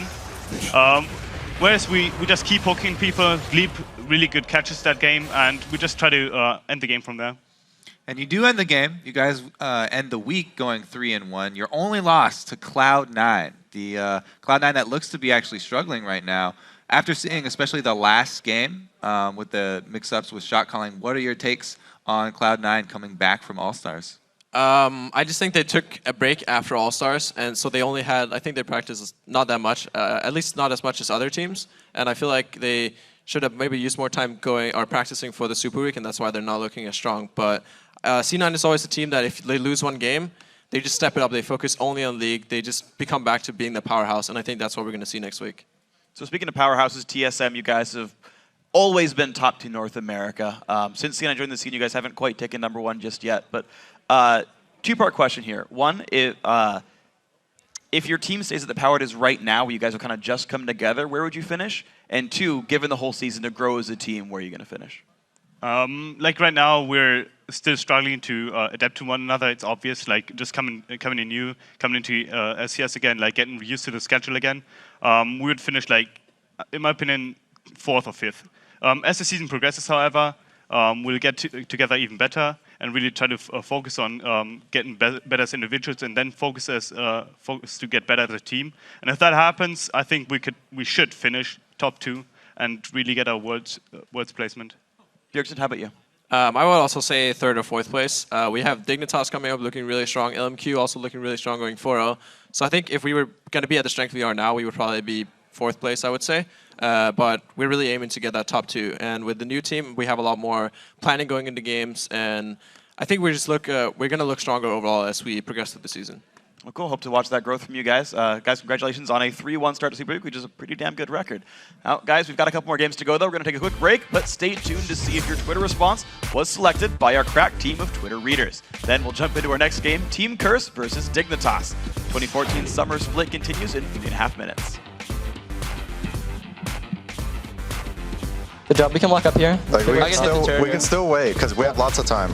Oh, nice. Good. Nice. Inox. Close target. Closest target. Kill closest target. Good. Keep sliding. Stupid. Crepo on Crepo. Stupid. Right. Good. I'm on. You're gonna stand the game. You can go mid and end the game.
Welcome back to the North American LCS. I'm Ravink Bislin III, and next to me is Joshua Jet Leesman, aka Knuckles. Earlier today, we wanted to know who's going to win the 2014 Summer Split and why. You got to show your work. Here's what you guys wrote in. At Novaheim says, Dignitas, coming in big with the new roster. This split, they're going to be the new powerhouse, and they can take it all. Yeah, I mean, Dignitas looked incredibly strong yesterday. It's just going to be going to show if it's the long win streak followed by the long lose streak or a whole new Dignitas. Our next tweet comes from a gamer named Zen. Easy enough. Cloud9 will win the Summer Split. If it isn't broke, don't fix it. Cloud9 always show up, and will happen again. Yeah, they're going to have a tough test coming out ahead of them, though. COD final game of the day. A Cloud9 1-3 Super Week would be unthinkable, especially with their expectations coming into the year. I've had a few unthinkable things already. Even Han says, our next tweet, when Glebe gets going, TSM is going to have a huge lineup with Amazing already doing work. TSM wins this split for sure. For sure. That's a pretty bold statement. They had a 90% vote to win last game, and they definitely won that one. It's going to be such an interesting split for TSM. More change than they've ever had. They had a pretty easy schedule this week aside from the Cloud9 pick, but if they come together, they have a lot of potential. Our next tweet from @Ryzak. LMQ, they've beaten CLG. C9 is in a slump. TSM is new and unpolished. Their path is practically paved. I like that. Oh, man. Lomo Nation as well. That's the Vasily love right there. Yep. It's tough to argue if they're undefeated. The only undefeated 4-0 team so far. Dignitas trying to make it in this next game. All right, and if you are on social media still, one more bit of that social media business to take care of, but this time it's from a player. After that Complexity upset over Cloud9 and the Nexus smashed heard around the world, TSM's Dyrus took to Twitter to share his thought. @Dyrus writes, I'm retiring. I'm done. Oh my VOD, ETF. Holy noly. Oh my God. What happened? Well, that was most everyone. people's reactions about the Complexity upset. And then TSM almost got upset themselves in a much less crazy fashion, to be fair. That game we had between Cloud9 and Complexity. Well, we still got more games, and I can't wait. So thank you to everyone who wrote in, but it's not too late to join the conversation. Send your thoughts to @LOL Esports, and be sure to use the hashtag LCS. You have 140 characters to be awesome. We're going to send it over to Freak and Kobe to get us into the game now, but first, Crumb says with their new team, everything is coming up Dignitas. At this point, with Team Dignitas, I'm the happiest I could have been with the position that the team is at. Happy with every player in every row, the staff, how we're preparing our practice. Literally, this is the split for Dignitas to shine, and I think we're going to prove that. Dignitas certainly looking very bright right now. What's up, guys? Welcome to the desk. It's time for our next match, Curse versus Team Dignitas.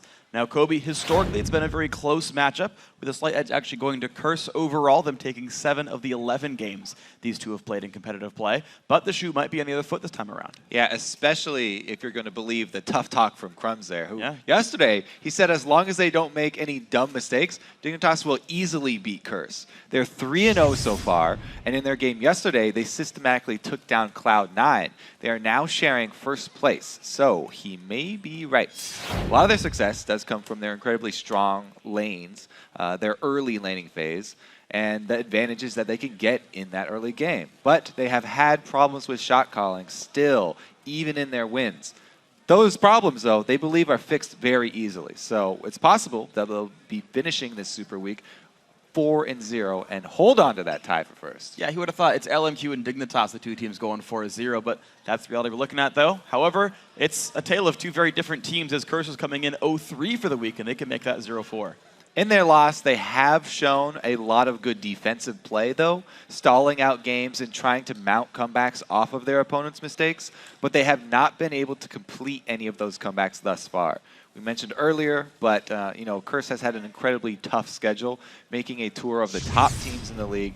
And now, starting Super Week 0-3, that can be incredibly demoralizing for a team, especially a team that had such success in scrims and were coming in with such high hopes. So we'll have to see if they actually are playing on tilt or if they can actually regain their focus. Yeah, and you got to figure if Curse could win this game right here, it puts them in a pretty good standing going into the next couple of weeks where they take out one of the 3-0 teams. However, we're going to check out the starting lineups now. On the blue side is Curse. Quas in the top lane. I Will Dominate in the jungle. Voyboy in mid. Cop on AD carry.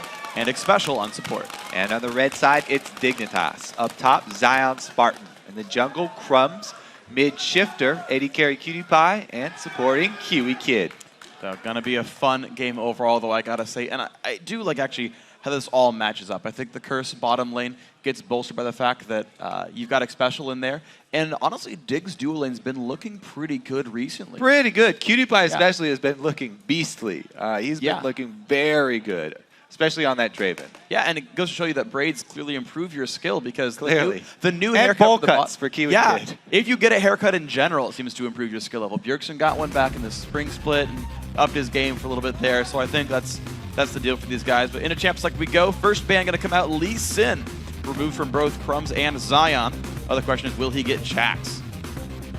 Now, Crumbs has a really deep champion pool as far as junglers go, so the target ban there probably won't hurt him too bad. It is his favorite champion, though, to play on, so it looks like they're just going to scatter their bans across the map here and take out just all-around strong champions currently, because we've been saying it over and over, Shyvana's win rate in the North American LCS is ludicrous. Yeah, just doing a really good job, just being able to engage into fights.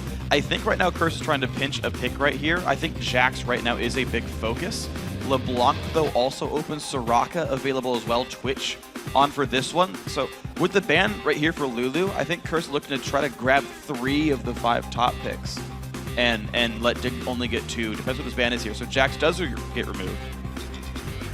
As you said, there's a lot of mid lane picks still up. A lot of people have actually been focusing Quas with bans, though, banning out both Jax and Renekton. With 2 of the main top laners banned out, Shyvana and Jax, though, it does leave Renekton kind of standing tall up there. The thing is, Quas is happy to play Mundo here, whereas Zion lost all his carry top laners here. He's really got none left that I've seen him traditionally play, unless he like brings out the Kha'Zix top there. So Curse, I want to say it's interesting. It's LeBlanc here, and if Shooter doesn't play Soraka, then Curse really cornered the market on mid laners. Yeah, definitely very happy with that pickup. Voyboy pioneering the move speed mobility boot LeBlanc too. Yeah. I doubt that he will return to it, though. He got a lot of flack for the build, and he didn't actually see that much success with it. So we'll probably see a more standard LeBlanc this time around. That just might be the case. Well, we'll have to see what he goes for with this build. He's going to burst people out. Dignitas going to take their time. Actually, Mundo for Zion. He's going to take that away from Quas. Crumbs gets his Elise. Yeah, I mean, Zion has played Mundo as well to pretty good effect. Trundle as well is still up. He can steal percentage health, but it's not as good of a counter to Mundo as it is to something like Shyvana. So they'll probably be saving that top pick for Quas. They don't need to pick it early here, unless they really want to get some counter picks for the bottom. And I guess I'm trying to think about the pick game here as well. The fact that I guess Lucian and Twitch are both up. Neither team is rushing that one, because we've seen first pick AD carries come through before, and it's not the case for these guys. The hover on Soraka. Top line. I wonder how real that is, but that actually might be. Lucian hover that's going to be grabbed here for Cop. Orianna the hover. I'm curious. Like, we've seen top LeBlanc actually over in Europe. Soraka's going back to that one. TF, like, how much you trolling me, Voyboy? What are you going for? All right, so a top lane mage for Quas is coming through, unless it supports Soraka. It could be a support Soraka. If it is one of the solo lanes, though, then I really do like it. We saw modified Soraka builds incorporating Morella Nomicon, and since you're spamming Star Call the entire time in a team fight, it's very strong against Mundo, because you can always apply that debuff and cut his regeneration. So that may be an in-draft phase adaptation here from Curse, trying to bring in somebody who will constantly be applying the debuff. Well, we'll see what that ends up being. We've even seen, to a certain extent, this even supports getting enough money. I've seen Kiwi Kid go for Morella Nomicon early on Zyra, for example, if that ends up being something they care about. And again, either way, you're facing against a Soraka, so that item is still useful regardless. On either side of this team, both have really large amount of healing. Twitch actually might go completely unpicked and ban, not Cutie Pie. No, he's going to lock that one into Zyra as well for Kiwi Kid, so we might just see just that. Interesting. So they got some counter initiate here. The anti-dive queen Zyra to pair with Twitch. They don't have any shields for Twitch right now, though. They pass up the Morgana and decide to go with just Zyra here. Interesting. So last couple picks here for Curse. They can really move their lineup any way they want. I've seen LeBlanc and Soraka mid, top, and support in competitive play, actually. So theoretically, that comp can go any way they want with it. 25 seconds to go till they make the rest of their distinctions here. We only really know their AD carry is Lucian, butting up against Twitch Zyra. They're going to go for the jungle Evelyn, going to be locked in. And yeah, that Quas Renekton got banned away so many times. He's going to get it. Support Soraka. So they do leave it till last. There's a reason that's banned out too. He's extremely confident on that Renekton. He even will run teleport Renekton. A lot of other people sticking with Ignite for the lane pressure. But going up against Mundo, he may finally switch off of his teleport. Yeah. Get the kill pressure in if you can. But there we go with no real hard engage in the lineup aside from Evelyn flanks. They're going to toss last pick middly here. So Shifter will be able to play long range and generally fairly safe unless you get a good LeBlanc engage. Yeah, neither of the teams have really good hard engage. And Dignitas with the last pickup there get a big poke advantage. Curse would really like to keep the team fights in small areas so they can make use of that Soraka and make use of some brush for LeBlanc assassinations. But really there, I'm liking the last turn of events there for Dignitas with the last pickup. You'll keep in mind, if you're fighting in small areas, you're fighting on top of Dr. Mundo, on top of Zyra Stranglethorns, and the Twitch ulti. Like, I think Dig's lineup works really well against almost everything Curse wants to do. As long as they don't get picked off here. Yeah. I mean, LeBlanc, we've seen LeBlanc single-handedly take over games. So if they can control Void Boy and keep him down, then things are looking pretty good. I will see if they can keep Void down. The champs are locked in. Let's count the votes over LOLesports.com, where 76% of you are giving this game to Dignitas. And, well, with a 3-0 record, that's not too big a surprise. All right, you can also update your vote by tweeting us at LO Esports if you decide you need to switch your vote and you want to be on the winning side. Use that hashtag CRSWin or DIGWin. We will be periodically updating the votes. And I got to say, the mid-game votes have turned out to be surprisingly accurate. I remember that 70... well, think about it. The 70-30 swing. I can't talk today. For complexity in the middle of that one. The end of Superweek, Freak. This is where we start to get a little loopy. Yeah, slurs all over the place. I can't even speak anymore. It's crazy. But, you know, I'm just high on League of Legends action. It's awesome to be here. It's wonderful games. Dignitas versus Curse now. Both these guys, see if they can keep their streaks going in this one. They're headed in opposite directions right now. This could be a 4-0 team and an 0-4 team. Yeah. If it turns out the wrong way for Curse here. They definitely don't want it to end that way. No. And LMQ would be happy to be sitting alone at the top of the standings, I'm sure, as well. Seriously, and you look at the LCS overall. Of course, we just had the European Super Week finish a couple days ago.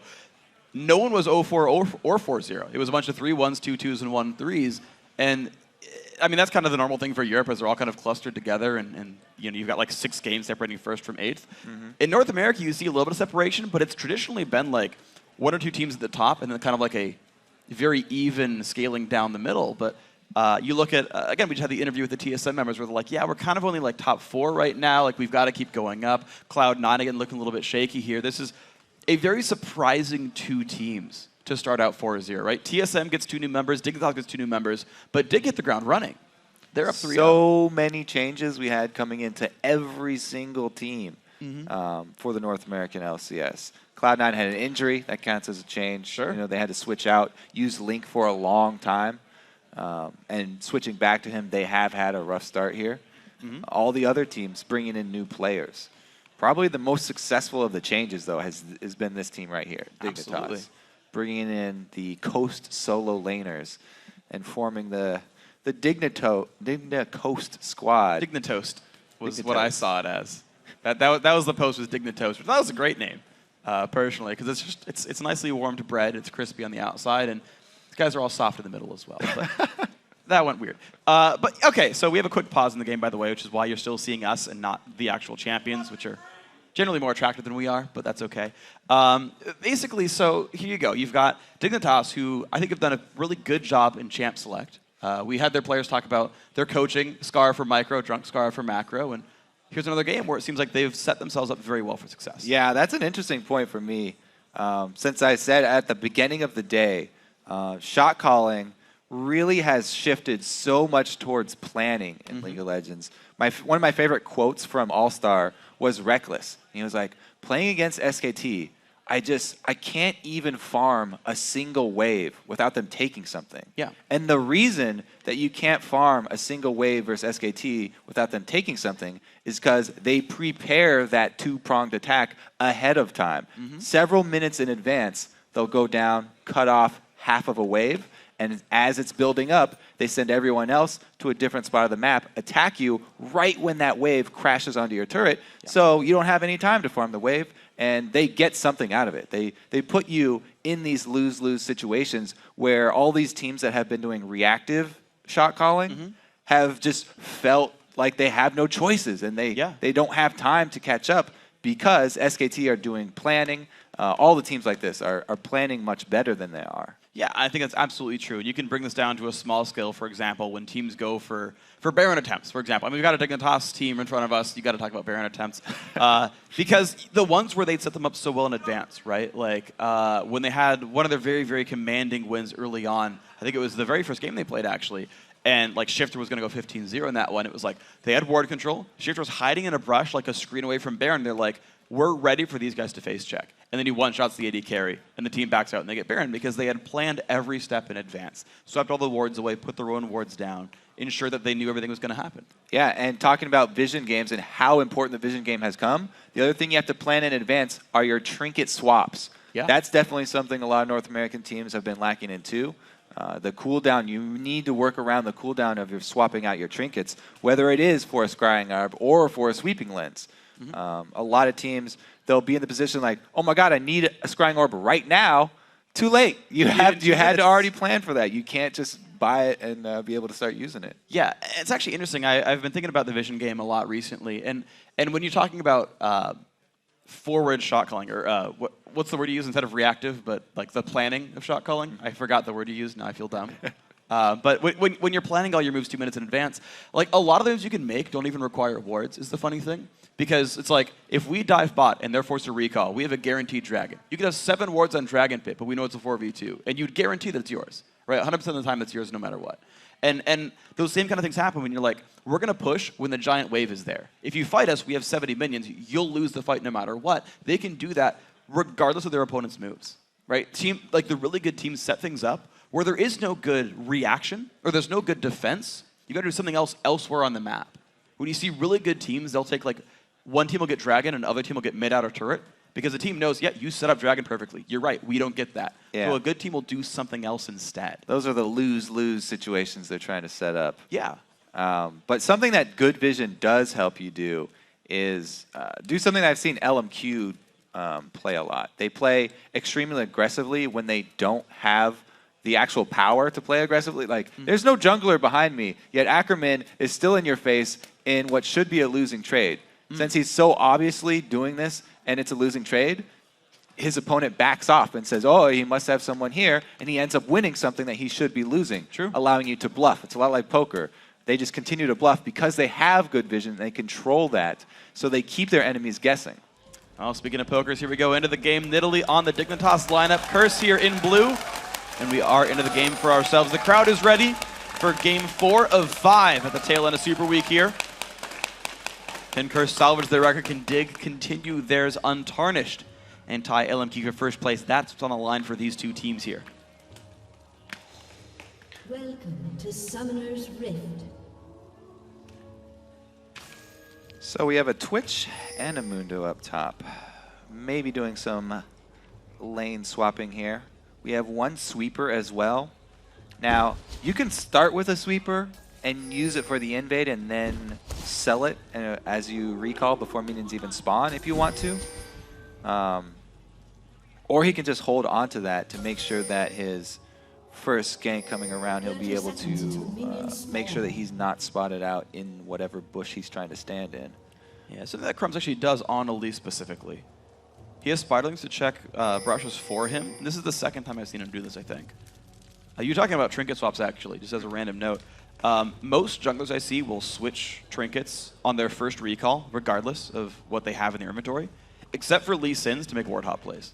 Yeah, did you know if you place your trinket ward, then you go back and you swap it out, you don't lose that ward. It still stays up there. So that's definitely, if you're going to plan on swapping your trinket, always place your ward before you go back first.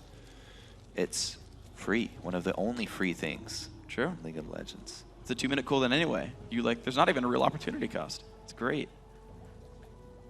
All right, well, Dominate will be taking his blue buff right on top of a trinket, although, yeah, it'll just barely see him start, I believe. So Curse, they're going to know they were spotted starting their blue buff up. Dignitas know about that as well.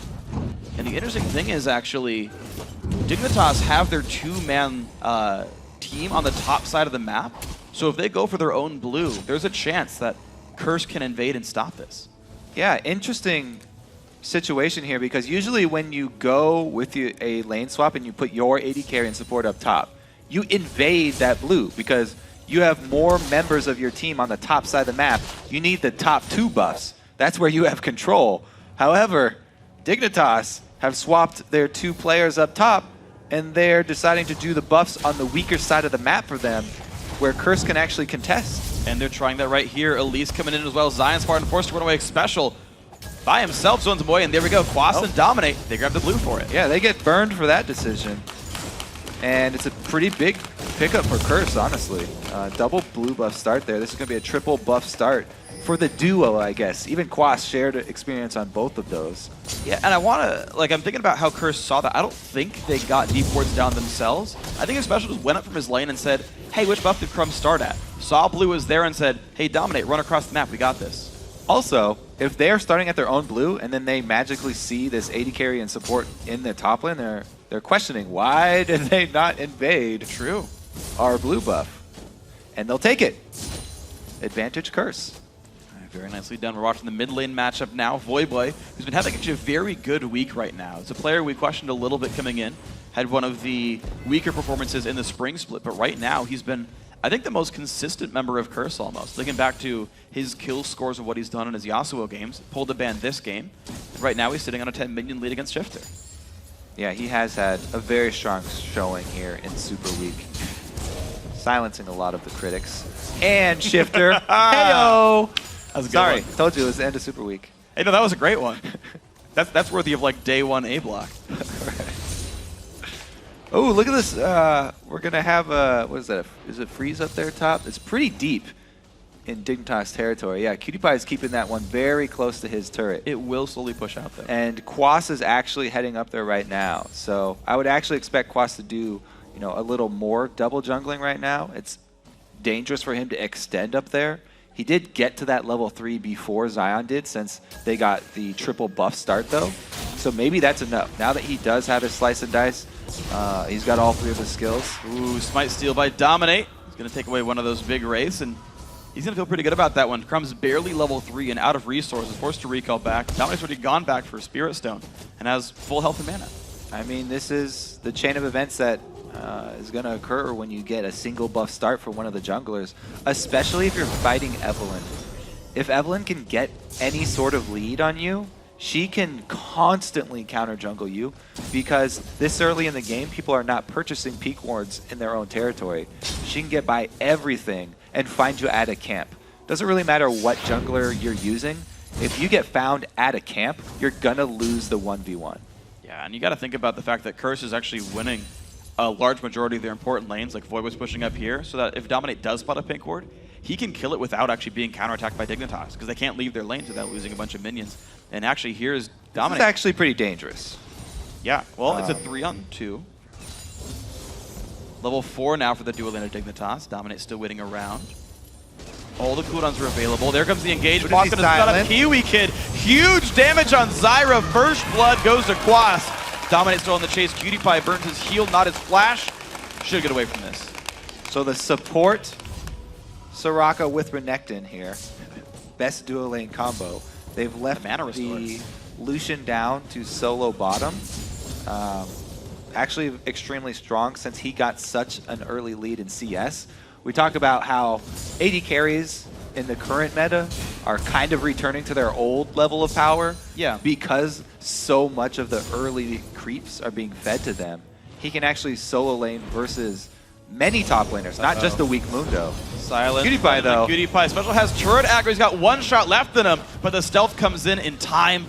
Curse not going to pick up that kill, but Cutie Pie's got to still be careful. Yeah, he probably has to back off.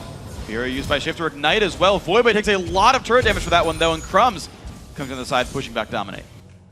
Dominate pretty much has control of this top side jungle too, dropping deep wards to keep track of Crumb's movements. Really, they only have to worry about that bottom side of the map.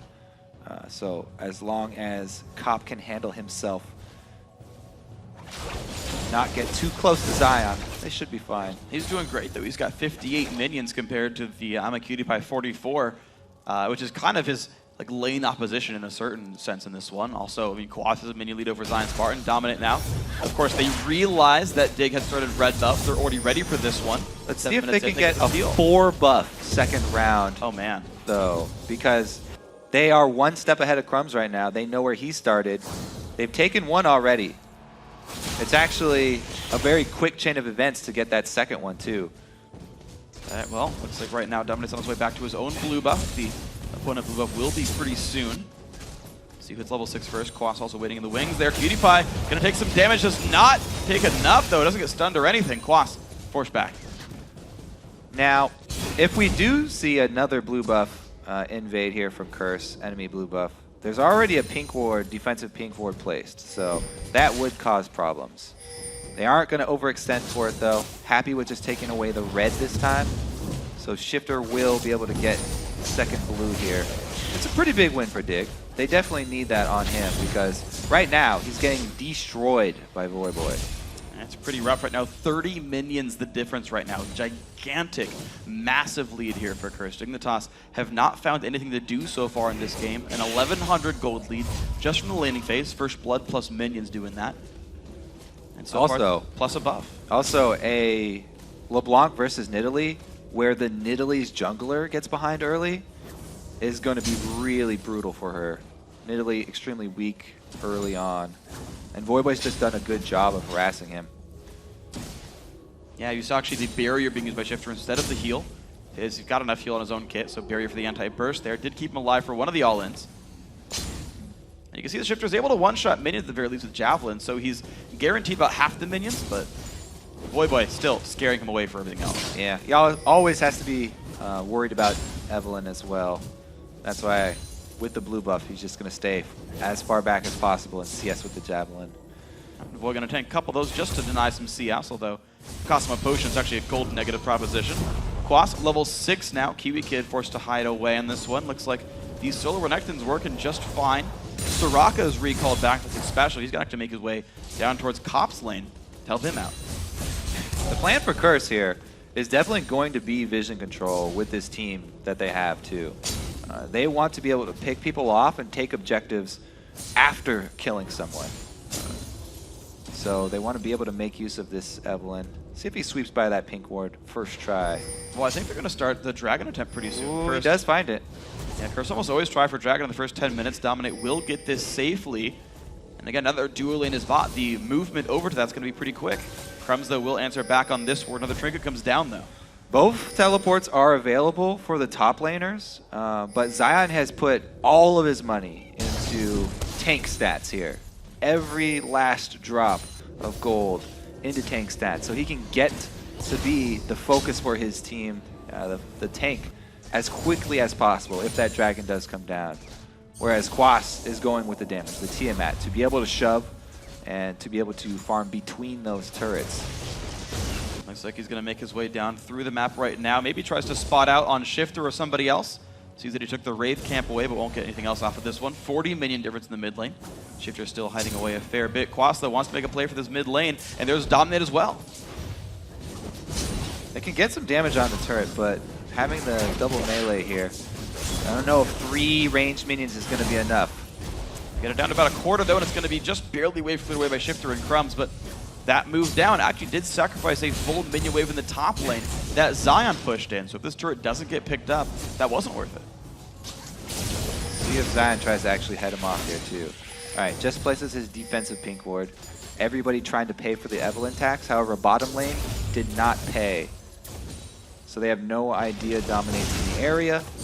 See if he can actually make something happen though, because this bottom lane should be playing defensively. They're already behind. And Curse are the ones with the sustain advantage. Oh yeah, it's counter gank options would be available. Those are so hard to read, though, because we haven't really seen Dominate on the map much. Like, he's really been part of so few kills. If you wait around to counter-gank someone who's barely ever showing up, I feel like you just lose a lot of your jungle doing that. Quas, Zion, Spartan, 1 level lead actually for Zion here, because he was solo lane for more of the laning phase, so higher share of XP for him. The thing that you want to do against Evelynn is get the early jump, however, starting with 3 buffs.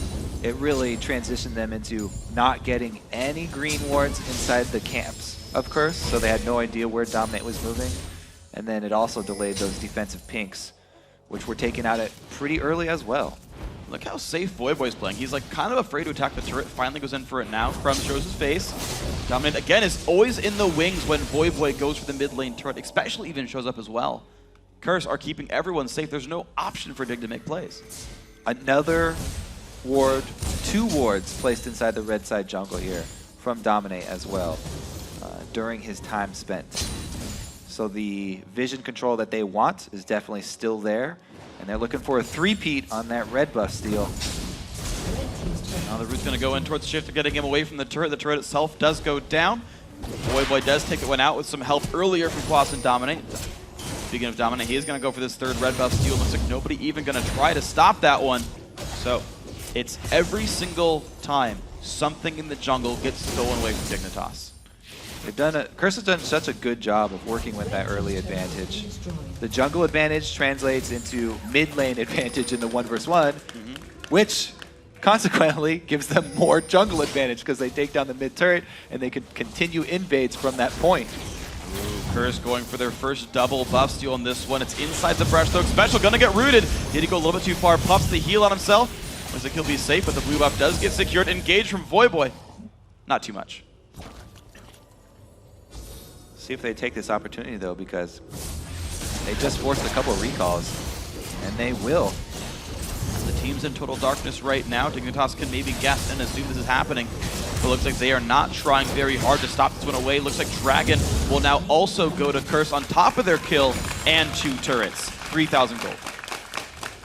Now Cutie Pie has been able to rush his Blade of the Ruin King, but it's a very dangerous proposition to try and ambush Cop. So he would have to find there's actually no good option. You can't show up next to LeBlanc unless there's someone else there where Voyboy is already burning his spells. And you can't find Evelynn because she will be invisible most of the time herself. Ooh! From Smite steals the walk by Smite, able to get it. There you go. For the first time, Dignitas finally equalize on buffs in the jungle. Cocoon reveals that Voyboy's there. A little bit of damage from the Spiderlings, and Voy's low on mana. At that point, there was no choice for Curse. Wow, Dominate actually takes the spear. Dominate's Smite was down for that, so it wasn't like he was, Oh, man. That is not what you want, but Kiwi Kid also not in the right place. Gets taken down. 1 from it. Zion comes with the TP. Quas overextended. 2 kills Dignitas. That's the full damage build right there. Yeah, he can get the kill, but he can't survive any of the retaliation there from Dignitas. And that little chain of events gives them control over mid. Cop also getting cocooned under the turret though. Voyboy getting some damage down. Cop though, down to half HP, and this turret will fall. The sheer fact that Shifter landed 2 javelins won them that mid turret. Both right in Dominate's face, and he got the double buffs off of it as well.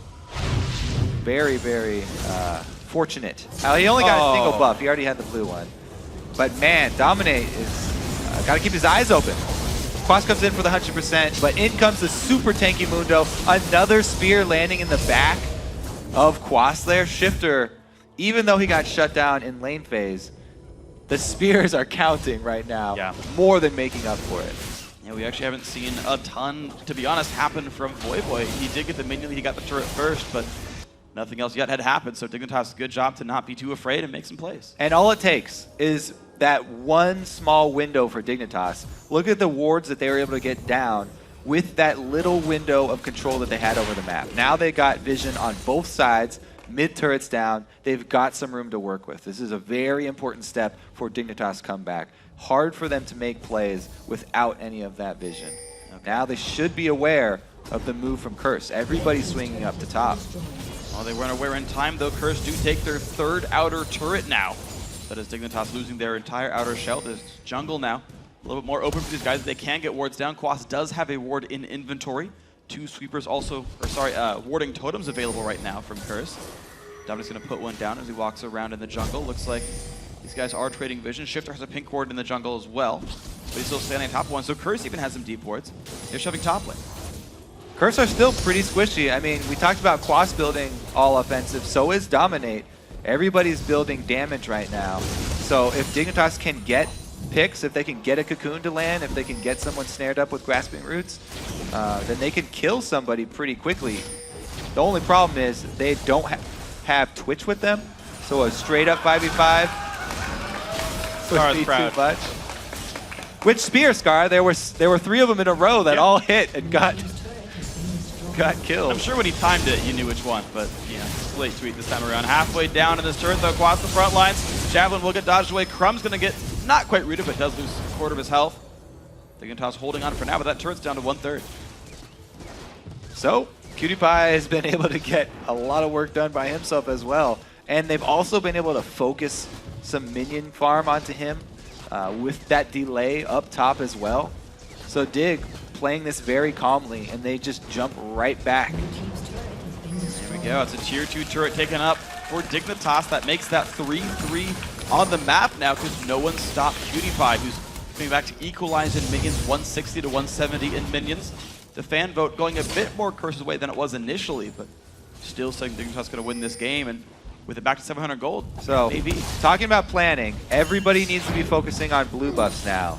Shifter's really the key here for this Dignitas resurgence.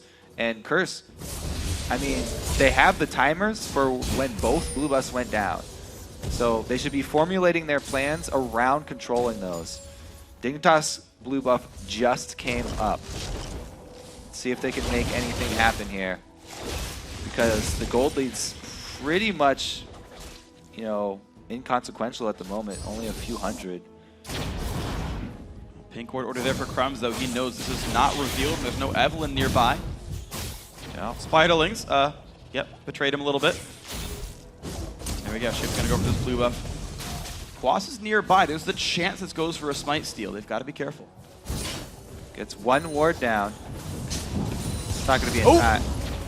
They forced it off Nidalee at least, so decent win there for Curse, and they didn't have to expend too much to get that. Everybody is on the bottom side of the map though, so it means that Zion will have free time up in the top lane. Teleport's coming up in about 20 seconds for each of these top laners. Dragons in 15 seconds.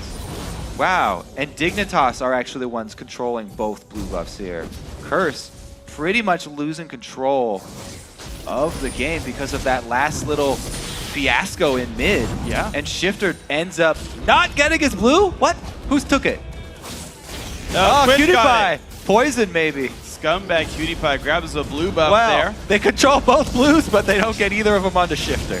That's a small blessing here for Curse. Also the fact that they just went for Dragon anyway. Look at a trade. Yeah. It's so far, it's a pretty fortunate trade. This is good. If they can actually equalize the tower push, because not only did they get Dragon, they also shoved mid. So Curse actually pretty happy with the way this one is going. They're still going. Both teams aren't even backing down. Curse looking for an inhibitor turret right now. Dignitas doing the same. Let's play chicken. All right, well, no one's backing up right now. Here we go. Bottom inhibitor turret. This is actually a race that Curse is winning right now. They're up to the inhibitor. Voivoi takes turret. I've got to be careful on that one. First inhib gonna go down. Still Recalls minions. and teleport go down. Yeah, well, minions are coming in right now for Curse. They're right in front of that Nexus. Here they go. Turret number 1 under fire. Dignitas not all the way back just yet. Turret number 1 about to fall. The inhib just now died. Curse got the better of that trade, and now they run away. Cleaver does not land. Will they pay for it, though? They took a lot of damage in answer.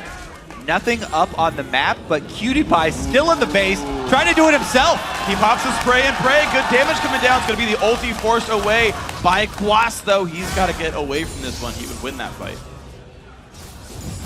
Can't chase him down, though. Ambush is up for Cutie Pie. He does have that blue buff as well. Very nice. Yeah. Using the cooldown. That's true. Rat-a-tat Tat's going to be 10 seconds off as well, so might be up for the next fight because of that blue buff. Watch it like be up right then, and they like have a big battle, and blue buff saves the game. So unlikely. Well, they traded a dragon for that blue buff, basically, in the exchange. Yeah, I think the overall exchange ended up being like blue buff and outer turret for dragon, and the rest of the turrets were all traded equally. So yeah, we'll see. We'll see. I mean, as you go later on in the game, dragon's worth more than the outer. We'll see if it's worth it for the Torch blue buff. And we've got ourselves a 1,500 gold game right now. Curse are still in the lead. I don't think they've actually dropped the lead yet this game. But Dig certainly have made a bit of a comeback here to keep it close. All right, so still, I feel like Dignitas just have more options with how they want to finish this out than Curse do. Not only can they go for ambushes like that, but they also have that poke advantage. And really, Curse have to use vision to their advantage to get some picks here, get some kills away from turrets. And you can see that they know this, and they're building to actually try and go for those, because the Talisman of Ascension, very early on Xpecial, they want to be able to use that move speed to catch someone out of position. He looks for the engaged. Roots come in on a Void Boy Cocoon as well. Big damage. Kiwi Kid stays alive. Javelin misses. Both teams disengage. Dominate very low. Flash comes in. Not quite the damage he needed. Flash trade there, but Xpecial once again caught. Blows up to a Shifter Javelin. Crumbs tanks the cooling. Doesn't care about that one. He's got to be careful of the Flash engage. Quas gets the damage down. The Flash away now as well. Cutie Pie got to be a little bit careful with this one. His ulti is down. Crumbs will explode. 1 for 1 so far. How good's the re-engage now? Javelin hits. Cutie Pie claims the kill. Void Boy forced to run. Will they guess correctly? Cop also gets out, but 2 for 1 Dignitas' favor. And Curse were fighting that with 4 members because Dominate was forced out of the fight by Cutie Pie, opening up on him and flashing forward. So pretty big win there for Dignitas. See if they can actually siege up right now. Wow, this turret nearly going down. It's going to be close, and it does fall. It equalizes the Nexus turrets. And no, Dig goes for the mid lane tier 2. However, there's a big wave coming down the right side lane Dig has to react to. They've got plenty of time, though. Yeah. It's going to have to work its way through a whole nother minion wave. Void Boy goes for the pick. He goes for the harass on the Kiwi Kid and definitely paid for it. Xpecial also pays for his early Talisman of Ascension. Oh, man, he almost juked that. Yeah. But yeah, he has no combat stats on that item, so he's very easy to burst down. Curse try and salvage something from the situation. But as we know, Shifter is throwing spears the entire time from the outside. Even though he missed that one, does hit the one that counts.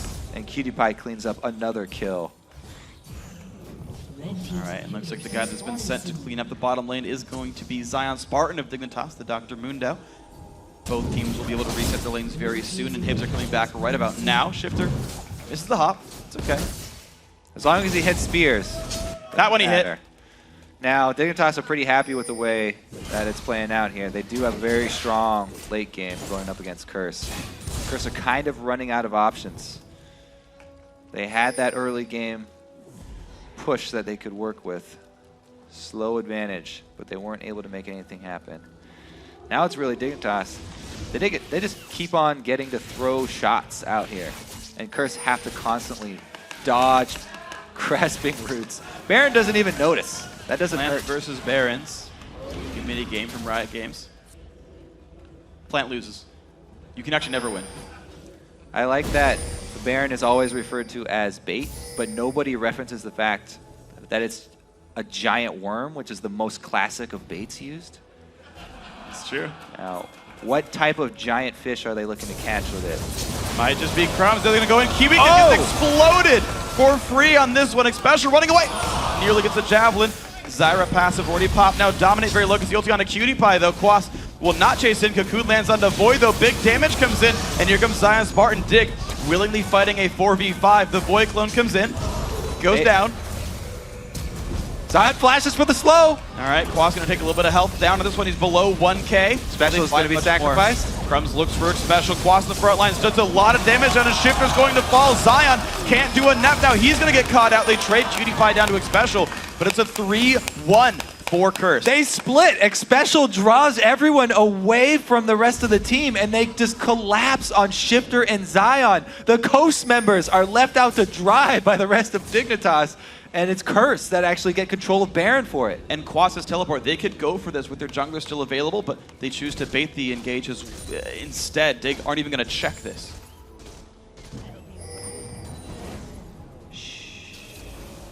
I think they saw that. All right, so anyways, Curse were able to use the few wards that they had. They got one of those picks. This is exactly what they're looking for, these fights away from the structures. That was a pretty fortuitous set of events for them. Taking down Kiwi Kid initially. Cop does a good job damaging from range, and Special barely able to get away from that spear. Here's the re-engage you're talking about, the willing 4 vs 5. Sounds good because they hit the Cocoon. They've got a blue buff on Shifter, a red buff on Cutie Pie, and an ult for Zion Spartan. So everything's going according to plan here for Dig. They've got him on the run. Now is when they split though. So Shifter and I believe Cutie Pie goes off to the side here too. Crumbs is going off to the side. Cutie Pie runs through the entire fight.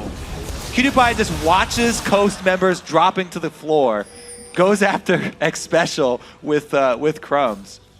So I don't know if that was some split shot calling or if he just felt like that was not going to be a winnable fight there in the mid. Well, we talked to Zion actually after their game yesterday, and he said, yeah, they kind of all talk. They all make calls, and if they're all getting conflicting calls and they're saying go for different people and no one really speaks up, that's a risk. Yeah, that was a big point I was making at the beginning of the day, where if you are a team that has multiple shot callers, it's very hard for you to plan. And we talked about how important planning is. It's so much easier for a single person to lay these plans if people on his team are just feeding him information. Everyone planning at once does not work out. So far, it's been a mixed bag for Dignitas. They have pulled it back to a 1,000 gold lead for themselves, but some of their in-fight movements have been bad. Voyboy loses half his health bar thanks to a javelin there. They said, no, that wasn't a ward. You really just got hit by that.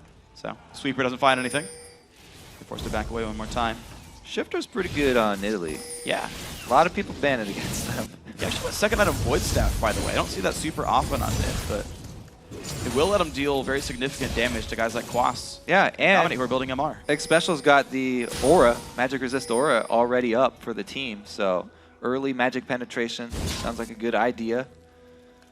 We haven't seen the Morel Anomicon come out though, quite yet. He'll definitely want to finish his locket first. Same for Kiwi Kid though. So the Zyra burst damage there, and it will actually help because X Special is trying to heal multiple members. So Kiwi Kid AoE damage applying the debuff is strong as well. Both teams benefit from that item. Rockets there from Crumbs. Dominic gets found out. The Cocoon lands as well. Flash over the wall. He gets away. The Wish comes out. He stays alive. Crumbs has to be careful. Quas flashes in, and down goes Cutie Pie. Great individual plays by Curse. They get a 1 for 0. Ooh, let's see what Curse can actually do with this map control, though.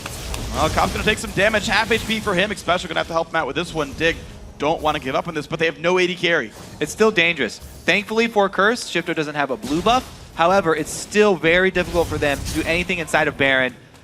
Yeah. One spear is all it takes to remind them of the fact. Special backs that with half HP. Gonna clear the wards. Crumbs also gonna clear wards on the other side of this one. Quas gets stunned up. Javelin, this one's gonna miss. The cleaver does land though. Curse are still playing around this area, but I don't know why you'd play a poke war against a poke team. They do have Soraka regeneration. Twitch is already back up though. They would have to burn through this Baron very quickly if they wanted to come out with this being a win. Oh, Kiwi Kid gets blown pick up by Voyboy though. A Javelin does land on to Dominate. Quas still takes this one up. Zion trying to get vision for the team. It's going to be these attempted steal. Blue team picks up Baron Nashor. Quas takes the aggro. He's going to be all right. Zion Spartan low. Crumbs also in a bad spot. Javelin hits Dominate. Nothing going to be found though. Oh, they're all 2-0 for Curse. The heals from X Special are almost as effective as a mid lane Soraka at this point. He gets every heal off when a member of Curse is under 100 HP, so their increased effectiveness of those heals. This is classic. LeBlanc killing Zyra. We see that all the time in League of Legends, especially the support Zyras. It's come back once again. Crumbs goes a little late with the repel to get into Baron, and then he's stuck inside with Zion, just trying to get out of this Baron pit. No options though, and Cutie Pie, even though he's spraying or rat-a-tat-tatting over the side of the wall, yeah, not enough to add any kills though. Spear's not landing onto the same targets consecutively, so everybody ends up getting low, nobody ends up dying. And that was read by Crumbs though, actually. He spent the entire time trying to walk up to the wall as though he'd claw over with his big feet, but trying to crawl up the water spout there. No flash available. He can't get out. Aww. He got washed out of the Baron pit, so Dominate and Quas going to make their way down to the bottom lane. Of course, there's no turret defending that inhibitor, so pushing could be easy for Curse Cop, who's half his HP. They're going to make their way down towards that open bottom lane. Cop life steals back up to full HP, no big worries. Dominate scouts the opposition. Invisibility versus invisibility. He doesn't know he's seen. Twitch does have the advantage in that matchup. He's more invisible. Yeah, okay, you can put it that way. Oh, Void looks for the engage. Kiwi Kid loses part of his health, but doesn't land all the skill shots. Void again. Very low on health. There's the battle. Shifter, Kiwi, all forced back. Cutie Pie goes down. Looks like Curse are winning this fight. Zion forced to run away. He stays alive, but has no health. 2 kills Curse to get the inhibitor as well. That Zyra, it's a tricky one. There's only 1 turret, though. It's a 5 versus 3. Can they close out the game right here? Cursor looking to Zion. So on the front line, Boy very low, but this Mundo will fall over. 1 for 0. Dominate has Zaka, but the turret falls. Now it's a 5 versus 2. Curse looks to find the win on this one. The next is at half HP. They find another kill, and that's the game. In 32 minutes, Curse snaps the losing streak. Strong showing from Curse there. Yeah. Playing the dangerous game around Baron and coming out ahead. Several picks in a row. Also working around the spears from Shifter. Yeah. Very, very close game here, but there will only be 1 4-0 team after Super Week. And that team is LMQ. That team is LMQ, the unpunished record on only 1 team here. Curse, though, interestingly enough, actually won that game starting with the laning phase. Down the line, they were in the advantage. Every single lane got their outer turret down. Starting even before the laning phase, I'd say. In the jungle. True. A weird choice, a weird start from Dig, I think. Yeah, that was suspect. It's a very awkward level 1 start for them. Curse did punish that. Very, very smartly by the individual players to be like, hey, let me check this buff. Yet you're right, we can't go a 3 for 1 start. Then made the plays in their individual lanes. That will dominate. Takes a couple of javelins, but still had a very good game afterwards. This is going to do a lot for Curse's confidence, too. They knew they had it in them. They've been getting so close in every single one of their games. Yes. Going up against these higher-rated teams from last season, and just every time just falling a little bit short. Something goes wrong early. They almost can come back, but they never get the W. Picking up this win is going to do a lot for them going into next week. It really will. It's going to be a fun race to watch now with Curse picking up wins over a team that had beaten so many other teams as well. So I know in the spring split after Super Week, we had technical parity among every team where a team had beat a team that would have beaten you, and you could never really determine who was best here. With only 1 team going untarnished, you've got a very similar situation here in NA where kind of anyone can beat kind of anyone else. With Curse kind of doing this here, I got to say Voidboy, the guy on your screen right there, played awesome this week.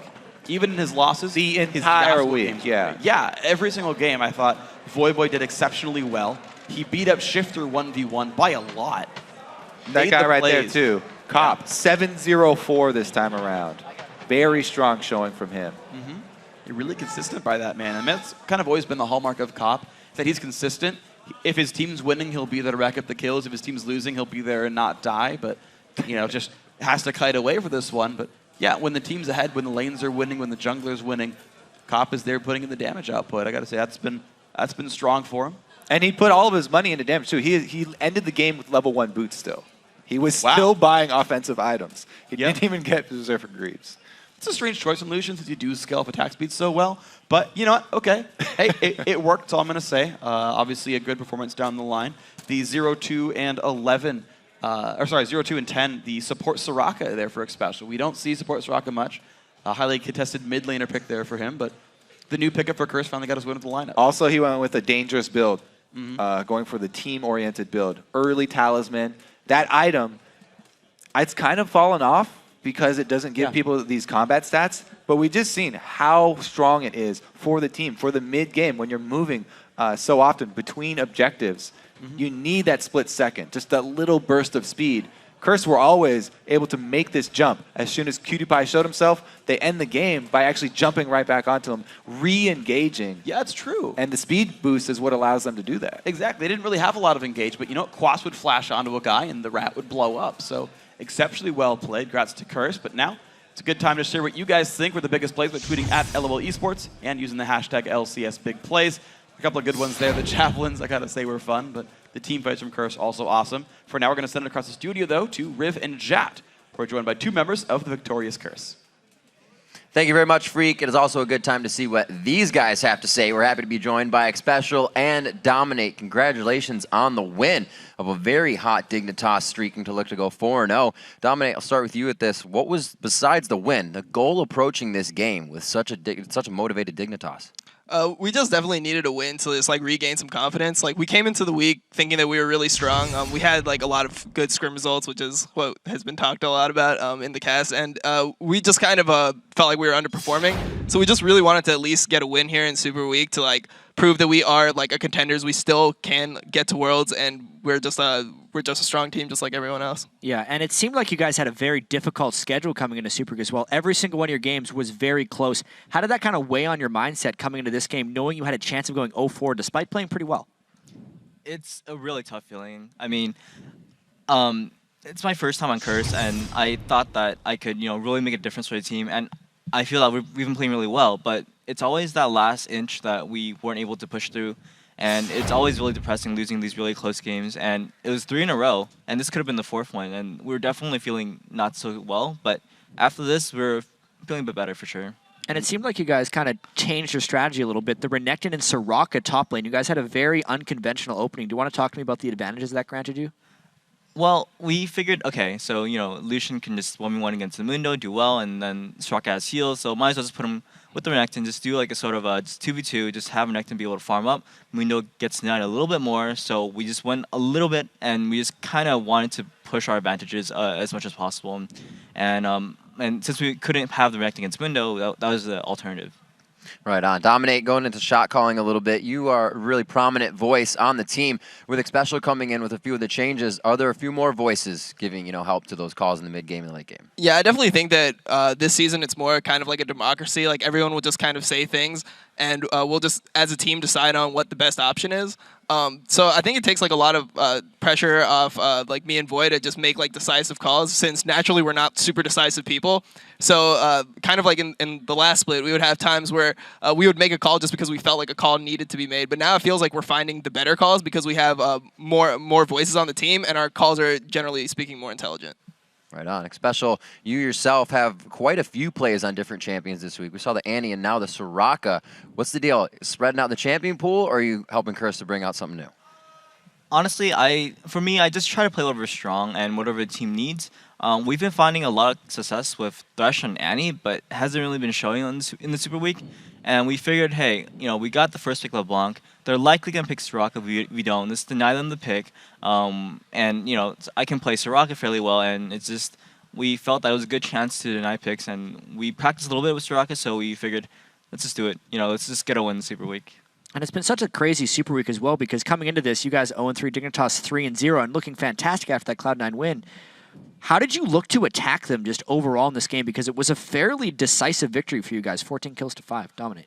I think we wanted just more like aggressive picks. Like for example, in the LMQ game, we had a strategy that was really late game focused, so we couldn't really go for many like early game plays. They always had like a Lee Sin against our Eve early, which just provides like more early pressure. So we weren't really able to make the plays that we normally make to win games, and the plays that we've kind of been making in scrims. So we wanted to have a more aggressive team comp, more playmaking potential, so that if we did get leads, we could act on it and make decisive plays. Well, decisive plays indeed. Let's bring up the 30-minute Baron, as that's a perfect time to do it. Walk us through this one, Xpecial. What was the idea going into this? Obviously, you had to be pressuring. I think we killed Twitch quite recently, and he just respawned. We figured, okay, we need to do something. Their team comp is actually really strong for late game, and we needed to make something happen. This was actually kind of risky on our part, and we decided to just go for it. Twitch was not going to be there, and we go for the fight. Void gets a really nice pick on the Zyra, and we're just in the pit. We're trying as best as we can to maybe get the Baron and not get it stolen. Hopefully, Nilly Spirit doesn't take it, and we just get it. We get a really good call from Dominate to just burst it down, and we did really well. And then we just finish off targets, and from there on, none of us died. And I used the Reverie to just run away. But the big thing was we got the Baron, we got some kills, and we felt like for the first time that we were actually significantly ahead. And as you said, X-Special, that's actually a pretty risky call. And Dominant, I want you to walk me through the smite war there, because it's something that everyone always talks about. I think your smites have been fairly reliable, but you're against an Elise who could potentially execute it with that. How do you set your mind and tell your team to help you secure that Baron? It's really just like a burst call. Like you call like a number, it's like roughly like, all right, when it gets to 2,000 health, we want to burst. And it doesn't really matter if the smite's the finisher there. It just matters that all your damage is like synchronized. And in that situation, our damage was synchronized, and Voy ended up getting the Baron. But it's mainly just a game where you try to get a burst advantage over the other team because they're not expecting that much damage to come out in such a short amount of time. And looking back at the losses, something that happened this week for Curse, what do you guys kind of attribute to those? Was it shot calling? Was it just a few plays that you guys were thought going to go a different way? Special? It's frustrating when you look back at our games. Each game, there was a little bit something that went wrong. In the first game, for example, our level 1 went completely wrong. We used so many flashes. We got first blooded, and that was just due to just a single ward that was placed a little bit too early. And then, second game, we just against CSM, we just gave away our lead after trying to fight after a dragon, and it's just little things each game we're just trying to fix, and a lot of it is just down to land jitters. And these guys, we've been playing for a long time, but it's the first time we're actually playing together, and we're just not quite synced completely as a team, and it's really showing. And hopefully, by the time this split ends, we can just show that how strong we are. All right, hopefully taking down Dig does a little bit of that for you. Yeah, and X-Special, final question also. Being the new member on TSM, how are you finding your synergy with Cop? Wow. It's been on TSM for too long. I keep looking at your face and see TSM, but your Curse, how's it been with Cop so far? It's the whole move into Curse has been really nice. All the guys on Curse, they're always just really talkative. They always just try to help each other improve. And I think it's a really nice atmosphere. And I'm liking here. Cobb is a really solid AD, and I'm trying to help him push him to be a little bit more aggressive. People always call him out for being, not so passive, and then there's the whole passive aggressive thing. I was trying to avoid that, but yeah, I'm helping Cobb be a bit more aggressive, and hopefully, as the split goes on, you just do better and better. All right. Well, that's the goal. You guys have already started it here. Hopefully that road continues. Congratulations on the win over Dig. All right, everyone, we got to take another break, but don't go anywhere. The North American LCS continues with a showdown between Counter Logic Gaming and the boys in blue, Cloud9. We'll be right back. That dude was a beast on Thresh yesterday. All my troubles seem so far away. Dominate's smite was down for that, so it wasn't like he was. Man! Attempted steal. Blue team picks up Baron Nashor. Quas takes the Acker. He's going to be all right. Zion Spartan low. Crumbs also in a bad spot. Javelin hits Dominate. Nothing going to be found, though. 2-0 for Curse. Zion still in the front line. Boy very low, but this Mundo will fall over. 1-0. Dominate has Acker with the turret falls. Now it's a 5 versus 2. Curse looks to find the win on this one. The next at a half HP.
back to the North American LCS and our final game of Super Week, Counter Logic Gaming versus Cloud9.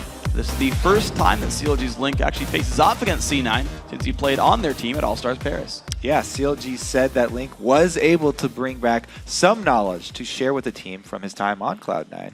And all of the teams in the league, CLG have the most respect for Cloud9. So they will definitely prepare a lot before this game, and they'll use this game as a true test of their strength as a team with their new top laner, Seraph. No doubt they will have also seen how successful Crumbs was in taking down Cloud9, and they'll probably look to put a lot of pressure on Dexter to have a similar effect to Crumbs, making some early plays. Yeah, well, we'll see if that can happen, because right now Cloud9 is looking pretty vulnerable after that loss to Complexity. The only time they've actually ever lost 2 consecutive games.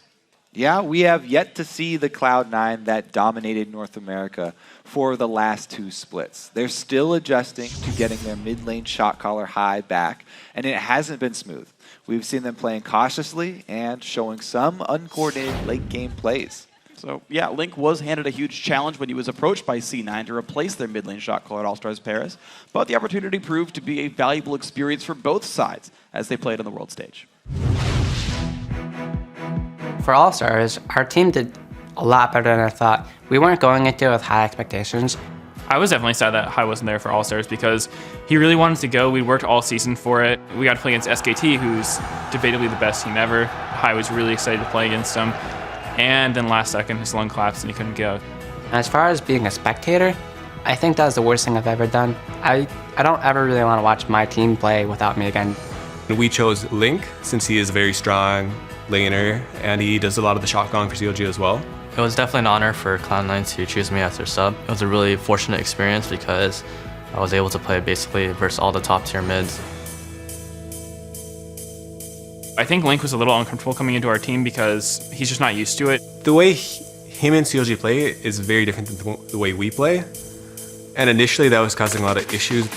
We kind of just said, don't do your way, just do our way. No matter how much you can try to make someone fit in, it just doesn't work unless you just start playing games with them. It was rough and uncomfortable, and it was hard because they were like, all right, Link, you're the shot caller. And I was like, where's Afremu? I need his help. He had a lot of pressure on him to do well, and he actually performed really well. Meanwhile, Link is having to go. Atmodis flashes in, get up win! He's gonna get the kill!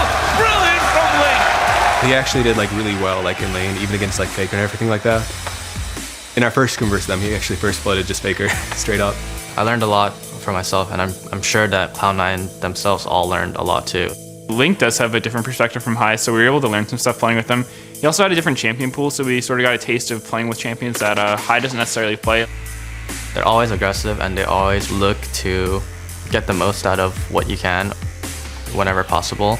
For example, if somebody's going to do Dragon, then you might want to take top tower and the red buff. What Cloud9 does best is they always end with the upper hand. We go in, we go 3-1 in group stage, and we did pretty well. We didn't expect much coming to All-Stars with how our practice was going, but with Link, everything went even better than we thought. Yeah, honestly, they did pretty well. Again, 3-1 group stage, a better score than many teams are giving them credit for, but it worked out. So we're going to see now how many lessons got brought over. Turning to the starting lineups, we got CLG on the blue side, fully complete now. Seraph in the top lane, Dexter in the jungle, Link in mid, Doublelift and AD carry, and Afremu on support. And on the red side, it's Cloud9. Up top is Balls. In the jungle, Meteos. Mid-high, AD carry Sneaky, and support, Lemon Nation. So the team's getting ready to go for this one.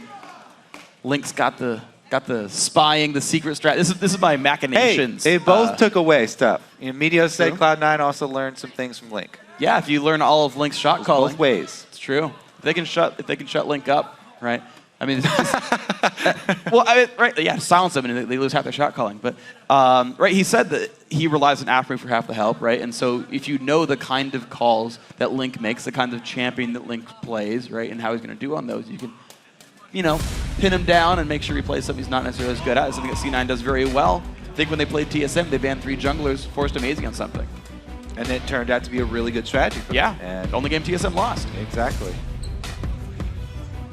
Well, first few bans coming out. Seraph not going to get Jax. Huh. Seraph, a lot of people have been talking about his limited champ pool and attacking it, starting with Shyvana, actually. So maybe they will actually prioritize an early Shyvana pick for him. It looks like just blanket bans here from Cloud9. Current extremely strong champions just at the state of the game right now. Here we go. 4 champs removed right now. Top support, top AD carry pick removed. LeBlanc also dropped away. The purple band theme still going strong. Kassadin also removed, so Shyvana is available. That's the first pick for CLG. But they're going to go Dexter's Elise with no jungle bans. Well, Meteos definitely has shown a propensity to go back to that champion over and over again. Really starting that cooldown reduction tank build for her. Yeah. And pairing it with Morgana. Morgana already being banned out and then Elise being taken away. CLG really hit 2 of the main spots that Cloud9 have been using. Yeah, but the thing is, earlier today, granted it was a loss to complexity, they went for Kha'Zix with Elise on the table. They haven't even gone for that all the time. And Cloud9 just got, they banned the tier 1 AD carry and picked the other one. They got Shyvana away from Seraph as well. Well, look at the results from that early game. They haven't exactly had the best games with Kha'Zix so far. So okay. Maybe it's all planned there from CLG. But I really like Cloud9 striking back here, taking away the Shyvana from Seraph. And we'll put him back onto that Aurelia. Give him Aurelia for this one. Aurelia is one of the 2 champions he's won with, the other being Shyvana. So see if we make this 2-0 on Aurelia here. Thresh also being grabbed up with Morgana banned means that's a very good pick for Aphromoo. His Thresh is incredibly scary. Lee Sin will be the Meteos jungle pick, though. I'm expecting something, maybe another Sivir from Double Lift. Cloud9 have been able to take away the 2 top AD carry picks as far as North American LCS has been concerned. But Double Lift has gone straight back to that champion over and over. CLG love using the movement speed bonus to get wins like their win against EG, where they just simply push way faster than EG expect them to push. They go straight down the bottom lane and get all the way to the Nexus without even having to kill people. Yeah, he would not even envision enemy champions just to get across the map. And CLG do pride themselves on strategic play, so that would be a good pick if that's the one grabbed here. You can spell shield Lucian Q's, it's hard, but I've seen Double Lift do it. No, hovers and insta-locks onto Bane for the last game You can of the double weekend. to the side of them. Yeah, that's actually even harder, but you can, but seriously, it's really hard to do.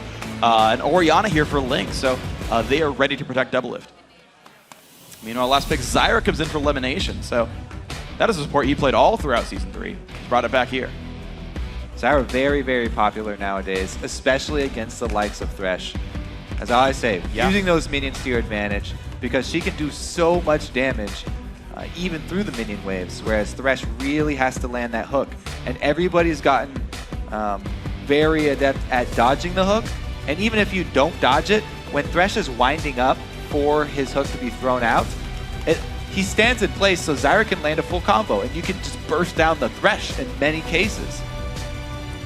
It's going to be interesting to watch then how well do they fight, because it's not like early game Vayne does a whole bunch of damage to defend Thresh, so it's going to be really on how well can C9 get the trades out without getting shot back too much. I'm going to say that is a scary duel in if you're CLG. Like, as strong as those 2 players are. Makes you think about how the level 1's going to go with guessing where lane swaps are going to end up. Yeah. And it's going to put a lot of importance on those early trinket wards. We'll see what they can do with this one. It's time to calculate your guys' votes over at home on LOLesports.com, where Cloud9 is leading CLG 58% to 42, the meaning of life. But be sure to continue voting over at LOL Esports. Use the hashtag CLGWin or C9Win to let us know who you think is going to win as the game progresses. I think the fan vote's close to it. It's a very close game. Both these teams incredibly skilled. Maybe not having exactly the starts they were expecting. I don't think CLG necessarily expected to lose to LMQ. They were favored to be a top 3 team coming into the split. Right now, they're hoping that it goes 3-1 to start. Yeah. And it's funny because both these teams really pride themselves on very similar aspects of the game, even though they said they have very different styles of going about it. They really like to control the objectives and switch between objectives very quickly and gain advantages that way. Cloud9, like I said, they just look for trades and objectives, where they can get one up on you. Yeah. They'll get an outer turret for a dragon plus a red buff or plus some extra vision wards down. Whereas CLG look to outposition you. They switch back and forth. Feint going mid and actually send the real force down bottom or something like that. It'll be fun to watch these two teams play around each other then. We'll see what happens. Cloud9, I mean, they're definitely looking at the possibility of going 1-3 to end the week, which no one expected, but could just be their reality. Mind you, the 1-3 with their only win being TSM, also very strange, but North American LCS full of all kinds of fun battles. Dexter will dodge away from Meteos. I like how he switched to human form so that a Spiderling wouldn't take the Q and give away even less vision. But the Trinket Ward is down, so CLG will know some of the early machinations of Meteos, puts a Trinket himself, and that will help defend his red buff. Ping's already going down on balls here too, so slight early advantage as far as information gained by CLG. See if they can actually make something happen with it. They've got a Thresh who could possibly start with Death Sentence. It's interesting. CLG had this weird mixed call. They all grouped up as though they wanted to go for that late invade down Tri-Brush, but they all came back afterwards. Yeah, not going to go for it. Just start their own red here. As they've seen balls up top, they're fairly confident that it is going to be regular lanes from Cloud9. Cloud9 not seeming like they're going to seek that 2v2 matchup so hard that they want to switch Sneaky and Lemon up top. They'll take the slight advantage of having them bottom around the dragon area. Looks like Doublelift will make his way to the top lane with this one. It's going to be CLG's read on this, and they'll walk right by a ward and be spotted out to know that is how it's going to happen. Seraph and Dexter are going to share experience. Blue buff does go to Dexter on the smite, and they go for the white camp. Ball's actually heading to lane there, so maybe he'll be able to soak up a little bit of experience, but he's not going to get that double jungle experience. This actually, it is kind of dangerous for him, but right now, Thresh not being there, he got a couple minions worth of it. This is exactly the right matchup for Doublelift here. 1v1ing a Shyvana. Shyvana does not 1v1 AD carries well early game. She has no way of getting to them. And especially Vayne. Vayne is actually used as a solo top in some situations, especially against those melee champions like Nectin and Shyvana that are hard to deal with other bruisers. So, as you said, Doublelift extremely happy that he doesn't have to go into that 2v2 situation. Meteos with the late invade on red. Second buff Seraph is low, the Glitter Lance hits one more attack, and Meteos takes it on the invade. So this is the second game where we've seen some very different and very, very impactful early game strategies. This time, Cloud9 wasting 0 time going straight at the second buff. If you become a little bit too predictable in the early game, then it becomes very easy for teams like this who put so much emphasis on planning to take advantage of you. Very good start there by Cloud9 using this early game advantage, taking out Seraph, who's already going to have a hard time. And this makes it a 3-buff start for Cloud9 here. They've gotten their own red buff, they've stolen away CLG's, and now Meteos got his own blue. So First Blood and a 3-buff start. A great start for C9. Ball's got to be careful, though. He got ignited. He's in the 1v2. Gets done on the wall. Big damage comes out. After has to back up, though. He dodged a death sentence, but he did get condemned on the wall. He's trying to soak up the experience. He has been killed under turret 2 versus 1 by Doublelift and Afromoo already, though. It's happened before. He's got to be very cautious here because Afromoo is chugging health potions, and they might try for the same thing again. He's got to watch his positioning next to not only the wall, but also next to the turret. Can condemn him right into that as well. Look at all the damage going in. CLG not really playing as much of the denial game, but pushing this turret down rather rapidly. Doublelift had taken 2 turret shots already while trying to harass balls, though, so his health bar is not amazing. Doesn't want to check the potion, though, just regenning off the Doran's Blade. Balls is soaking up quite a bit of experience, though. He's already got the level lead on Seraph, in addition to that kill that Meteos got on him. Hook. Ooh, he jukes into it. Great play. Condemn. Big damage on balls. He's got to be careful. Doesn't need to flash, but loses a lot of health. Yeah, huge harass from CLG duo lane there. Seraph, meanwhile, taking the easy route, going back to double golems to farm those, while Sneaky and Lemon are freezing the lane just out of reach of him.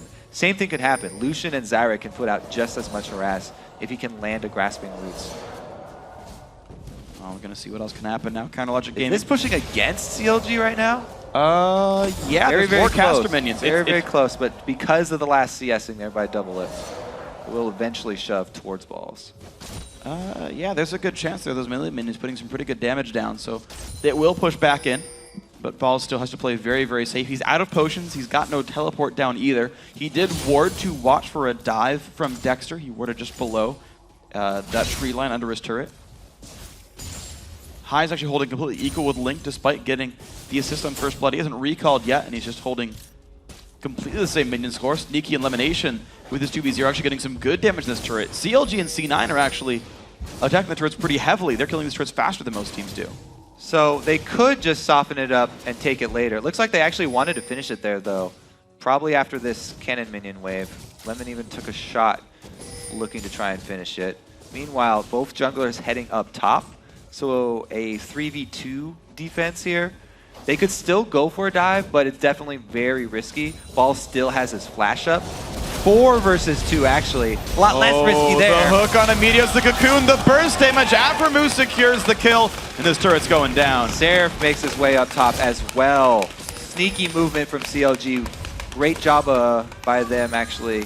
Not only will they get this turret, they're going to give all of the local gold to Double Lift and get that Vayne as strong as possible early. Well, 51 minions and an assist plus some turret gold. Definitely a good way to start as an AD carry. Delo still taking his time, denying as many of these minions as possible. He'll be ready to leave when it's time.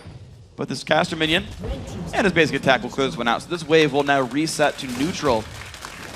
Sneak going to do about the same thing as well. There we go, turret falls over, but this minion wave is actually more injured. This would push out of C9's base towards CLG. So there's two options. He can just quickly clear that wave, or he can take out another couple of the minions and leave it as a sort of time bomb in the bottom lane, let it push down there slowly and time their dragon aggression with it if they want. Looks like he is going to leave it a little bit slowly there. Red buff already taken away though by CLG. He just gets hit up a little bit, but Dexter just repels on back. Looks like the buff will be secured very easily, and the timer as well. Ball's got to be careful. Will Aphromoo catch him? Hook goes out, just misses. The mind games with jukes are pretty intense. Sometimes if you just run straight, it's the best option. And Balls has already gotten caught by trying to juke backwards from Afro's death sentence. So this time he just runs straight, and it does pay off for him. C9 is smart. You talk about the fact that they're going to trade advantages. CLG went for the top side with a bunch of people. They saw that. Support included, so C9 does something at the bottom side of the map.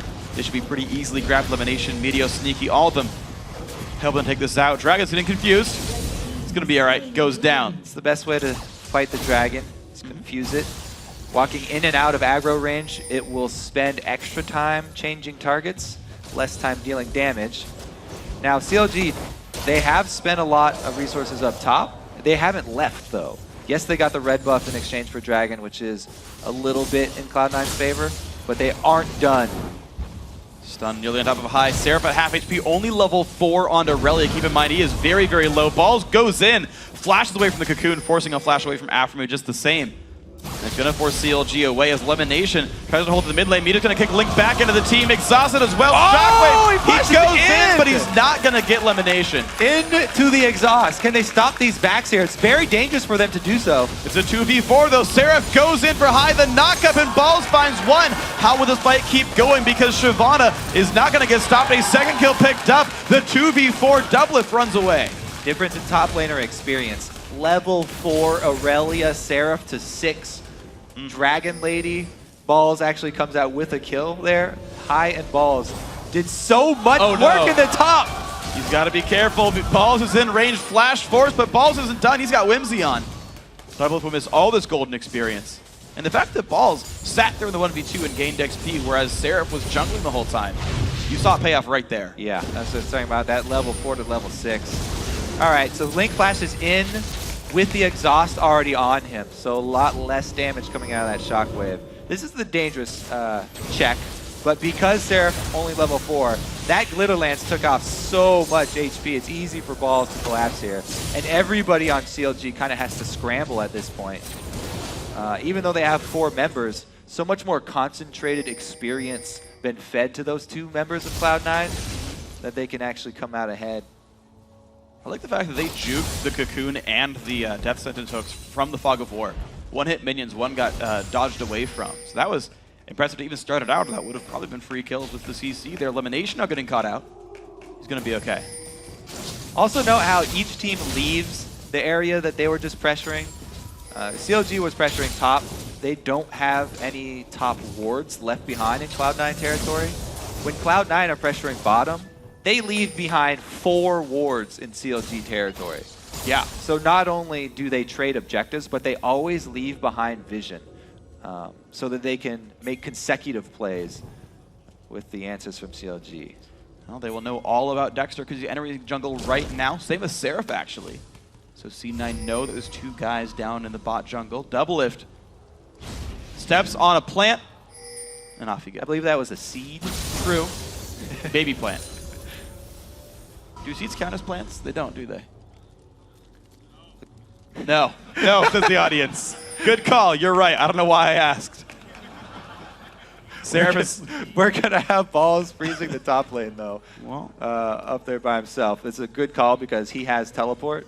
Dragon's not up either, so there's not a whole lot that CLG can drop out. Sneaky goes for the ward, gets caught out with a Cocoon. Half his life in one combo from the Lees. Yeah, that's a scary, scary spider. Spell penetration boots right there kicking in. Well, Medius is going to go try to defend him, though. They know it's going to be maybe a 2v2, but Double Lift shows up in the bottom lane. So CLG making a power play down here with the numbers. Elimination gets recruited to the cause to defend Link. And High fight a 1v1. Link's almost out of mana, but Afremu shows up. This is not good for High. Pops the ulti, the hook. He's not going to run into it. Nice juke right there. Gets away, but loses the ward. Link, once again, calling for Afremu. Where is he? Yeah. Right behind you. They do scare off High, and they actually defend their pink ward, so it was a pretty big win for them. Yeah. What's up with Afro having synergy with everyone, by the way? It's like it's always him. He's a universal donor. I don't know. Oh, negative? Yeah. All right. Blood type confirmed. You heard it here on the stream. Double Lift takes some more poke there from elimination. First time we're actually seeing these guys fight, I think, at all on the Rift. And it's to the 2-on-2 lanes. 12.5 minutes in. Oh, they want this cannon minion. What you want? Can they line up some harass with it? Nah, Double Lift just gets it. They have no wards. They don't know if Dexter's there. Yeah, the reason is Lemon is actually going to try and get vision for them. They don't want to go for those in-lane trades very aggressively at the moment. Oh! See, Afro is actually taking the mind games to the next level, too. Everyone keeps running straight now and not dodging his skill shots. Yeah. So he's aiming them straight, just out of range, though, Sneaky. All right, so it's interesting, actually, to note what the teams are up to as well. So yeah, Sneaky playing well individually, but CLG took that last red buff, the one up at the very top of the map that just respawned now at about 13 minutes, and Medius got that without context. After that last fight, CLG has stopped trying to take control of the map, almost entirely. Well, by not leaving behind enough wards, they didn't carry enough wards with them when they went in there the first time. So now look at the map for from CLG's perspective. It's all dark up there, so it's so hard for them to gain information to create any of these plays. They have to play more defensively now. And especially since Balls was freezing that top lane and now he's slowly pushing it, he has such a big advantage over Seraph. They almost have no presence in the top lane either. So Cloud9 just have pretty much complete control. Medios gets, flashes out of it. Good flash, the smite goes to Dexter though, and now CLG on the retreat. Everyone does get away. The box keeps him safe as well. Uses the little lizard baby to shoot a glitter lance, but doesn't get anything for it. Link on the retreat, he's safe. Well, they gained the teleport cooldown for it. Link has no more shockwave though, gotta be careful. He does have to be a little bit careful there as we come the jump on in. Actually, High taking a bit of damage. Elimination. Forced away with flash and a summoner heal on top of that one. I think it's big damage coming through. High's gonna stay safe. Link gets away with the lantern. Trading cooldowns, but no one dies. That little skirmish going in CLG's favor was pretty big, but even though they had the advantage, they chased Cloud9 out of their territory, they still can't protect the dragon. And Balls roaming down basically secures Cloud9 another objective because they focus so much getting Balls ahead and getting experience onto Shyvana. Whoa! Another juke from Balls. It's really paying off for them. Seraph this whole time has been holding onto his teleport because even if he does teleport in, he's 2 levels down. And he's just not in a place where he can really affect that team fight. They're only 65 minions right now, 0, 2, and 1. Unfortunate start for the CLG top laner, but he's working on getting it back, though. Yeah. Shoving that wave back during this whole time where Balls went to bail out the rest of his team. That's true. It's helping catch him up. We'll see if he can catch up in time, though. It's going to be Vamp, Scepter, Sunfire, Cape, Boots, and some consumables picked up now for Balls, compared to Phage and 1,000 gold, so not even a second-tier item available yet for Seraph. And the problem is, how much will CLG lose while they wait for the farm? Because C9 took a dragon and they went for the attempt on the red buff. C9's not letting up. CLG trying to fight back, though. Everybody's picking up pink wards and even a vision ward here now. So they want to be able to turn this around in the near future. But Doublelift, actually, it looks like he is going with that Bloodthirster build on Vayne 2. Back to his old style where he maxes Q instead of Silver Bolts first. So he's probably not looking to split push against Balls. And he's going to leave that duty to Seraph. All right, now though, Seraph is going to have to split out of this one. Uh-oh. Teleport goes in. He's going to be safe. Yeah. Balls even turns Ulti around. already used. Good teleport out. However, that is going to be a mismatched cooldown. One advantage back towards Cloud9. Midos looking to make something happen towards mid. Oof. Afro's there once again. Keeping his team nice and safe. But it's still getting difficult here for the CLG lineup. They've not really been able to go anywhere around the map without boarding some kind of summoner or having Afro bail them out of the fights. You've got Double split pushing the bottom lane, though. He's going to keep getting big. 143 minions on Vayne. These are pretty respectable marks, but I want to see when the CLG lineup comes online, because after the first few levels of moves, has not looked good for these guys. Yeah, it was the early invade by Cloud9, going red buff to red buff, using the timing window there to actually take away Dexter's early game potential, which we said was going to be a pretty big deal because that's how DIGNITAS really got a big lead against them. Not only was it that, though, but it was the very risky play of Balls farming, or just not even farming, staying in experience range of the top lane minion wave, 1 versus 2 with Afromu and Doublelift, and avoiding death.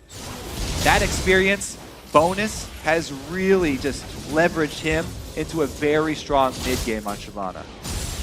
And he's looking awesome now with the tank build, keeping himself in a good spot. Seraph has added the Sheen to help him out a little bit more, but you're seeing now Balls underneath the turret, or I mean right in front of it I should say, but enough wards to watch for any gank attempts by CLG, so he's safe right now.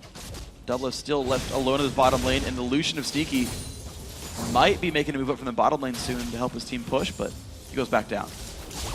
And we already saw Sneaky giving just as good as he gets against Doublelift right now. Vayne, without the Blade of the Ruined King, not quite the duelist that we come to expect from her at this point. So Sneaky feels pretty comfortable down there, considering he has plenty of vision. Balls attempts the cheeky play to aggro the white, but doesn't actually hit Dexter here. Nice sweep, but Dexter will kill off one of the wards. He still does not see the pink ward, though.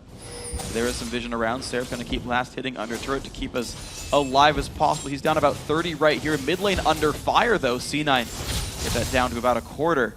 And they're slowly churning through the CLG base. Also having a blue buff steal. Ball's got to be a bit careful in a 1v2. The spike steal, he's trying. It does get picked up by Meteos, but Balls has got to be careful.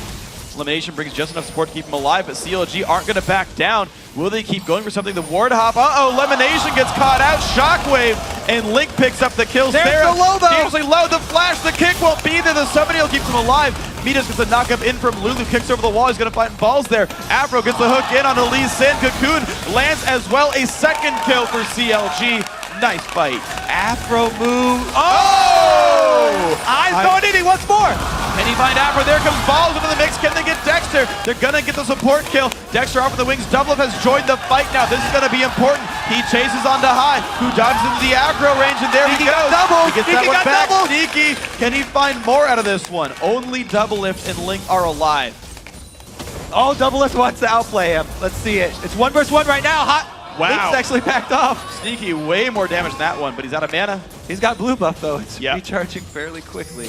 Wow, hectic battle there. Making it 5 to 7 in kills. Let's start. Oh, okay, this is already halfway through, but Balls is zoning for the blue buff steal here from Meteos, and Lemon comes in, but he misses the snare, so a lot of harass gets down. This is where Afromu hooks in Lemon, full range, getting CLG back in the game single-handedly, immediately followed up by Link, and they obliterate him. Meteos gets kind of baited in there by the low health Seraph, who gets off a stun because of the way Aurelia works. The heal also being used, and some nifty flashes. This wall has been jumped about 4 times already. Meteos. Great interrupt. Damage down. One more hit to go. Can they get it? Yes, they do. Shockwave on a high, and here comes the teleport in. Link is going to die, though. Seraph forced to cancel the TP. That would have been suicide, but 2 for 0, Cloud9. And that means Dragon for them. They've taken out the mid lane. Now it would be 4 versus 3. Ball still has his teleport. If CLG get baited into the Dragon Pit area, it would be disastrous. The rest of them would go down. Balls can get a teleport on the outside and close in behind them. He has actually also completed his Cutlass now, so he has a slow as well if he can get on the other side of CLG. So Cloud9 now, I think that makes it 3-0 on Dragons this game. They've controlled that buff so incredibly well, and they're going to keep this push going. The respawns have come in for CLG, but the numbers, they just seem too strong. Doubles on the bottom side of the map. He is not here to defend. The hook comes out. Only it's a caster minion. Cloud9 stay for this when the turret does go down. Can they find the catch? They don't go for it.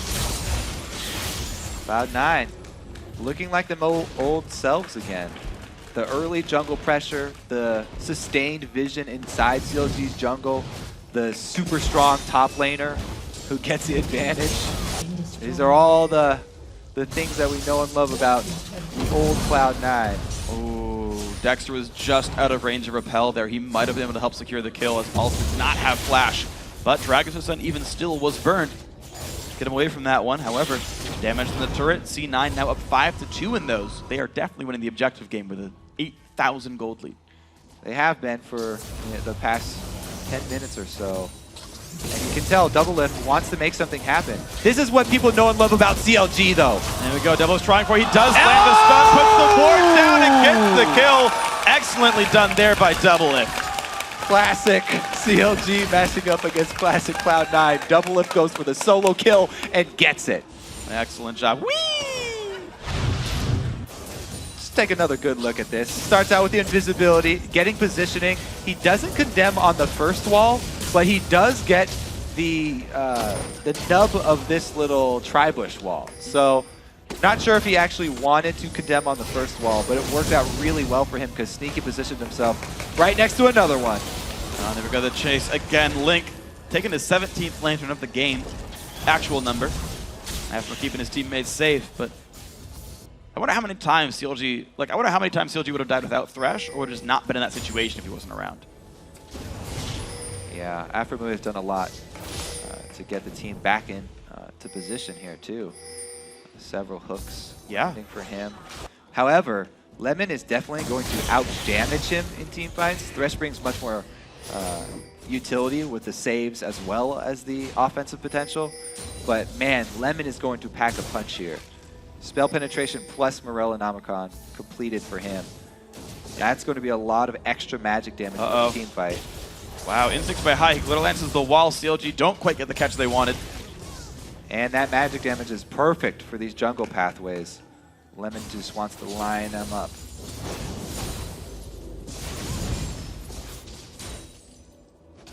Let's see what else we got here. 24 minutes in, C9 have been generally holding all the cards. Some pretty good individual plays by CLG, but nothing they've really been able to capitalize off of. Not dragons, not really many turrets. The fights are kept close, but it seems like C9 never let CLG get anything back. They're trying to farm Seraph back up right now, give him the bottom lane farm, but Cloud9 see that he's not there, the flash and they go kick for the in. initiate. After we're taking a whole bunch of damage, but the shockwave goes in. Elimination answers one back before he dies. Doublelift CC, depth of flash, he stays alive actually. 1 for 1, but Summoner's burn. Seraph gets CC'd. I'm not sure why he's there right now. He teleported in to die, basically. It is a 1 for 1, though, as Meteos does fall over. Now Dexter getting chased down inside the base. High, one more auto attack. Gets repelled. High stays in turret range. Oh, he dodges it, but still picks it up. The Summoner heal from Sneaky helping out. However, another one comes in for Link, actually, who took down Balls. Ridiculous fight on the other side there. It's a 3 for 3. CLG actually come up with an even trade. All right, so this is the beginning of it.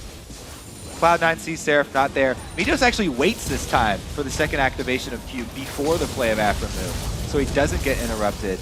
But Lemon does get sucked in, casts every single spell, does get the knockup as well as the kill. No knockup. But man, that shield onto double lift. Well, I guess he wasn't really burning from anything. This is where Seraph came in a little bit late. Meteos and him end up trading. How in the world can you kill this full health balls, though? Well, it happened before against Complexity. Blade active and double lift came. Okay. Slightly stronger than a turret in that case. The Dragon Killer came, that's how. Yep. That's the right skin, yeah. Slayer, excuse me. Yes. Close. No space either, by the way. Dragon Slayer, one word. It's canon now. Della's gonna keep himself safe. So Seraph, once again, trying to get his gold back up. Only 146 minions, though. CLG been trying to give him the room to farm. He's just not been able to catch up to the likes of Link and Double Lift here. With Triforce done and starting on Randuin's, he will be in better shape than he was before. He's going for full combat effectiveness. No boots. Now he's trying to stack health after his Trinity Force. He really just wants to be able to be a tank for this team in the fights because Dexter by himself is not able to soak up enough damage. It's just Elise, and he's coming from the jungle. So very difficult for CLG. They don't have a lot of health to work around. They really need to rely on a well-placed Shockwave. You have to rely on crowd control if you don't have the tank stats for your team fight. Well, the one thing CLG is doing, though, is they're adding a lot of shields. And they've got Orianna and Thresh, plus Face of the Mountain on Thresh, and I believe that's Locket coming in for Dexter here. So maybe they can put on just enough temporary tank stats to withstand some of the damage output here. Maybe it's going to be enough. We'll see if it is. Double Lift also 3-0-4, having the highest KDA on his team. He's going to make enough happen on this one. Here we go, Dragon attempt. Go for a steal or just poking around the outside here. Shockwave placement around Dragon is strong as well, but you can see that Cloud9 never group up with more than 2 people. Balls in the front line. Seraph taking a bit of damage there as well. Box comes down, but Seraph's getting chased by a Dragon. Big damage comes out. High claims the first kill. Double Lift now forced to run good. 3-man Shockwave. Don't keep Lemon with it. Zyra. Now Link forced to run Summoner Heal, keeping him a bit safer. Big shields come out 1 for 1, but Dragon picked up. Link able to salvage something for the team there. Taking out Zyra is actually extremely important, even though it is just the support. As we said, a huge source of damage as well for the C9 team, and he did not get to use his ulti. When CLG was honestly still chasing that whole time with Dissonance, they've actually got a bit of a lead here in this one. The Lantern comes across as well. CLG, okay, they're going to go for ward kills, but Dexter can push his turret down. No one's here really to defend. So they get global gold after winning their team fight. They also still have pressure in the bottom lane here. Large minion wave. Getting another blue buff to Link to reward him for that last fight. They definitely want it on him because they need him to get his Void Staff completed as quickly as possible as well. So already got 2 of the 3 Holy Trinity items for AP carries. There he goes, does the completion. Yep. So yeah, both these mid laners are pretty well stacked up. A giant minion lead, by the way, for Link. He's up 80 minions over high right here, but uh-oh, this battle. Dexter, you know, minion kills don't matter if you're going to get killed. Does pick up the Lantern, though. He keeps himself safe, but over and over and over again, Afremu forced to bail out his team. It's about time for Cloud9 Baron shenanigans. They have control of the area. They just haven't been able to sweep out enough vision. Seraph gets pincered. Does take the Lantern one more time, though. Keeps himself safe. He's going to be able to recall safely. Link waiting around to the wings. Blue buff. Will this one go over to high right here? Little Lance comes out. They do trade blue buffs to the teams.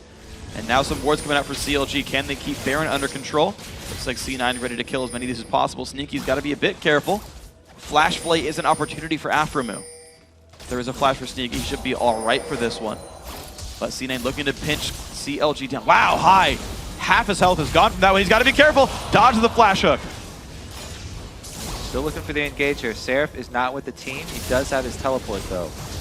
Delayed arrival possible. CLG trying to hold Cloud9 here. Cloud9 are not gaining any ground, not killing any minions, so they're going to try and get a mid lane advantage. Seraph right behind the team, though, right next to Sneaky. He goes in on Sneaky. This is going to be a bit of a risk. The C9 AD carry does kite away successfully, but Cloud9 now stuck on the wrong side of the map. These teams have traded positions. CLG may be caught out as High goes in for a fight. Double Lift life stealing what he can. Now both these teams can look to lifesteal off minions maybe a little bit. Seraph at half, though. And C9's going further and further in towards CLG's base. There's no minions left to push in with, though. They can't go backwards anymore. They've got to go straight down. Hook dodged away, but now Lee Sin is caught out alone. They will not chase. In comes the engage. High gets caught. He flashed away, stays alive. Lemonation, though, in the wrong spot. He's going to go down 1-0 CLG's favor. They trade back onto Link, mid laner for support. Not good for CLG, but CLG get back towards their own base and they can defend. Pretty good scramble there, honestly, for Cloud9. They're able to recollapse and take down Link, who's been the biggest problem for them.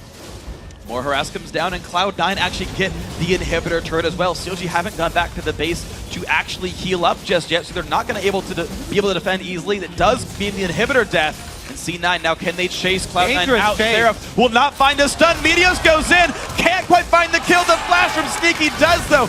Doublelift goes in, he can't find High either. Double kill for Sneaky. Those temporary defensive stats you're talking about, not there, because Link is dead. He can't give the extra resistances to Seraph. And Seraph doesn't have any armor built, so Sneaky rips through him. He absolutely does, and not being able to auto-attack, can't regen life either. And C9 now look for Baron with 2 members dead. They've barely got health bars here on their tank line, but they're going to try for it anyway. High still coming across the map. Does CLG check this in time? No. Doesn't look like it. Not Plenty of wards for Cloud9 as well. Laid them down on the exit. Take a look at the inhibitor turret kill as CLG back away. This is the re-engage from Seraph. Ill-advised. Rest of the team is at 1/3 HP.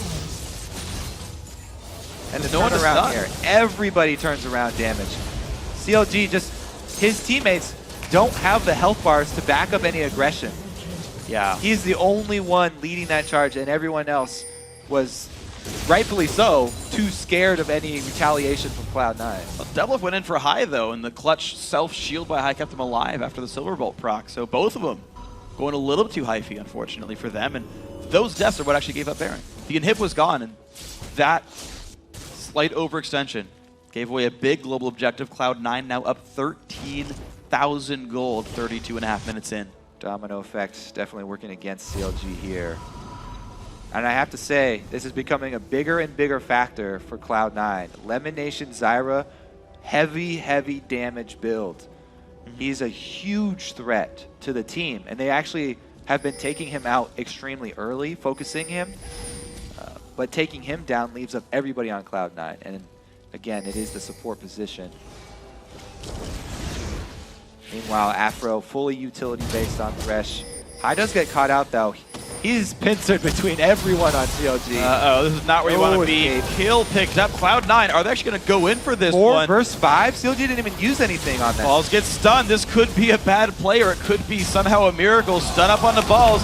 Big damage comes in. Beautiful play by Afro. They flash away, but big damage from Elimination means 1. Can they find more? Afro is low. The chase on it. Doublelift. The flash, the kick. They find a 2-for-1 so far. Meteos. His Q's gonna be back up. Will it get dodged? Afro goes for the stun. He gets picked up. 3 kills to Cloud9 after High goes down. Meteos stunned up by Dexter. And Balls and Lemon are stopping Link's back right now.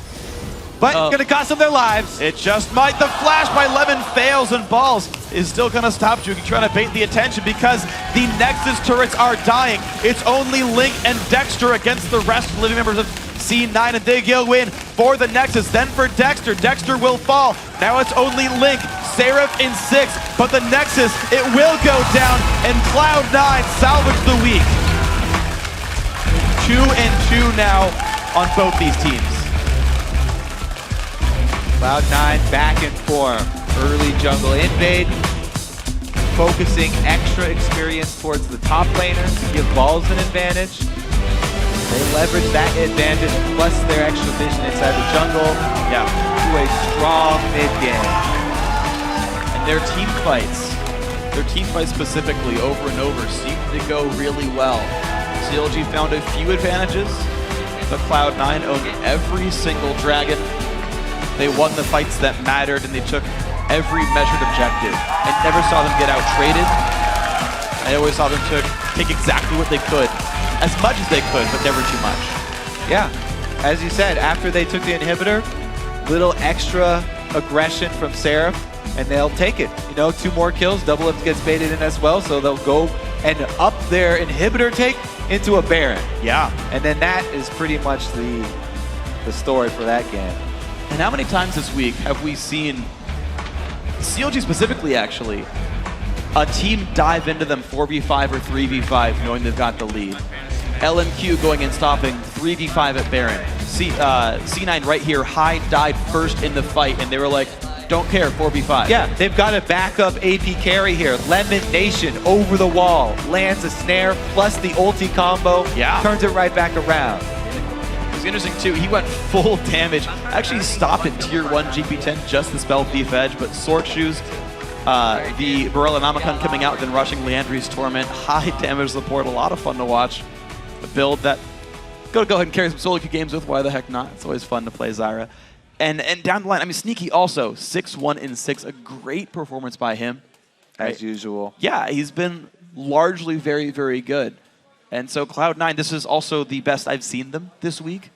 Their TSM game was measured and smart, but it was slow. This time they seemed like they picked every advantage properly, and it was the higher aggression style, right? 34 minutes is a reasonable game time against a top team like CLG. Cloud9, we said they take losses very hard. Yeah. They had previously never lost 2 in a row. After taking those 2, especially coming against CLG, a team that they would normally prep a lot for, expected something strong coming out, and they did not disappoint. So C9 playing very awesome in this game. We're going to see what else they can do in the next few weeks. We're going to head down to the stage where Jad is standing with a member of Cloud9. Thank you very much, guys. And I'm standing with Meteos, who just had a pretty good Lee Sin game against CLG. How did you feel coming into that game, having to recover from the loss earlier today? Before the match, we were sort of just going into this expecting to lose because none of us think we're very good right now, and we're not. So we have a lot to work on, and the loss to complexity made us kind of sad, but I don't know. We did our best. We didn't really go into it with any expectations, and it worked out. Yeah, and you say you were expecting to lose that game because you're not very good right now. A lot to improve on. What specifically are you going to be improving on before week 2? I think a lot of it is just the fact that we didn't play with High for a while, so we're sort of getting reused to that. I don't know. We're just not as good as we used to be. We're like losing a lot of fights that we would normally feel like we should win, and it basically just comes from we need to play more and practice a lot more. So I think missing a lot of practice sort of hurt us. But as the weeks go on, we're going to really buckle down, try our hardest, and hopefully get better. I mean, how much of the learnings will you be able to reapply once you get back to your practice from All-Stars, for instance? Because obviously you're a little bit out of practice, but that must have been a positive experience for you guys. All-Stars was definitely a positive experience. We scrimmed SKT a ton, and I think we learned a lot from playing them. But we're just sort of trying to work out our own stuff right now. So it was helpful to go over there, but I think missing practice with High hurt more than we gained from All-Stars, so it'll take a bit. It's a balancing act. And there's a lot of strength in North America with all the roster changes. What was kind of your biggest surprise takeaway from the other teams in the Super Week? Final question. I don't know if I was surprised with Super Week. I sort of expected every team to be really good this split. And it's pretty exciting for me seeing that all these other teams are getting so good because it just means there's a lot more competition in NA. Maybe we'll have a better showing at Worlds this year. It's like when we're not the top team, it's a lot easier to learn. When you're at #1, it's really hard to keep getting ahead. It's easier for the other teams to catch up. So I sort of like not being #1 because it's more motivation for us to get better, and it shows that we have a lot to improve on. All right, thank you very much, Meteos. And at 2-2, you guys can be chasing the top seed, at least for a little while. Let's send it back to the guys on the desk to close out the day. Thank you very much, Jat. So, speaking of being top seed, let's see how the standings are shaping up after our first week of the summer split in 2014. In first place, LMQ, who had a perfect 4-0 start to their NALCS career. And sharing second is Dignitas and Team SOLOMID, followed by Cloud9 and CLG sharing fourth. And in sixth place, Complexity and Curse with 1 win and 3 losses. Now, unfortunately, in last, Evil Geniuses 0-4. Now, we had a ton of impressive gameplay in the books this week. Let's break down the individual players who made waves in their positions. We'll start in the top lane with LMQ's Ackerman. He had a great debut in the LCS, winning the Shyvana versus Jax matchup and going 4-0 on that champion. He really showed himself to be a rock for LMQ, and he proved why he went to the 2013 finals, World Finals. Yeah, by the way. He did freaking awesome. Next up, though, Crumbs, whose jungle pressure and shot calling have transformed their new roster into a cohesive and dangerous Dignitas team. Master of the mid lane this week was Xiao Wei Xiao. His farm-heavy style has made him a mid to late game monster. Also from LMQ is their AD carry Vasily. He got 28 kills this week, the most in the league, and turned in great performances on Twitch and Lucian.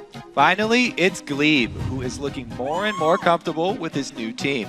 He made some great saves in their game against EG, continually pulling his teammates out of fire with his Thresh Lanterns. But at the end of the day, one player stood out above the others and is our Week 1 MVP. That man is Xiaowei Xiao. He is the pillar of LMQ and always wins his lane. His diverse mid lane picks and raw mechanical skill has helped his team to secure a 4-0 start, and they are sitting comfortably in first place. So great stuff by him. Absolutely phenomenal player, standout mid laner. But now be sure to tune in next week when we return with another week of games to dazzle and delight, because honestly, the North American LCS is already looking amazing. If there's anything we do, it's dazzle and delight, Freak. Oh man, Tarek in every game, just in spirit. It does get underway, starting out with Cologne on Thursday. It's going to be Fnatic versus Gambit. Then continuing, it's going to be the Copenhagen Wolves facing off against the Super Hot Crew. And then on Saturday, the North American LCS returns, starting off Counter Logic Gaming versus Team SOLOMID. That's followed by Complexity storming the Rift to battle Evil Geniuses. The NALCS action begins Saturday at 9 p.m. Central European Summertime, 12 p.m. Pacific. Now, we're excited to announce the European LCS show. We'll be making a stop at the SSE Arena Wembley on June 21st and 22nd. Don't miss your chance to see the best of League of Legends teams in Europe battling it out in one of the UK's most legendary sporting and entertainment venues. The SSE Arena Wembley has hosted events from 2 different Olympic Games, as well as countless other professional sporting events. It's going to be fun. So tickets are available Tuesday, May 27th, 5 p.m. GMT, 10 a.m. Pacific time, so be sure to lock down your spot. The road to London starts here. Now for myself, Kobe, Riv, Jat, and the rest of the live broadcast team, thanks for watching, and always remember to check you're running with the right runes and masteries. A little PSA from us. Haha. Yeah. Good advice.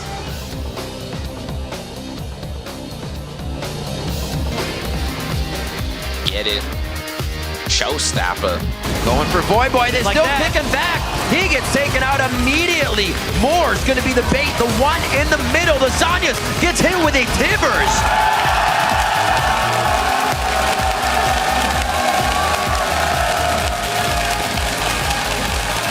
They get the Lantern out. The Flame before the hook. The Cocoon misses too, but they get Meteos. The double bust could go over to Robert X. Lee. That is huge for an 80 carry. A second kill to come in. Absolutely for Robert X. Lee. A third kill to come in. Lemon Nation's going to pick up a retribution kill there, but the kill is there. And Robert X. Lee is 3-0 with double bust.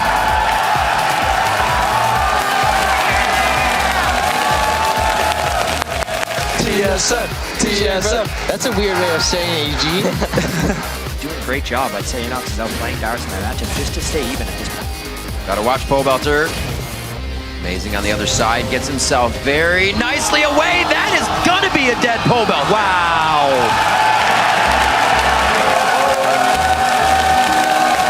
All my troubles seem so far away, but now I need something that seems to stay. Dominate Smite was down for that, so it wasn't like he was. Oh,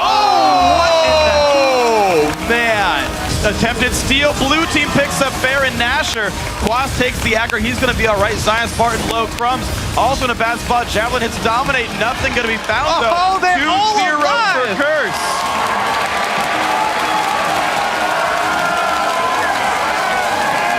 They will not chase. In comes the engage. High gets caught. He flashes away. Stays alive. Elimination though in the wrong spot. He's going to go down 1-0 CLG's favor. They trade back onto Link. Mid laner for support. Not good for CLG.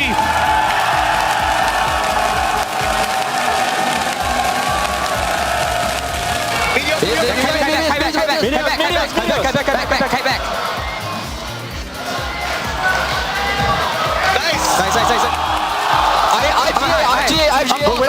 On balls.